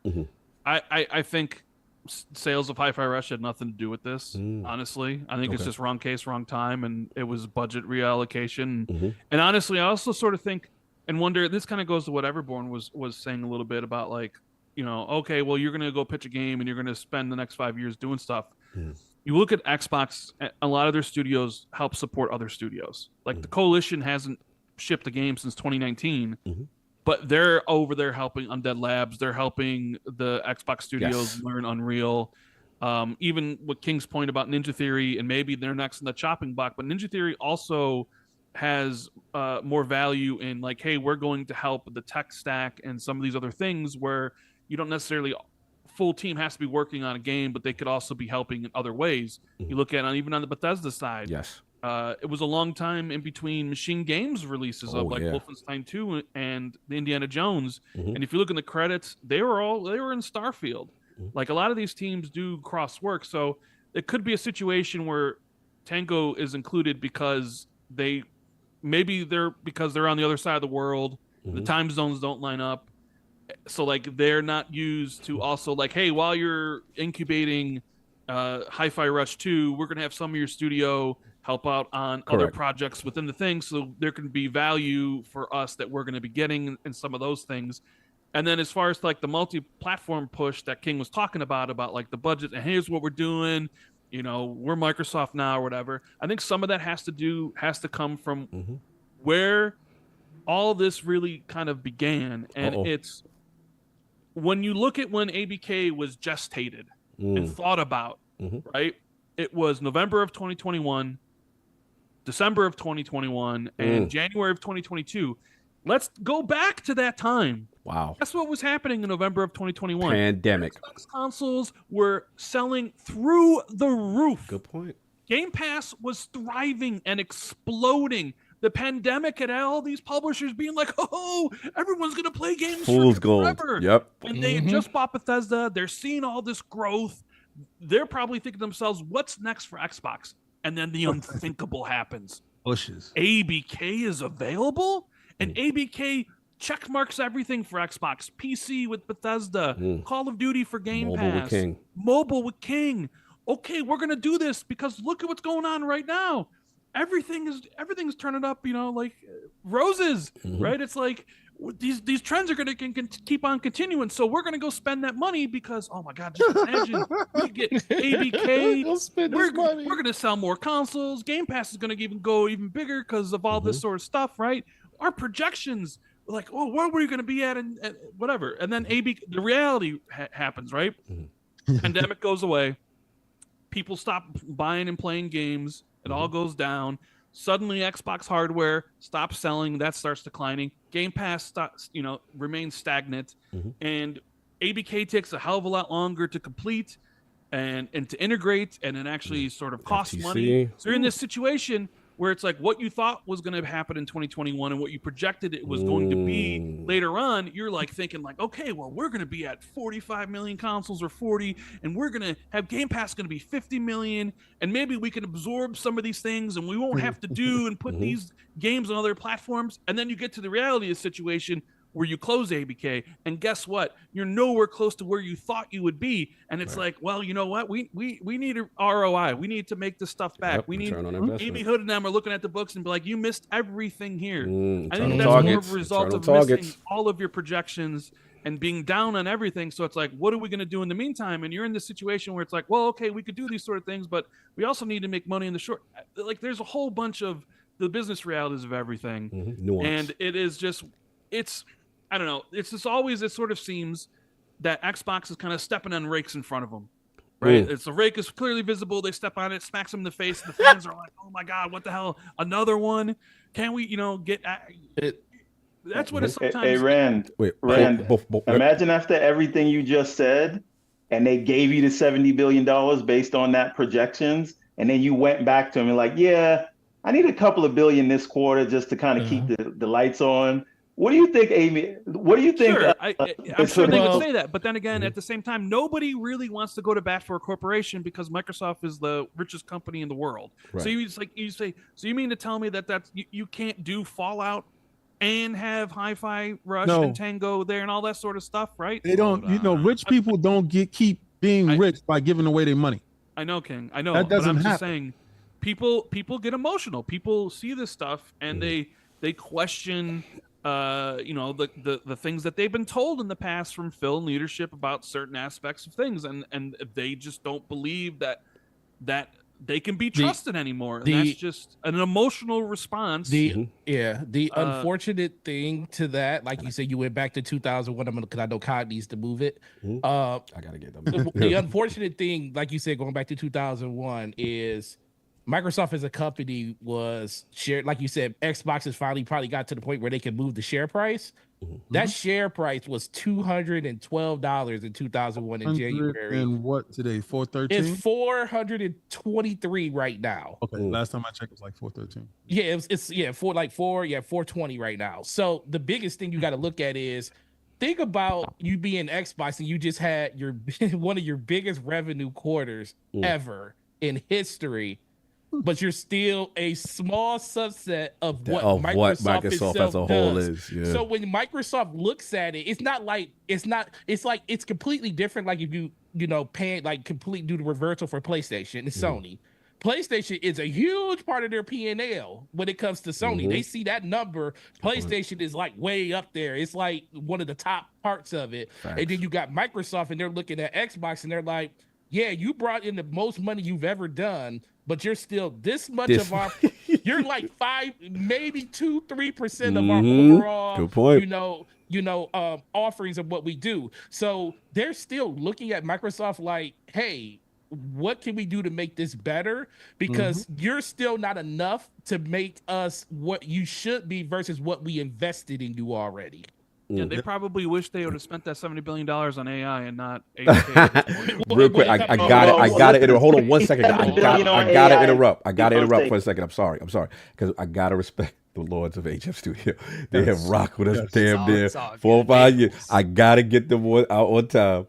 Lord John, Lord Manny, absolute pleasure. I will say one last. You got a ball. You got a ball before you go. Okay. One last thing, because we had the leeway now to bail out before we can get responded to.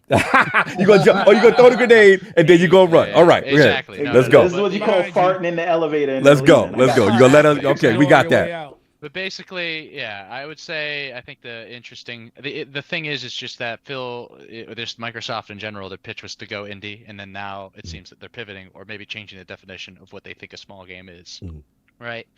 But it just that makes a clear sense. We as developers have a different type of perspective on this whole thing because if we actually had an opportunity to potentially go work, or like we were looking at Microsoft, we were thinking about doing an incubator, applying there, potentially seeing if they could work with us.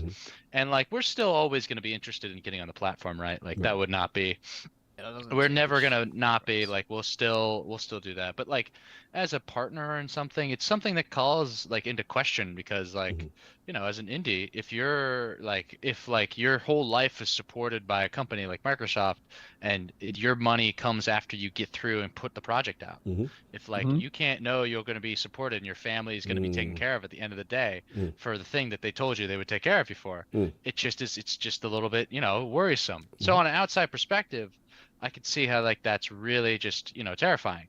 And people that are inside at Microsoft already that are in that position where they're like between that bracket of like we're a super small game, so we're like our production cost is just us staying alive. Right. Basically, but if you're like a bigger studio, then you have way more costs. Like you guys said, real estate and different things that are going on, like those might not be able to thrive. And maybe the small games are really small that like Microsoft is thinking of. But anyways, that's all we can do for today. We appreciate you guys bringing us on the podcast. Absolute Been pleasure, amazing. Lord And John. the rest of you guys, thank you so much for having us. Oh, no question. HFStudios, Lord Manny. The game is Let Him Cook. Link is in the description. Do us a favor. About 900 in the chat right now. Hit the like button first. You know what I'm saying? Pay respect to the Lords. You're in the Lord's house on Sunday. But also hit that link. Hit that Steam-powered link. Hit that wish list. Independent devs on the scene doing their thing. Absolutely phenomenal premise. Bull of hell, the best name in gaming, Let 'em Cook. And of course, again, the energy, the passion, we love to see it. We pulling them, hopefully get this, again, give us the dates or for everybody so they know when you're coming out tomorrow on Steam. And We're then going to have a demo on Steam Yeah. tomorrow. Okay. Playability Fest. May 18th. Sorry, June 18th. Mhm. June 18th. Early access. no Yes, doubt. that's right. Early That's access. $8, baby. $8. New York in the yeah. building. Beer. Can't beat that. Exactly. Right, That's a drink. $8. Let's go Hours get Hey, it. Buy one hey, for but, you, Exactly. and buy one Nice for your beer. friend. That's a nice beer. That's a nice Listen, bit.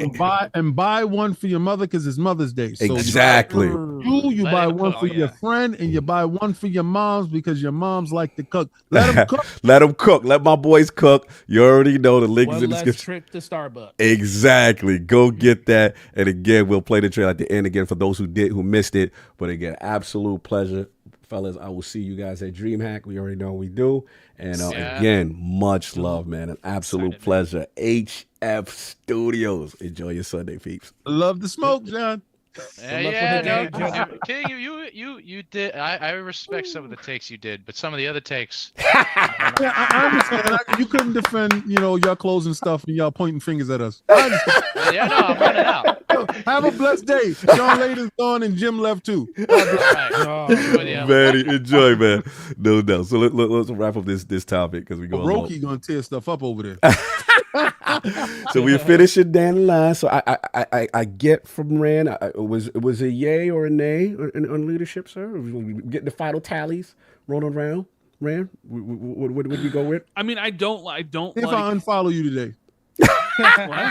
Speak with y'all. Speak your truth. How are you feeling right now? Unfollow you today. Act up. See if I unfollow you today. Oh Lord, Don't be like don't worry mustard about the heart threat. today. Speak I with know your you heart. got a mustard heart, dude. I got pictures of you. You are nowhere near mustard heart. So cut it out. Stop bullying Don't and mustard heart leading the witness.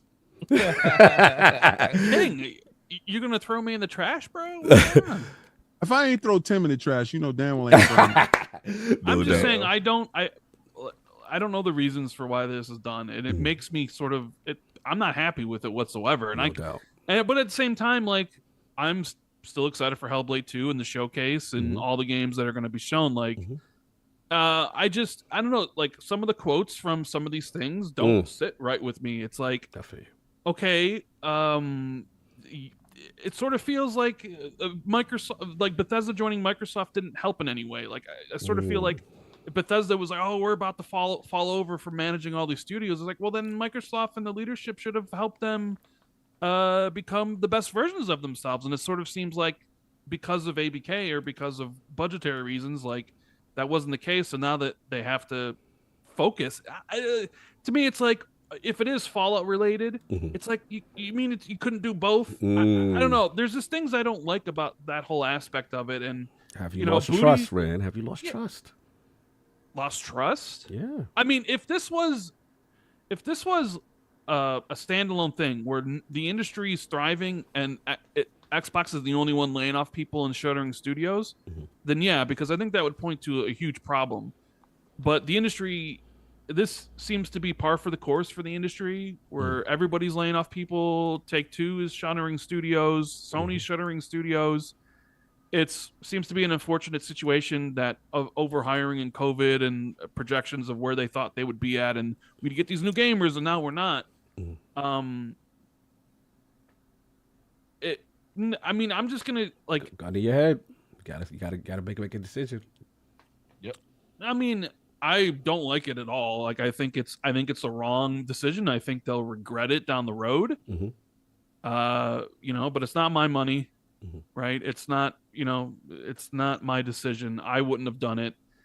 And I think Xbox is going to be judged here more about the quality of their games, of their upcoming lineup, because now you're getting into things that started under Matt Booty when he was head of Xbox Game Studios. So the quality of Hellblade 2 and the quality of Avowed and the quality of stuff like Indiana Jones and Perfect Dark and State of Decay 3 and stuff.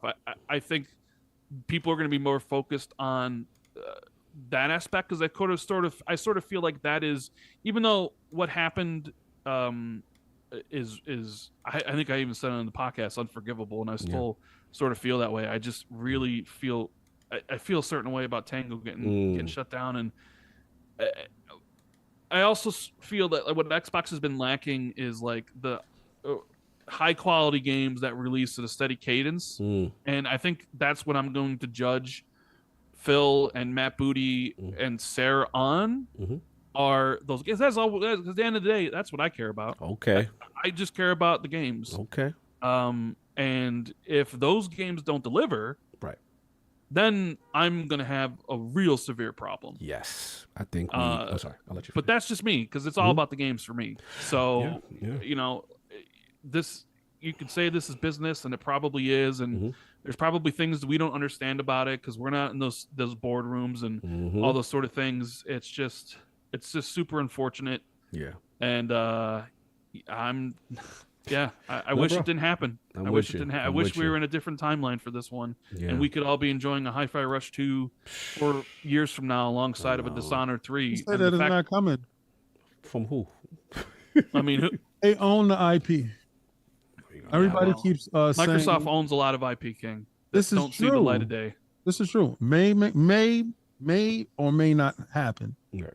But the thought process that you have is everything is a negative. So it could be a positive, could be a negative. I don't know. I can't predict if they're going to make this or make that. But what I can say is they still own the IP. And they could just double back later on and get a talented group together to form a studio once the budget fits that. Just doesn't fit that right now. A lot of hopeful there. Very wishful.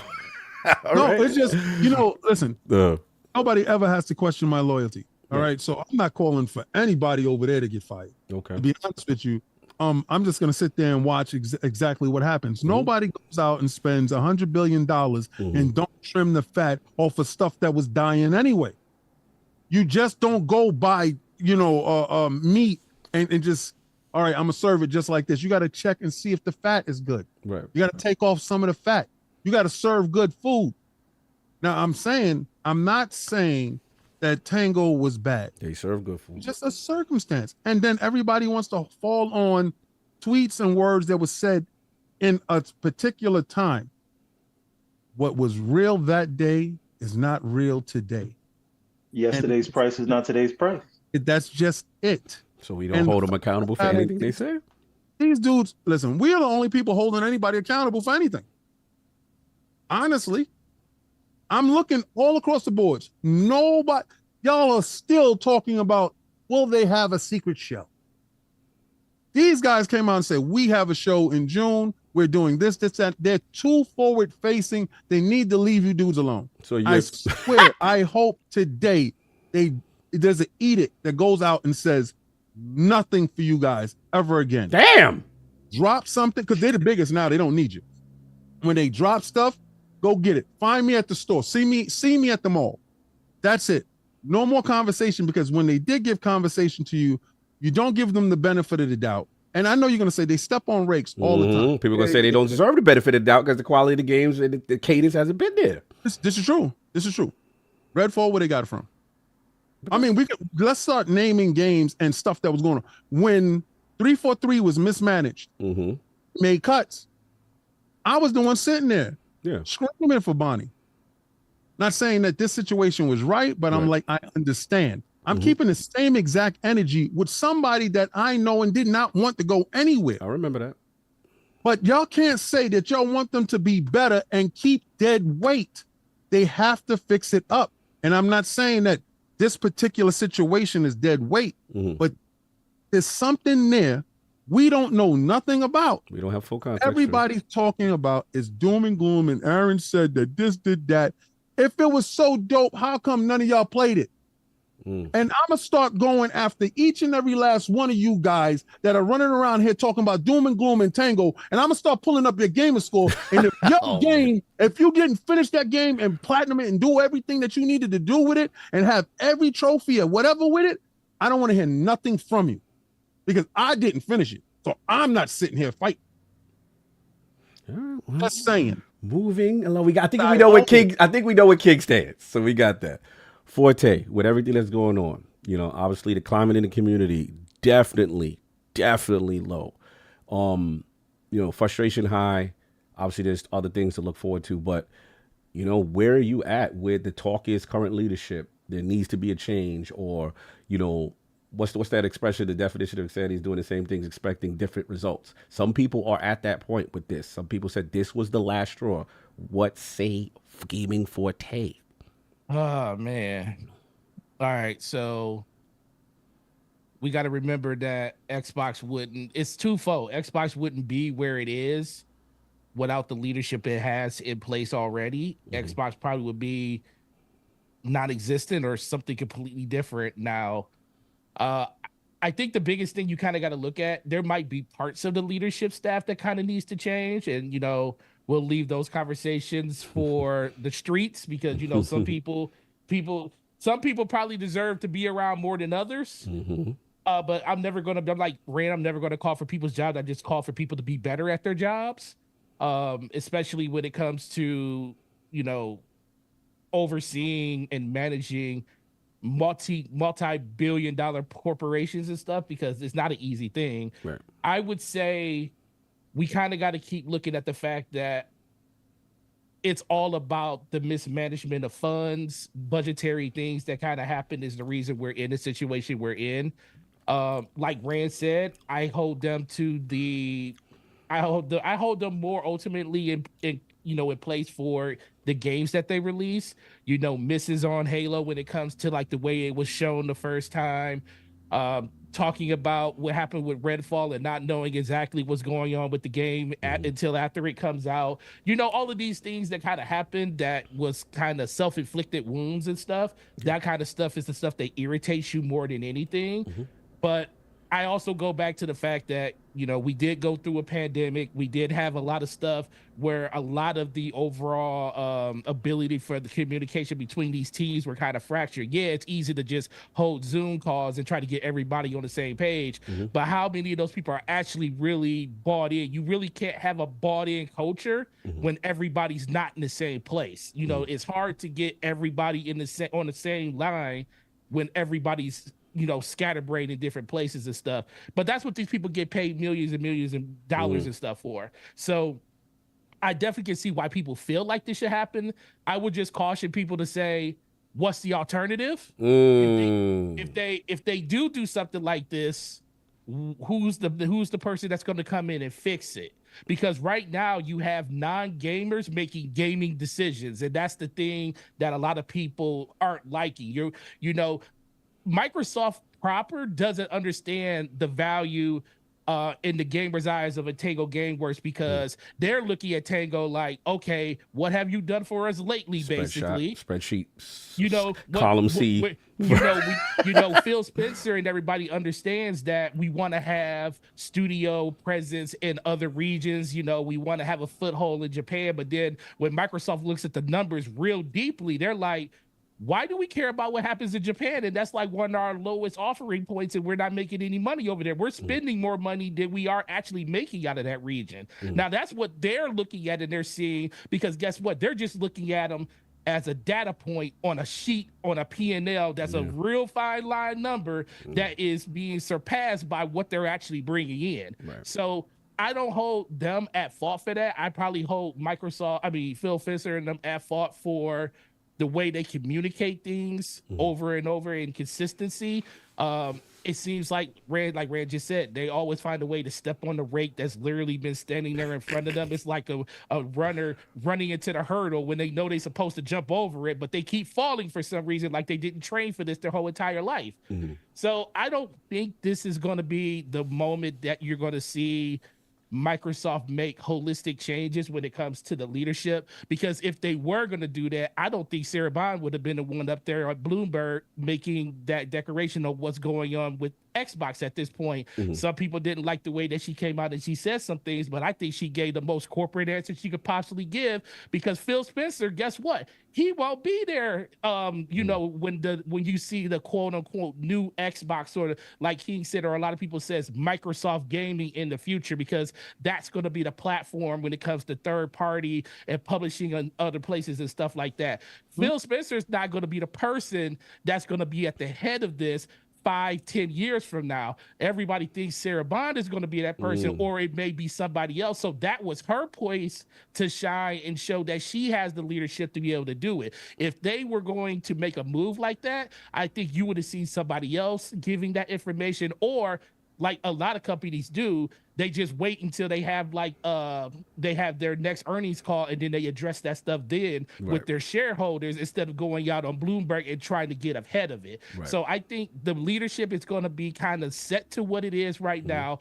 But the thing is, there will be a lot of accountability going forward. So what's going to happen with Hellblade? What's the marketing going to look like when it comes to that? I think Microsoft themselves are culpable, because they need to spend more money when it comes to promoting this stuff, because if you're not promoting it, people don't really know about it actually being there. Yes, us as gamers know about it, the ones that are in the 5 to 10 percentile, but what about all those people that just watch NBA? Or right now you got, you know, one of the budding stars in the WNBA, Clayton Clark, going out there in Indiana. You should have Hellblade on the Indiana Fever's court right now, because you got a whole bunch of people watching those games and stuff to see exactly what's going on with her, and that could kind of be just free marketing. Well, not free marketing, but that should be extra marketing that you would normally get. They're not doing the simple things that a lot of people do in order to get their stuff out there. So I don't blame leadership at Xbox for that. That's more of a Microsoft funding thing. But Microsoft itself and Xbox themselves been at such odds with each other when it comes to that.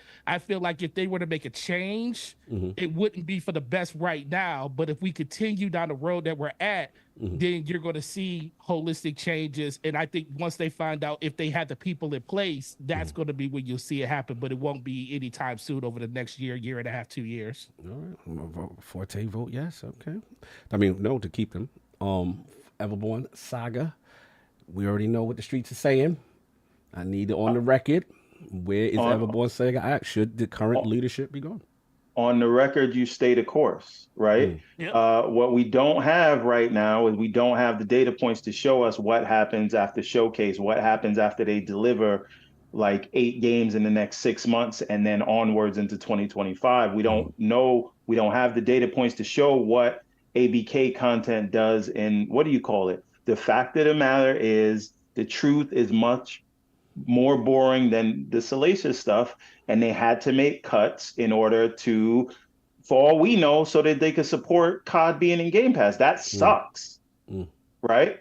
But let's see the vision play out. Let's let the games release, and when you will get smoke from Everborn, that's what I want to know.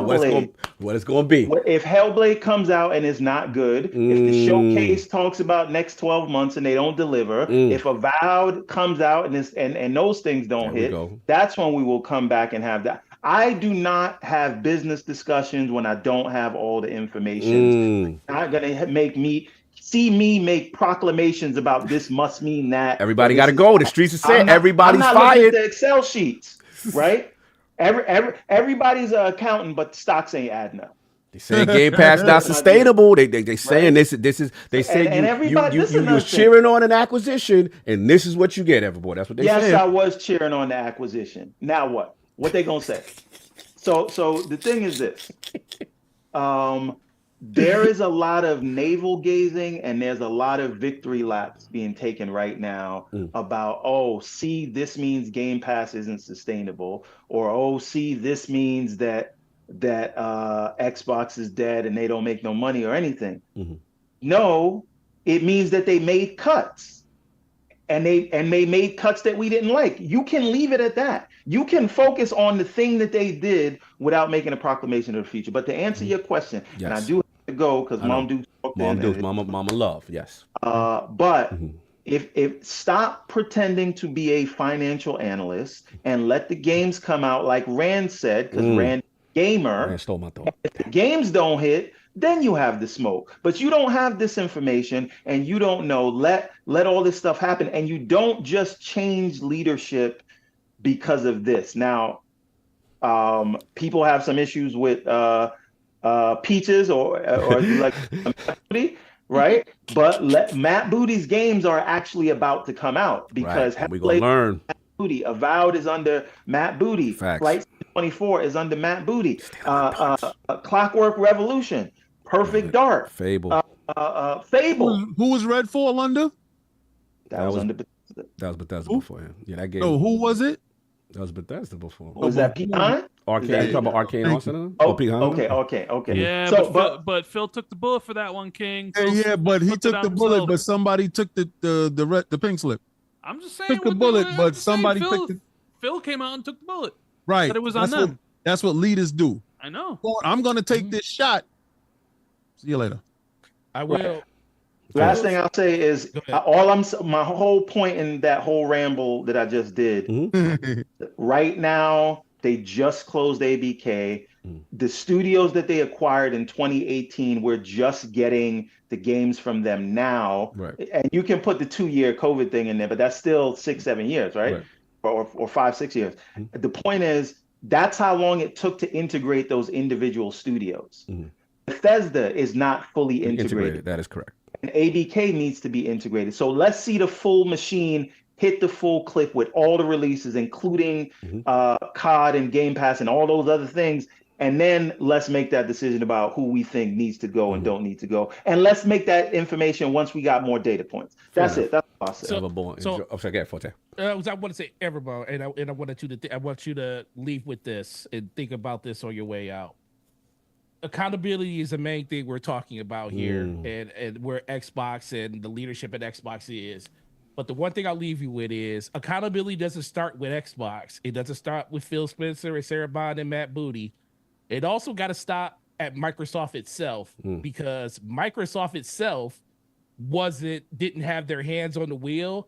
When I would say that if you're $1 trillion company, you would know every aspect of your business that is actually what's happening inside of it. And it's not, we can't just say, oh, well, they only started paying attention because they started bringing in more money. That might be the case, but as a leader and as a financial analyst, when it comes to stuff like that, you should know where all of your money is going. So when Xbox is out there, let's talk about Game Pass for a minute. When they're out there giving people dollar deals over and over and over again for Xbox Live, when they're allowing, for Game Pass, when they're allowing people to go 1-to-1 up to 3 years for Xbox Game Pass, I haven't paid for Xbox Game Pass a full subscription for it ever. I've been on Xbox Game Pass since the day it came out, and my investment into it is literally like $180 because I stepped up and got the max is every time I can do it. Oh, so my Game Pass sub ends in 2026. I know what you mean. Yeah, mine ends in with the new console. Yeah, it literally ends in August 14th of 2026 is when mine runs out. So the fact that these things are things that happen. Yes, Phil Spencer and them should be culpable for the financial woes that they're seeing now, but I also put a lot at Microsoft themselves, because guess what? They are the ones, as much as we want to say Xbox greenlit all this stuff, they had to get the money from somewhere to subsidize this. And guess what? Microsoft themselves were seeing this happen year over year over year. And now that they're finally coming in and trying to make changes to that to get all of the different subsections of Xbox profitable again, I think that's another reason why you don't see a major change right now, because they know they're culpable for it too. So it's like a two-way street. So they say, okay, well, we're going to help you by fixing the issues you had and make your side of the business more profitable outside of ABK. But that also means that you have to do what we need you to do on a leadership structure to make sure that we cut the fat and trim where we need to make sure that we're successful in all these other endeavors too. So that's why I think they're not going to really make any moves, because Microsoft's just as culprit as Phil and them are and where they are financially with all the other parts of Xbox too. Can you guys hear me? Yeah, Attic, you good? Yeah. You're gonna jump. I know everyone. You got to go too, right? I gotta get out of here. But listen, I'm gonna bounce too. All right, brother. Later, Rand. Love you. Rand, Later, I Kate. will call you about that thing tomorrow. Love you, Rand. Better. Forte. Why don't you call me, bro? Rand Dalto, appreciate you, brother. Oh man, this is great to hear from everybody. You know what I'm saying? I didn't get my thoughts, but I want to let you get your thoughts before you go. Before you give your thoughts, I want to take that question and throw it back at you. Okay. Which is, if every major publisher is reducing headcount and closing studios, Sony London studios closed in February. EA closed 2 studios last week. Take-Two closed studios at the beginning of the month. We do not do multiple, and I did one of these yesterday, so I'm not coming at Iron Lords. I did a 4-hour podcast. We don't do the multiple podcasts for the EA to Take-Two? We don't do the 4-hour podcast to talk about why we need to change leadership at Take-Two and EA and Sony and things like that. We do it because every little news thing that comes out for Xbox is the end of the world. And at what point do we have to look at how we are reacting to these things? And I'm not saying don't let them off the hook, because again, Phil Spencer gave us a certain picture, and that is different, and we have every right to complain. So nobody come at me. I'm just saying, that's fair. No, if you don't want to have if you don't want the real business answers, then don't start talking about business and they making money and how much they got to make and this and that. If you don't want to have that discussion, then just keep it game.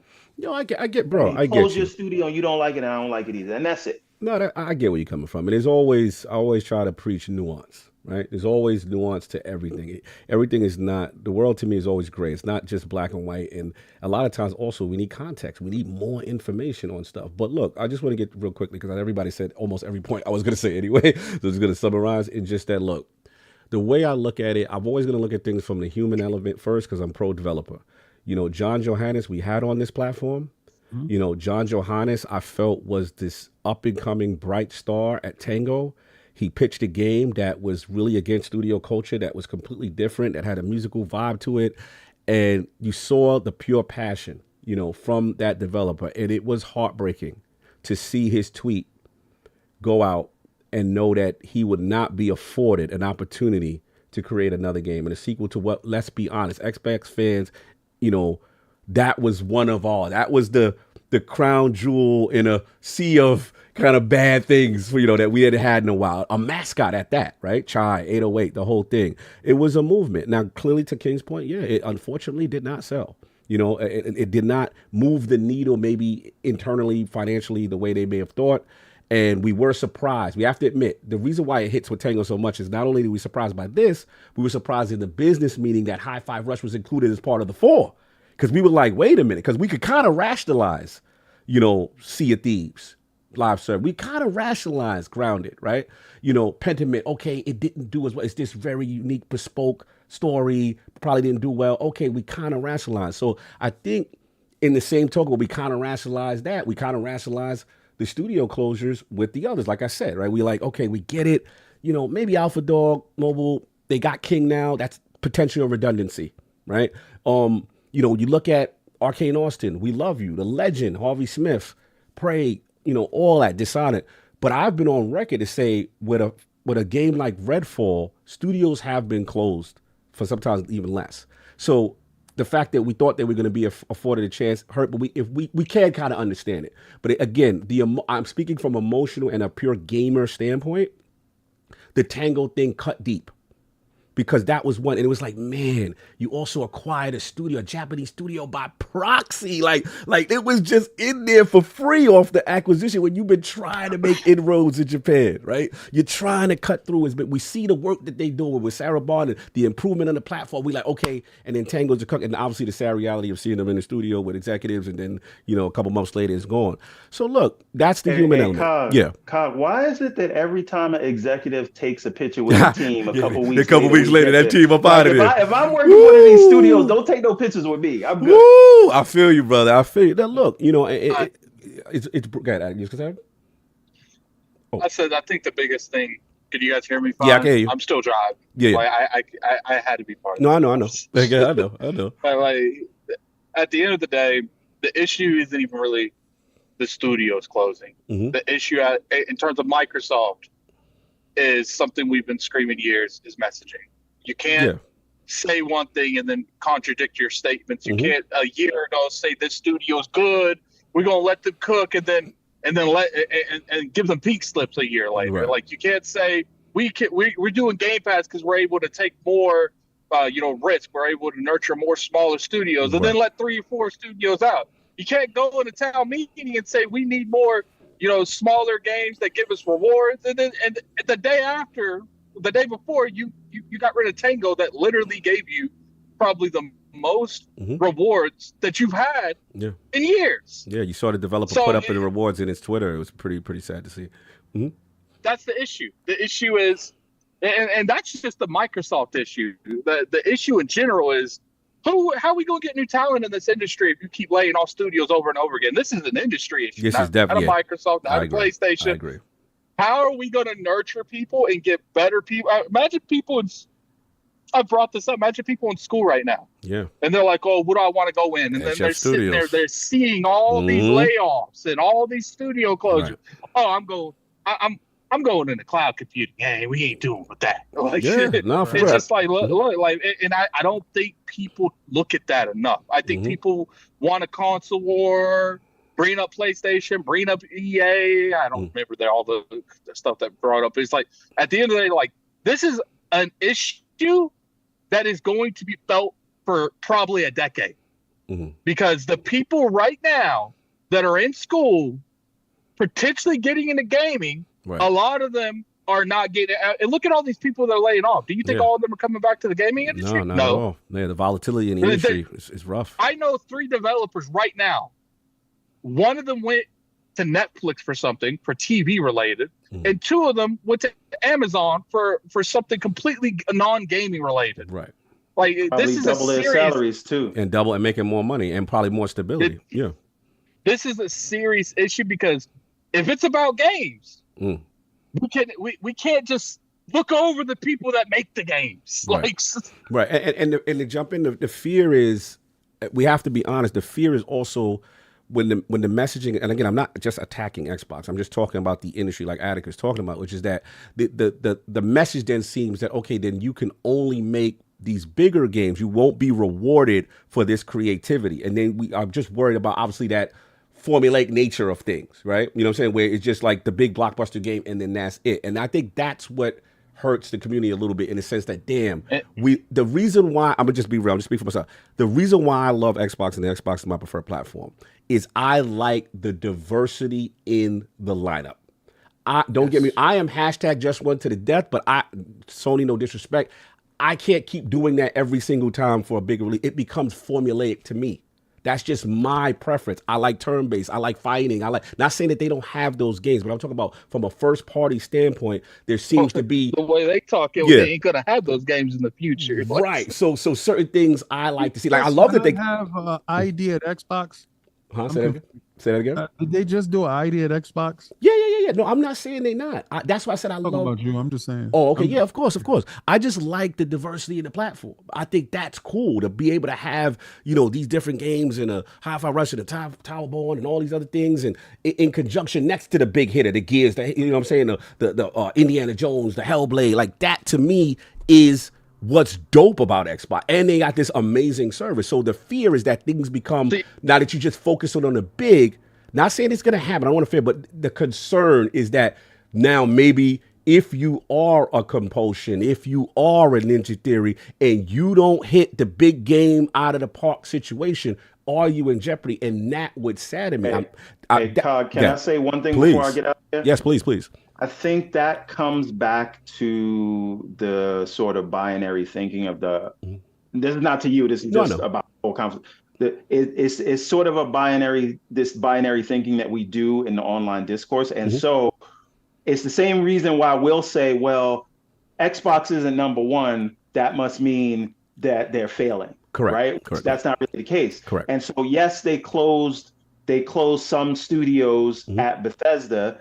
That I don't know that we can look at that and say that must mean they don't want. No, agreed. No, I get you. That's so there's fair. nothing happening right now that tells me it's not going to be so not business as usual, but that you won't get those smaller games alongside the big ones. Nothing has happened yet that has led me to believe that, even though this right here is terrible.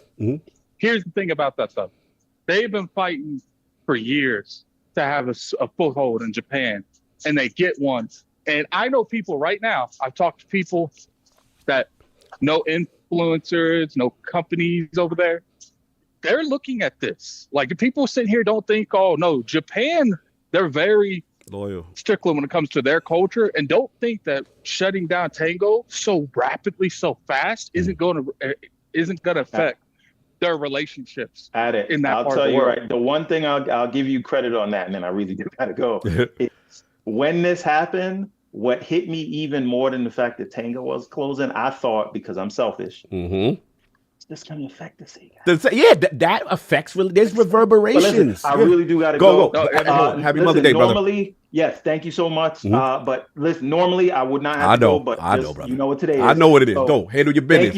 Thank you, everybody, for having me on. Listen, I will be back tell soon. Your wife and your mother, I said Happy Mother's Day. 1,000%. All the women in your life. Yes, sir. And we are all we gonna have something big to announce soon on the Kickstarter front. So, and you see the t-shirt. Well, you don't see the t-shirts because my camera died. But you know what I'm saying. All right, gentlemen, Lord's Day. Thank you so much for having me. No doubt. Addict, Forte, Cog, King. You already know what it is. You already know, my brother. Salute. No doubt. Build. You that Deadpool or what? Let me know. Absolutely. No doubt. Continue, Addict, and then I'll finish my final thoughts. That's my biggest thing. It's like, look, like we can sit here. Logically, we can be honest here. You know, as much as I would love Dishonored, and I would love a Dishonored, and it's upsetting that we're not going to get a Dishonored. There is no. These are the studios that would make the most sense if it did get shut down. Doesn't mean I want them to get shut down, but I understand if these studios wasn't making money. Right. The only one I don't understand is Tango, because to me, Tango is the studio that's made the most sense, not just business-wise, just location-wise. And to me, like I said, you know, you guys, I'm not going to say if there was a potential, you know, Sega acquisition or a potential maybe exclusive Sega game in the future, or even people got to realize it's even smaller than that. Do you think some of these studios are going to be like, nah, Microsoft approaches them in a year, oh, I want to put this in Game Pass? Nah, man, my best friend worked at Tango and you laid him off for no reason. No, I hear where you're going. Obviously, you mean the reverberation from Japanese publisher / studio relationship moving forward. That's fair game. We don't know how this affects that, and I would assume maybe not positively. You know what I'm saying? But look, I'll just finish up my thought because again, we went super long with this crazy show. So I just wanted to mention the human element. You know, I really feel for the studios that, you know, that got laid off, that lost their job. You know, and unfortunately, even Tango, I minimum just hoping that, you know, maybe they could get moved into something the way Roundhouse did with, you know, ESO and stuff like that.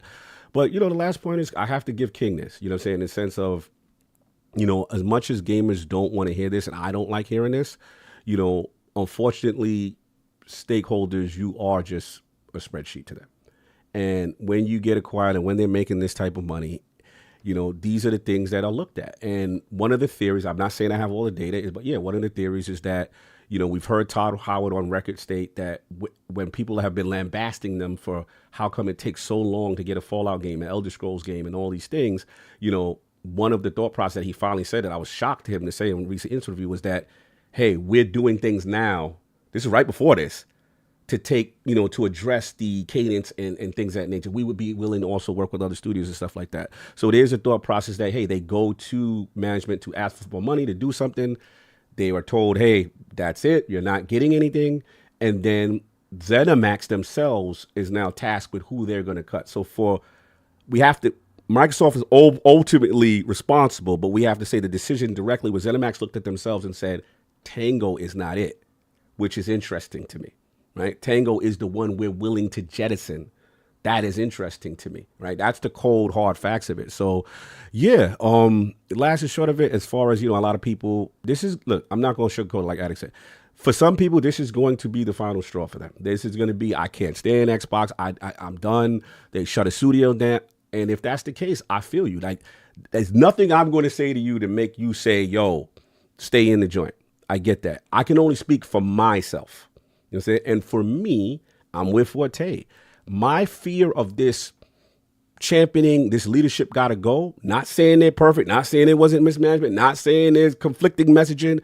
My concern with championing that energy is the current leadership that's in there at least have some gamer sensibilities. When stakeholders are involved, because I have been in these meetings, and I'm going to tell y'all how it go. You could be working on a project for 2 years, and that's your North Star, and they got the rubrics, and they got the OKRs, and they're telling you this is how it's going to go, and everybody's on board. Yes, this is the future of Xbox. And then corporations are big. They like all these little fiefdoms. And another fiefdom comes in and say, okay, but here are the numbers, though. And they come with the data. And that gets to the top. Guess what happens? In an instant, your project is done. Your initiative for maybe what you thought Game Pass was going to be or what all these things are going to happen is over. And then two things happen. One, the current leadership has to capitulate and say, look, this is this is where they're going. We don't maybe necessarily like this decision, but we ultimately have to play ball. Or sometimes people leave.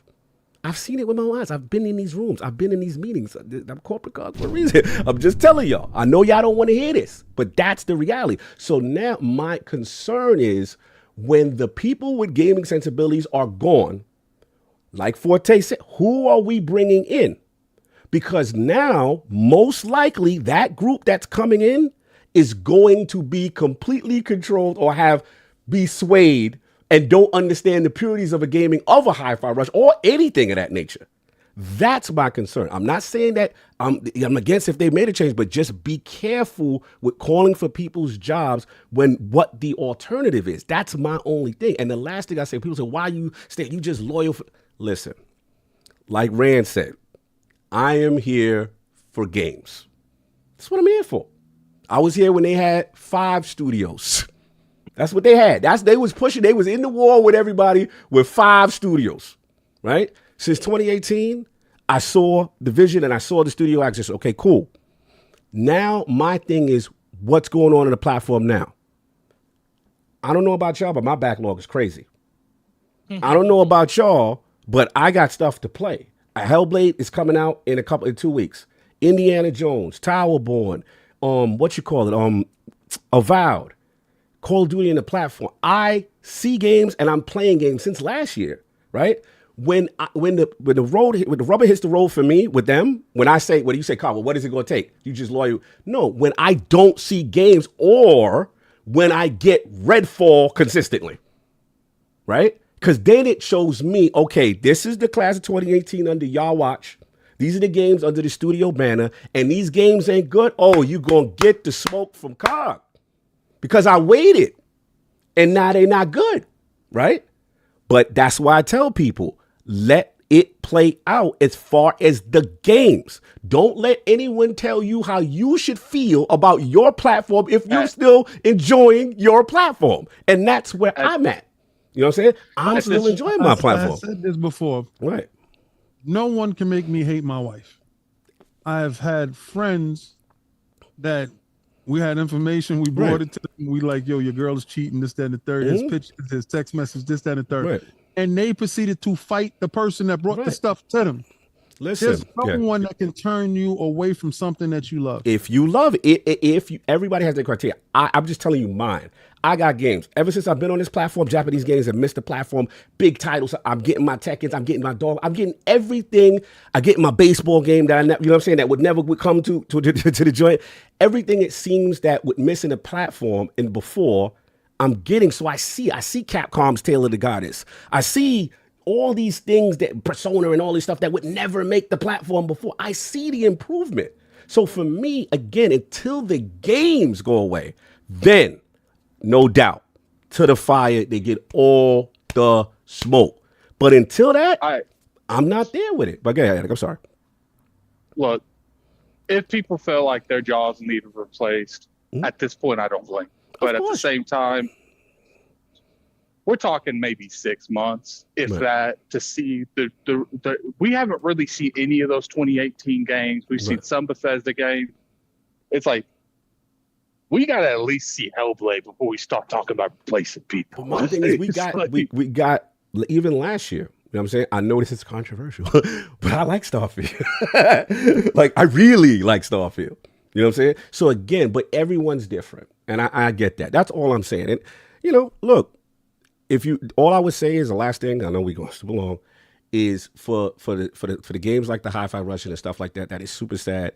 I do want to see people supporting them games, kind of like what King is saying, like wish listing them games, doing what, if you love something, do what's necessary. Don't just be talking. See, I am part of the Xbox preview program. I am part of giving the platform. I got more gamer score than all y'all on the preview program because I'm on the platform that I like and I'm telling them to improve. Do the things necessary. Don't cry after the fact when someone's already gone and now you review bombing positively Hi-Fi Rush now. Review bomb it when it was put it up like King said. Yo, I tweet the developer. This was fire. See, a lot of y'all do this, but y'all not doing what's necessary to support. That's all I'm saying. And last thing I say, I will agree with King on this. I do feel the people with the most mouth don't play on the platform. And I don't really care about what nobody say if you don't live it, breathe it, and play. This is my preferred platform. So no one can tell me how to feel or what I should do with my preference. That's where I'm at. Hey, anyway. You just smoke. Here's where I come down to. I'm going to be real with you guys. If you guys want these games to survive, buy them. Don't play them on the Game Pass. I'm going to be 100% real because Microsoft clearly don't know how they're going to weigh these metrics. But so if you do that, you also support the developer. You not support the developers that also take the Game Pass bags, and that could help sustain things too. There's a to that as well. And I hear that, but I'm not telling people to unsub Game Pass. It's just like, look, like you guys really, mess with something like Hellblade. If you enjoy it, buy it. I don't even care if you like give it to a friend or something, but it's just like this because we seen the metrics. Like Hi-Fi Rush, on top of the horrible marketing sales they did, it didn't sell well. So it's just like, I get it. People's mindset is, I do feel on some of it makes it worse based on their vision. Remember that's their vision. I didn't say unsub it. Oh, my fault. I put words in off. My fault.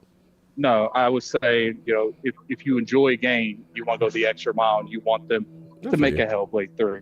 I feel you. I think I agree with you at it. The thing I will say is I will tell people that Game Pass is a thing that is great, but I also think people need to realize that you need to stop waiting for stuff to hit the service. That's true too. That's fair. It's like, and that's happened to me before. I'll look at a game and I'm like, that's going to be a Game Pass in the next 3 months, and I don't have to play it right now.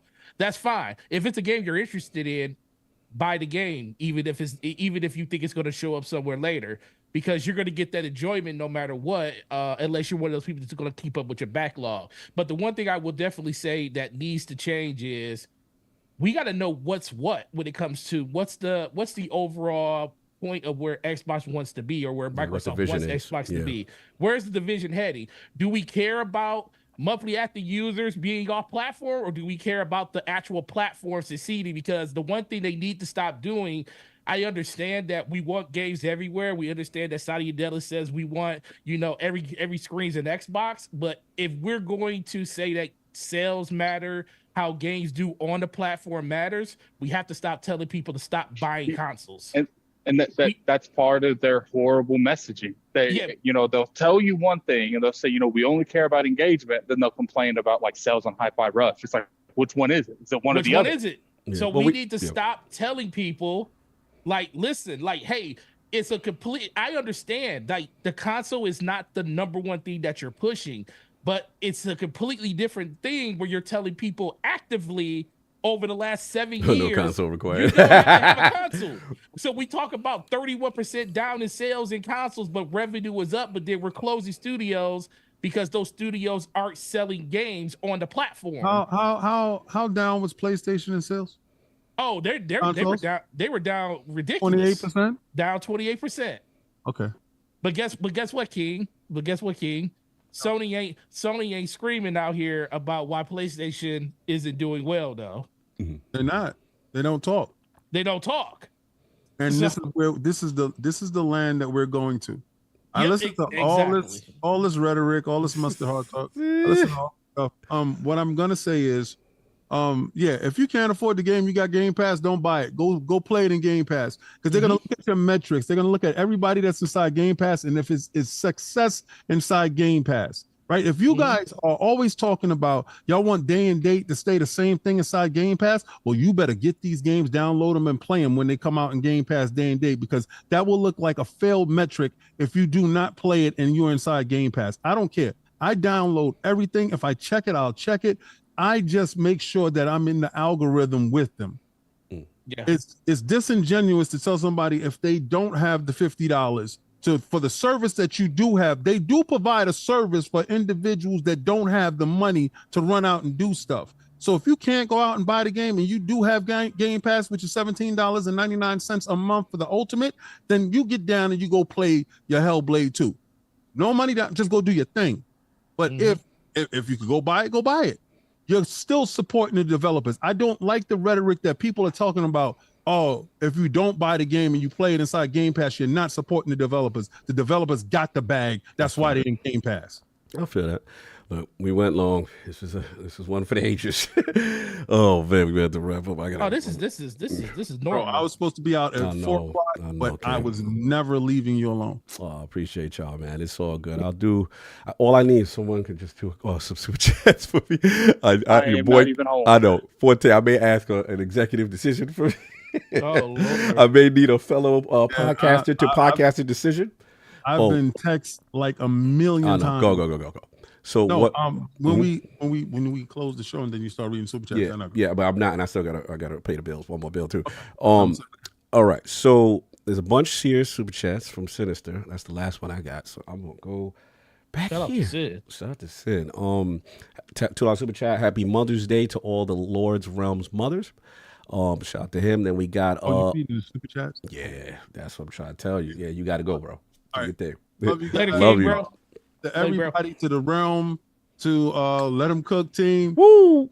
That trailer is fantastic. I can't wait to play the game. I'm gonna go wish it on Steam right now. And for everybody that's still here, go wish list that game on Steam. Go check it out. It's great if you like that type of game. I love Brotato. The game looks just like Brotato. I'm trying to get them to put us in the game, King. They working to get us the Lords in the game. I want to be a boss in there to say hashtag no PlayStation 6. Keep it a buck. But at the same time, all the mothers in the realm, happy Mother's Day. I was breaking my neck to get here today. I appreciate you, bro. I love you guys. Love you. Do your thing. Power Boss member for 5 months. Let us old guys stand up. Shout out to the ILP in chat, no doubt. Shout out to Lieutenant Help member for 1 month. Any thoughts on the ROG Ally X? Yes, like it. Just more of a not a big iteration, but I don't know. I got to see. I was hoping for OLED. That's what I was hoping for, but we'll see. All right, Fastback with the follow super chat. A big question many have is this next generation's consoles doing 30 to 60 frames? Is it up to the dev? Is it up to the dev? Type of game time? Great show, developer insight, Iron Lords. Yeah, that's just one of the things this generation, man. A lot of still 30 frames per second games. Still got more to push, and looks like a pro is coming, so we will see. Robert Kellett, $2 super chat. Amazing. You have two careers work well together. That was for our brothers at HFStudios. Salute. Donna Taku, $5 super chat. My man's picked the Wii. He welcome back in the realm anytime. He family now. No doubt, a lot of Nintendo love. Mr. Irishman, £5 super chat. I haven't felt angry about studios being shut down since EA killed Visceral. Yeah, that was tough. Eldazo with the £5 super chat. I wouldn't argue that Tango was a studio in Japan as opposed to a Japanese studios. Most of their games were for Western audience, in his opinion. You agree, Forte? Think that what's the point? I guess. Yeah. All right. Yeah. Mr. Irishman, again, with the £5 super chat, feels like Phil Spencer's Republic fell this week for the rise of Satya Nadella's empire. It's the money men are in charge now. A lot of people think this. Lieutenant Hulk, again, with the $5 super chat. If people want answers so much to become an investor and buy their stock, and you'll have better insight in the company, just buy shares. It's that simple. Preaching from King. Hargeet Shani, the homie, $10 super chat. If Tango was a one-off, then fine. But if Game Pass isn't going to allow for games like this to be made anymore, we're in a different market position for Xbox. Other studios should be worried then. I agree. Definitely. They got it. Everybody's got it. That's what I was. Are funny in these super chats. Oh, that's what I was. Mhm. That's what I was saying on whether or not you should buy the game or not. It's like, Xbox.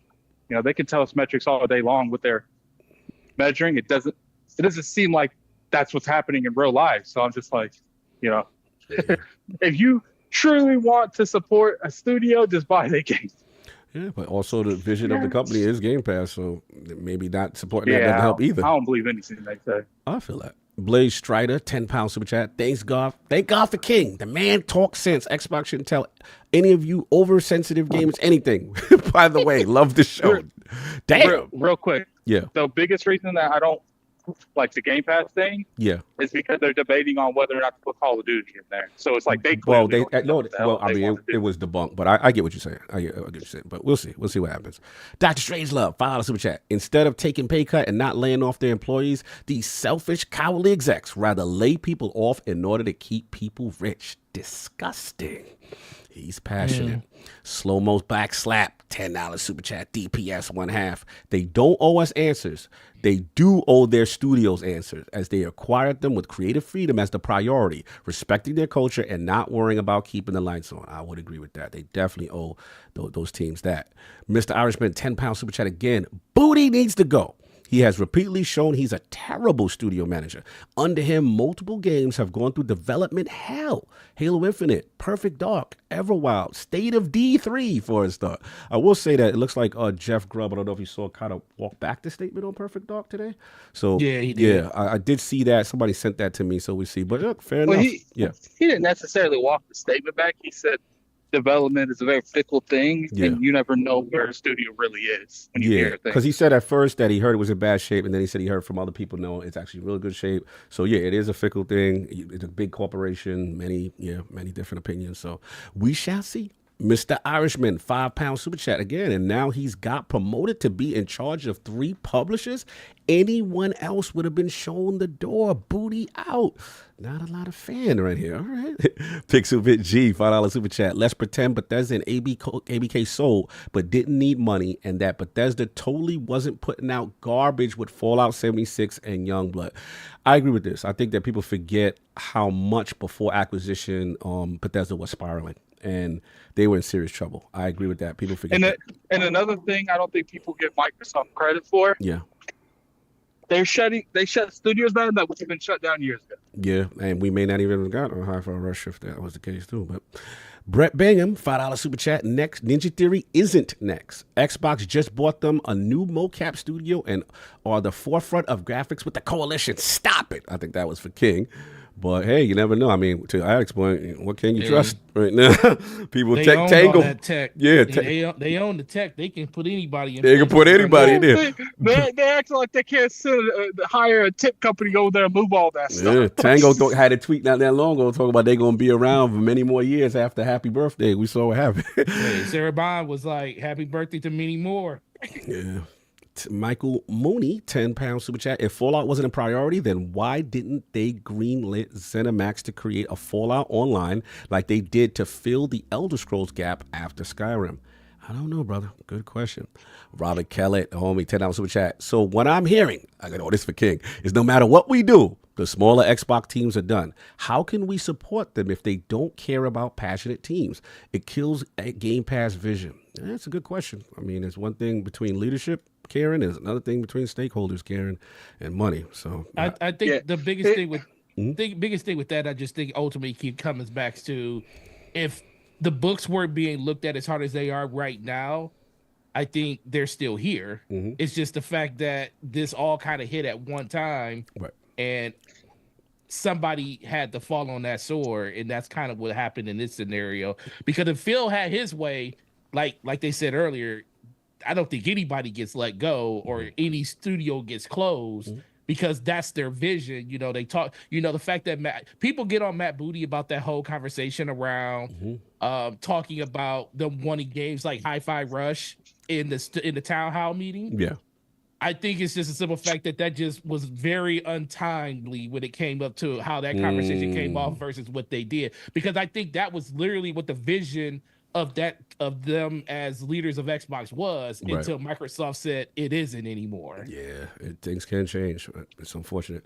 Brett Bingham again, $5 super chat. Salute. The studios in 2018 won't be closed, in my opinion. Booty has had eyeballs on them since 2018 and only had eyeballs in ABK and Bethesda the last 6 months. I only see layoffs. I hope so, brother. I hope so. I don't want to see more studios getting closed. Chris R., I don't know if that's Ray Gun. Shout out to $5 super chat. If Xbox is caring more about their sales, it's time to take a serious look at Aaron Greenberg and advertising. It always seems last minute and too late. Yeah, this has come up a lot. I will say this. I don't know what's going on in that building, but I will say as person that been in corporate, you can't do much if they haven't allocated you a budget. That's one thing. You need a budget. Real numbers that they came out with that we got leaked out about the budgets? I don't know. I don't know what to believe, but I know one thing. If you ain't got the budget, no matter what, it's like you operating with one hand tied behind your back. So I don't know if they're prioritized. $100 million for a budget for Xbox in 2023. Yeah. That's then you see contrast that with Nintendo 600 and something million. Yeah. I'm like, if that's real, how that's ridiculous. Yeah, that's you trying to what's the parable with Jesus? You bringing the fish and you try to feed. Make it gourmet. Yo, like that's what I say. It's $100 million. I'm not. I will. I was going to say, I will say this. I'm not going to go too much into detail. Okay. The marketing stuff with Xbox, it's not Aaron Greenberg's fault. Interesting. Well, look, no, like I said, there's always reasons. We need nuance. Like Cox said, if you don't got the money, what you realistically going to do? Yeah, it's tough out here, man. Oh, my man, risk it for the biscuit. I know if I see him, I'm going too long in the podcast. It's Australian time. $8. Damn. Game Pass day and date. First party is supposed to be the draw, right? When was the last big first party game? I mean, big game that hit the service. That equals no growth. I'm with you, risk it. And that's why I want to see the vision, especially with Call of Duty. I want to know what that does to the service. Lieutenant Hulk, $5 super chat. Don't Microsoft still own the IPs? Other studios can still carry on with the games. They have enough studios to do it. Okay, I'm assuming you're talking Tango and the people can do Hi-Fi Rush. I get it. It just, to me, it's brutal without the core vision of the original people. It's not the moment Tango got cut, don't expect like a Hi-Fi Rush 2 from another developer. Yeah, exactly. Unless they bring him back specifically and give him another team. But even so, Anyway, shout out to Stitch, $5 super chat. This is no longer Xbox gaming. It's Microsoft gaming. They want to be the biggest distributor of games. And yes, they are going to buy studios. Deal with it. Fair. We know they're supposed to be buying, but we have to admit that it's also puts into question people fearing of buying them if they're going to might get shuttered. But again, Stitch with the follow super chat. Last thing I'm going to say, Sony fire a bunch of people, close studios, and have no games this year, and nobody is playing PlayStation is dying. Hold the line. You in the front line. You in the front line. I see what you're doing. But yes, Sony London did close, and yes, there are a lot of layoffs in the industry. It is industry-wide as well. R&B, shout out, $5 super chat. I will always bleed green and will always hold the line. Xbox future is now guaranteed at the cost of the fan base. The only loser is the hardcore. Well, be careful, though. You lose the hardcore, you lose your base sometimes. You lose your, you got to be careful. They're the ones that keep the conversation going. That's the thing people don't realize. Yeah. Inform the casual. Geesh. People don't realize the reason like PlayStation says you the first one to 10 million wins. Who do you think that 10 million is? Yeah. Like, who do you think does the word of mouth to sell consoles in that first 10 million? Yeah, that's a good point. And influencers as well. Geesh, $5 super chat. Phil Sweet talks a couple of suckers. Too bad. He switched up last second. Too bad. That's on the studios for blindly believing that money grows on trees. Damn, Geesh. You blaming the studios? Oh, man. All right. That's where you at with it. Your baby father. $10 super chat. One thing that changed the financial projections is the fact that much of the ability to leverage ABK was neutered by the different regulators in order to get the deal passed. I think there's some truth to that. I do think there's some truth to that. I don't know if they anticipated being in litigation for 2+ years with that acquisition. Trey Bone, $2 super chat. We should play games, not play business, man. Okay, all right. Sagging nutsack, £5 super chat. I just hope they don't mess up and discontinue Game Pass because that's all I care about. If they do it, it will be the end of Xbox for me. I will say I was surprised at the business meeting that we still said they still iterated Game Pass day and date, what it means to be Xbox, and this is their pivot. So technically, they got to support the pivot. Robert Kellett, $2 super chat. How could anyone want acquisitions now? Me, if it means your studio gets to exist. I'm still going to be on that. And because, again, people forget it's not a hostile takeover. Someone has to offer themselves up to be sold. And then the last thing I say is I always tell people, what would you rather a timeline? You want a timeline where they're not acquired by Microsoft. ZeniMax flounders. We don't get no hi-fi rush. We don't get any of the stuff that we got to this point. I don't like the result that it ended it, but I'm not going to sit there and say, like, it's all bad. I'm never going to be in it. I know I'm the minority with that. But anyway, second that's at $5 super chat, £5 super chat. They could do more acquisition and put the whole slate on PlayStation. I just don't care as long as I have them day one on Game Pass. All right, we see where you at. Second that's at £2 super chat. Exactly, Cog. It's all about the games. All right, I'm with you. Sagging next at again, $5 super chat. That's exactly what the problem is with Xbox. The mixed messaging and very inconsistent. It's either Game Pass or sale. It can't be both. Yeah, they got to give us what the vision really is. Jovar Ingi, shout out to Iceland in the building, $10 super chat. More than the PlayStation haters, the Xbox flip-flops bother me much more. Not talking about you guys. One day, Xbox can do no wrong. And the next day, Xbox is doomed. And then again, Xbox is perfect. I get it. Look, you got to do what's best for you on your platform. If it ain't for you, you got to go. And if you find, don't let nobody move you off your square. Last one, Nate State Games, £5 super chat. I wonder if Mina Sato was involved with shutting Tango. Oh, that's the Japanese. Interesting. I don't think so. I don't know. All right, almost there. All right, I'm going to need a solid 1 second because we got to pay the bills that we did not pay.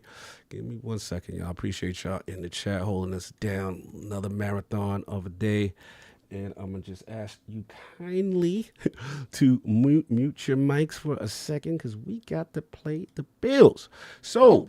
Bills paid. Yes, mute your mic, please. Thank you. What is PrizePicks? PrizePicks is American #1 fantasy sports app with more than 5 million members. It's the most fun, exciting way to get in on the action while you watch your favorite sports and players. You just pick more or less on 2 or more player stats for a shot to win up to 100 times your cash. For my gaming lords, the month of May is huge for esports, and all of it is on PrizePicks. Cash in on all the esports action this spring, including Counter-Strike's IIM Dallas, League of Legends Midseason Invitational and Toronto's Ultra Call of Duty Major. PrizePicks offers exciting action with several titles across the esports landscape, including Apex Legends, Valorant, League of Legends, Counter-Strike, and of course, Xbox's own Call of Duty. PrizePicks offers all maps for every match and key stats like kills, headshots, first bloods, and many more. Testing my skills on PrizePicks this season is the most exciting way to play fantasy esports. If you have the skills, you can turn $10 into $250 with just a few taps. This NBA playoff season, the star players mean more on PrizePicks. Keep an eye out for star players on the board, and you could receive a 10% payout boost if they're in your winning lineup. This week on the PrizePicks app, I've been having a lot of fun running with those New York Knicks red hot. We'll see about tonight. Today, Jalen Brunson for more than 48 points. That's total points, rebounds, and assists combined. Also on the PrizePicks app for Call of Duty esports, I'm selecting Hugh for more than 25.5 map 1 kills, and I'm also taking out the breakout rookie Lens for more than 22.5 map 3 kills. So my fantasy sports and esports lords, what are you waiting for? Download the PrizePicks apps today and use code IronLords for a first deposit match up to $100.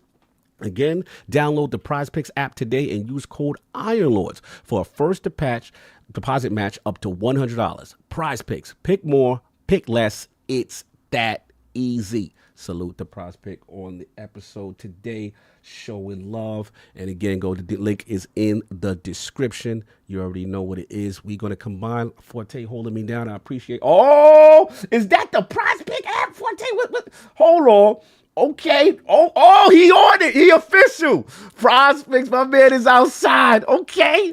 No doubt we're gonna talk about the picks later.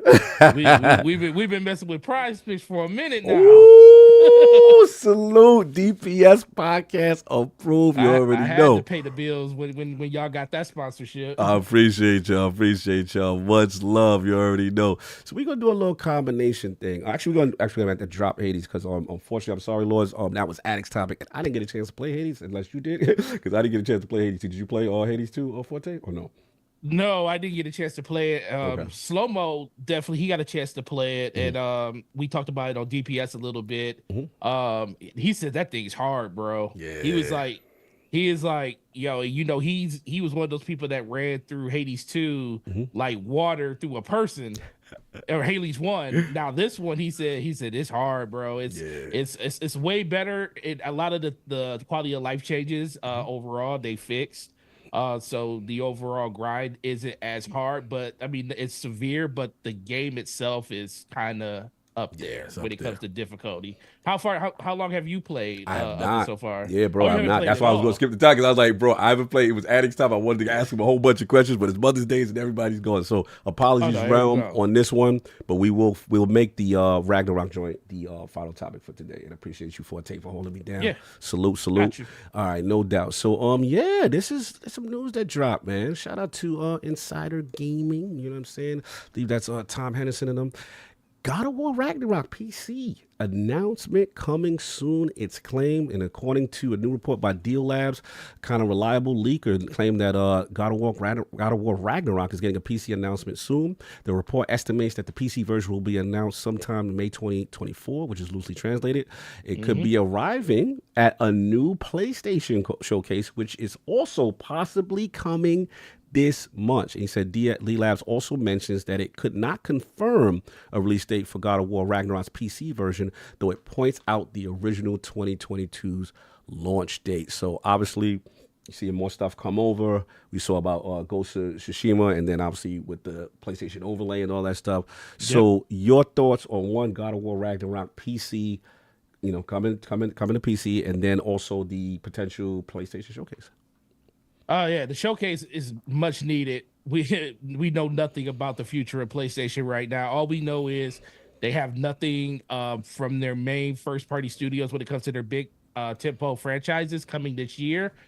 So we're really looking forward to whatever the showcase is going to have, so we can see what it at least is on the horizon for going into next year and beyond. Which we also should be getting more information around that PlayStation 4 Pro.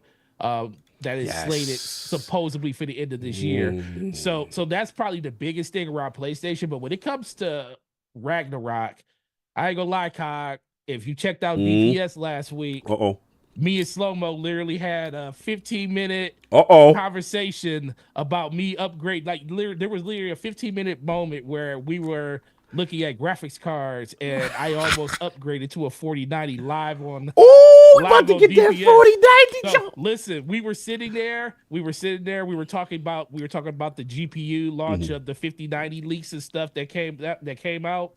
And Slow-Mo just happened to go to Best Buy and looked up the 4090 prices, and they had one sitting there. And I clicked on it, and it let me get in line. And I swear to God, it was literally a 15-minute conversation with the chat. It was Slow-Mo trying to convince me that I should spend this $2,000 right now. Because that PC Master Race build. Listen, because God of War, man, I was, as soon as I heard about that, I was like, yeah, I might have to upgrade this. And I've been on the fence for a while. So, and I never finished it on PS5 because it was during the holidays. And it's like one of those games. It's like once you get so far into it, I kind of want to start over. And why not start over on PC where you can tinker and do anything you want and not have to worry about performance. So yeah, I'm definitely excited for that. It almost made me buy a 4090, which I ended up not doing. But if you go check out DPS, it was literally a 30-minute conversation. It was a 15-minute conversation live with screenshots and literally me sitting on the Best Buy website about to buy a graphics card for that game. I love it. Yo, I know. So you know how serious it was. I already know it was serious. Is Slow-Mo putting the pressure on? Slow-Mo putting the pressure on? No, Slow-Mo was up there, dog. I swear that he was bench pressing 1,000 that day trying to get me to do it. No doubt. No, I feel you, man. Look, for me, this is actually important because it's not just that the games are coming to PC, because the games were coming to PC already. You know what I'm saying? But I'm going to be real with you, Forte. The difference for me now is that overlay and the PlayStation account that allows me to link in, because I don't like playing the PC games what I consider for free. No disrespect to Steam achievements. I know PC Master Race are going to come in with that cog. They got achievements already. I get that. But I want credit from the PlayStation ecosystem that I beat it. Because there's games that I beat, and I beat them all on PC. I'm like, you don't get no trophy. You don't get no, you know what I'm saying? Like, I like that synergy. So that part for me with Ghost of Tsushima, my game, which set it off, you know what I'm saying, as far as putting that in there. So yeah, this is something that I will check out. And then the fact that they still don't have a dedicated PlayStation Portal because I travel so much. The thing about Xbox that I love is I get to travel with them. You know what I'm saying? I get to take my ROG Ally, whatever, and then I get you log into the Xbox Game Pass app, and then you download, and you can do everything there for the most part with most games to play anywhere. But with them, it's like, damn, you get the Steam version, but it's just a completely separate thing. And no disrespect to Steam. The Steam versions are dope and all that. Shout out to Nixon and all that. Most of the time they do a good job. All I want now is this. So now that that's in place, now the PlayStation PC ports are very enticing to me. Now I'm like, okay. Can you guys hear me? Yeah, we can hear you. Okay, Okay, just making sure. I saw there's only 2 people. I was like, let me jump back. I appreciate you, man. Nah, for telling me that, I appreciate you, man. It's a rough day. I've been trying to hold it down my best I can. If I miss off, I miss you. If it's Mother's Day, though, it's one of them days. But no, not good. I mean, where you at with the PC port, Addict? I don't care. I already played it this game. Yeah, good. Yeah. To be honest with you, like, I don't think I've ever replayed something on PC and beat it. Like, I don't even really buy those games unless it's something like Game Pass or something. Yeah. Like, the fact now, if their games came out day and date, that'd be a different story. Right. I don't really care about trophies like that either. So their overlay, and I think it's going to be interesting how they handle Ghost of Tsushima, because they're doing the same thing they did with the Helldivers. And if they bend the knee again on that, do they scrap the whole overlay in general because they can't do what they wanted to from the start? Because the whole point of doing the whole point of doing this is they want you to sign into PlayStation. But if the Steam community says we don't care what you want, do they continue to pour resources into that app? It's a good point, because I think what saves Ragnarok is there's no multiplayer component, right? So, but I'm seeing people on forums saying they're boycotting everything Sony. It doesn't matter if it's a single player or not, because they feel, because it goes to Tsushima, right? They feel, they're just going to do what they did with Helldivers, but not on Helldivers. And they might they might reverse that shit, that stuff on Helldivers eventually anyway. Because it's like, notice that they reversed the decision on Helldivers, but for some reason it's still banned in all those countries, and they're adding countries to it. So it's like, if they reverse the decision, why haven't you reversed that? Unless they didn't reverse the decision. We're holding this until you guys bend the knee and accept your fate. Like, I don't think the ban has something to do with. So the ban, I think, is an unfortunate consequence of the fact that Steam knows the workaround now, because a lot of those people were still able to purchase the game due to the fact that, you know, since they turned off that feature at the beginning, Steam didn't go through and manually still tell those regions that they couldn't get the game.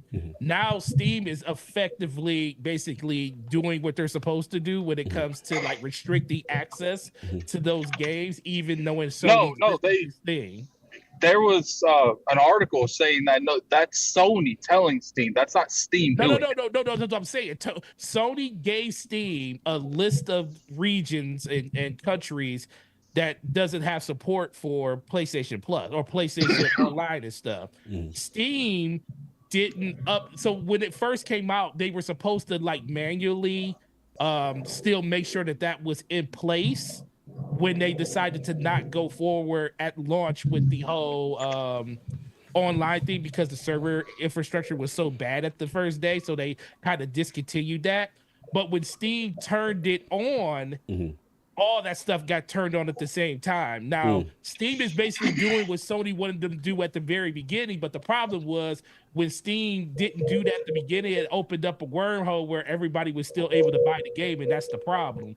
So Steam is doing what Sony wanted them to do in the first place. It's just backfired because of the whole situation that they didn't have this in place. I do think that I don't think Sony's going to go back on this. I think, you know, the whole thing with her, like, think about Horizon when that came out and they had the whole upgrade thing and they were trying to charge people for the upgrade. They said, yeah, guess what? We're gonna honor what we said last time, but this is the last time you're getting this. Everything going forward, you got to pay for. You ain't gonna get free upgrades no more. I think Helldivers, the people that have the game, are going to be able to play the game outside of those regions. They already got their refunds and stuff. So it goes to Tsushima going forward. If you want to play Legends, you're going to have to log in online, and they have metrics to show that for other games. People will play. If people want to play those games, they will go to those platforms, because guess what? Fortnite, the most people play it is on a completely different platform. It's not Steam. So do you think that it's pretty much like, okay, we didn't put our foot down with Helldivers. We're going to go ahead and let you guys rock because we did kind of do some miscommunication, and that's not on you. But here going forward, we don't care how much you cry. This is just how it is. Because guess what? It was a whole bunch of miscommunication around how Helldivers launched. It was on the Steam page, but it wasn't communicated. There were people that were able to buy the game due to the fact that Steam didn't update the page the right way, but we're not going to fault Steam for that. We're going to take the hit for that. So people that want to get refunds because that is not available in the region no more, they gave refunds, and Steam gave extended refunds for that. So now everybody is where they should be. So, hey, we're not going to do this for this game, but like when Insomniac came out and talked about, not Insomniac, when Sucker Punch came out and said it, they said, whoa, you will not be required to have a login to play the single player version of Ghost of Tsushima, but the multiplayer Legends mode, you will. And I think that is going to be what it's going to be going forward. But that's also going to be something that's going to happen later on, because all of this is leading to Sony having their own launcher at some point.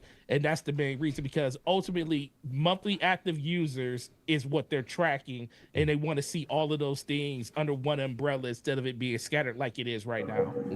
Well, it's easier to talk to, investors and stuff. Like, people might not understand certain metrics in gaming, but they're like, look how many people, logged into our network this month. Like that, you could sell that to like advertisement. To advertisers. Yeah, no, absolutely. No, I agree. I think they still have that long-term vision with the, their storefront. I will admit though, like this whole controversy with the Helldivers, the PSN account. It's going to be interesting to see how they navigate. You know what I'm saying? Because like the PC community, let's be honest, they stood strong on that. They stood on principle, bro. Yeah, it was they beautiful I to see. actually felt like they let up too soon. Like the moment they reversed it, they didn't even check to see if they were gonna like put the stuff back in those certain regions. They all started upvoting again, and I'm like, nah. Like I feel like you guys, you know, handed them all the power. You should have kept those mostly negative, until you saw the company doing something. Because look, I truly believe if the PC community stays strong and they downvote everything, don't matter if it's got a single player, don't matter if it's got a multiplayer, and they do what they do best, I think they'll reverse it. Yeah, it is something to monitor, but that's all I got. Attic, I was gonna, if you don't mind, I was gonna call it because with Hades too, because you ain't here and we ain't playing. Hades is a good game. There you go. Thank you. There you go. It's a good game. Thank you for your thing, yo. Still 500 of y'all still rocking. This is a crazy joint. Did we hit 1,000? I'm not sure. I didn't get a chance to check that joint. Chat, did we hit 1,000? I can't see the I know we had like 970 at one point, but I don't know if we hit the joint. But yeah, just gonna wrap up with the poll with the latest studio closures by Xbox Bethesda. What has you most concerned about the future of the brand? The choices are A, complete miscommunication and mismanagement of studios. B, smaller Xbox game studios potentially being closed. C, Game Pass going away. Or D, I don't care. As long as consistent quality games release on the platform, they will be fine. Shout out to everybody. I'm going to try my best to get the poll up on time. My apologies. But again, shout out to Gaming Forte, the homie holding me down in the 11th hour. Where can the fine people find you? What you got going on, sir? Nah, man, it's been great to be here. Like, I'm just happy that actually I took this day off from work because I got with the wife earlier. And then I was like, oh, they ain't got that many people in it. I'm actually at home today. So, I appreciate the invite. I always love being here with you and chilling out with you guys. But for me, Gaming Forte. I missed all the spicy stuff, man. I'm annoyed. Yeah. Well, listen, man. Well, guess what? You got every week after this leading all the way up to Xbox, because guess what? Xbox might hit a rake again. You never know what's going to happen. We'll be right back here again. We'll be right back. Tune in next week for more information. For more foolishness. Hopefully the next episode of Dragon Ball Z. Dragon Ball X. What will they do next? Xbox finally was on top, but then they hit a rake. My PlayStation's been charging the Big Bang Attack for 2 whole minutes. For 2 whole minutes. Yo, shout out to Dip Down Games and Anime. We're going to get your question next week, brother. PlayStation out here like dropping bombs and telling people that they can't play games. The best game is on their system. And the Xbox said, wait a minute, we haven't done anything lately. Here we are. Yeah, that was the people in the chat. That was me that made the call to not do the Patreon thing because we only had King for 30 minutes. Yeah. And we do the Patreon, and King says 2 sentences and he's out. Well, at the time, I thought we only had him for 30 minutes. No, you're right. We will get that stuff next week. Dip Down, Don, all y'all had good ratings, so we get in. I'm sorry, go ahead, Forte. No, that was and hopefully Saul will be back next week. Yes. Yeah. Appreciate I miss Saul. But yeah, for myself, like I said, Gaming Forte, on Twitter. Check us out on DPS Podcast every Thursday, 9 p.m. with the homie Solo Backslap. You know, he's always being spicy in the chat and always dropping great pieces of knowledge on Twitter, or X is what you call it. And it's really, really good to see the homie succeeding there. But with that, man, like I said, once again, I appreciate being here. Enjoy the games that you are playing. If you have a preferred platform, don't let nobody take you off your square. That's all that really matters. Just know that you bought what you bought because you wanted to buy it, and you are enjoying it. That's all that matters, and all this other stuff is anecdotal. So appreciate you guys. Enjoy your Mother's Day. Tell your moms I said hi, and we love her, and you guys have a great week. No doubt. Well said, brother. Well said. Always a pleasure. Been way too long, Forte. It was good to hear you talk for me. I miss when we do the show when you in at work. I like that. Like sometimes I like at work. Once I get the live reaction. I feel like you in the street, like This is what's going on outside. or like he's in the battle area. Yeah, like it's like live reported from Gaming Central.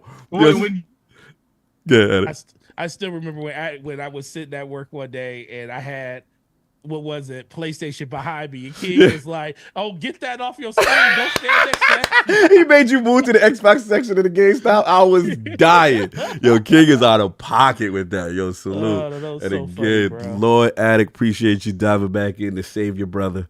You know what I'm saying? Just checked on me, make sure I was all right. It's a long day. Where can the people find you? What you got going on besides driving all over West Virginia? I do have a video that's going to go live after the show. It's the playthrough I had on Chronicle this week. I kid you not, in this episode I almost quit the whole place. Like I was so tight. I was so upset. I was like, they didn't just put 4 bosses back to back. And like it's like real time. Like I beat one boss finally, and I get to the second, and then I'm like, okay, we good. And then the second boss shows up. What do you mean? Beat the second boss, the third boss shows up. No doubt. Salute. No doubt. Oh, sure. Let me shout out my man Robert Kelly. He said, disagree with you guys today, but good show, brothers. It was Glizzy free too. Now salute to you. And again, I love it. It was Glizzy got to get those in let him cook. But now Robert Kelly, again, much love, because again we were able to agree to disagree respectfully, and I always respect that when people do that. So it's all good, bro. And of course, make sure you shout out to the King, send some love to Solve. And again, one more time, it's at the top, pinned to the chat. If you could do the realm a favor for some up and coming developers from New York, putting out a game, looks like Vampire Survivors meets Cuphead, you know what I'm saying, meets Brotato had a baby. It's called LetHimCook. Go check that out. If it does catch and fancy your interest, hit the wish list. And they drop a demo tomorrow in Steam Store, and LordCognito might be in the game. Okay, they're working on Lord Beefy. They're making him a beefy character. The thing, like, we can't say stuff about whether or not we support something or not support something, and you guys won't even go there and click a wish list. Yeah, something that costs you nothing, that actually helps them dramatically. Yeah. So I would go over there, and like I said, man, I'm gonna really push for it. If we could sell a decent amount of their games, I mean, it's $8, man. I literally just spent more than that at McDonald's. Like we get us a Lord Beefy boss fight in there, man. I think that alone is worth the push, man. You don't want to see Lord Beefy and let him cook. You got to support the death. No doubt, and that's all I got on that. Shout out to Rand Outdoor, the man, the million that came through, of course. Everborn, the crew, everybody, the Course Forte, everybody. Look, enjoy your Sunday. I'm gonna give y'all, for the people who missed, let them cook the devs early. We'll hit you with the trailer, and then Addict, we're gonna send them over to you. You said you got something we're gonna send them over to? Yeah. All right, no doubt. Everybody, enjoy your Sunday. We're gonna give y'all that Let Him Cook from HFStudios. Peace.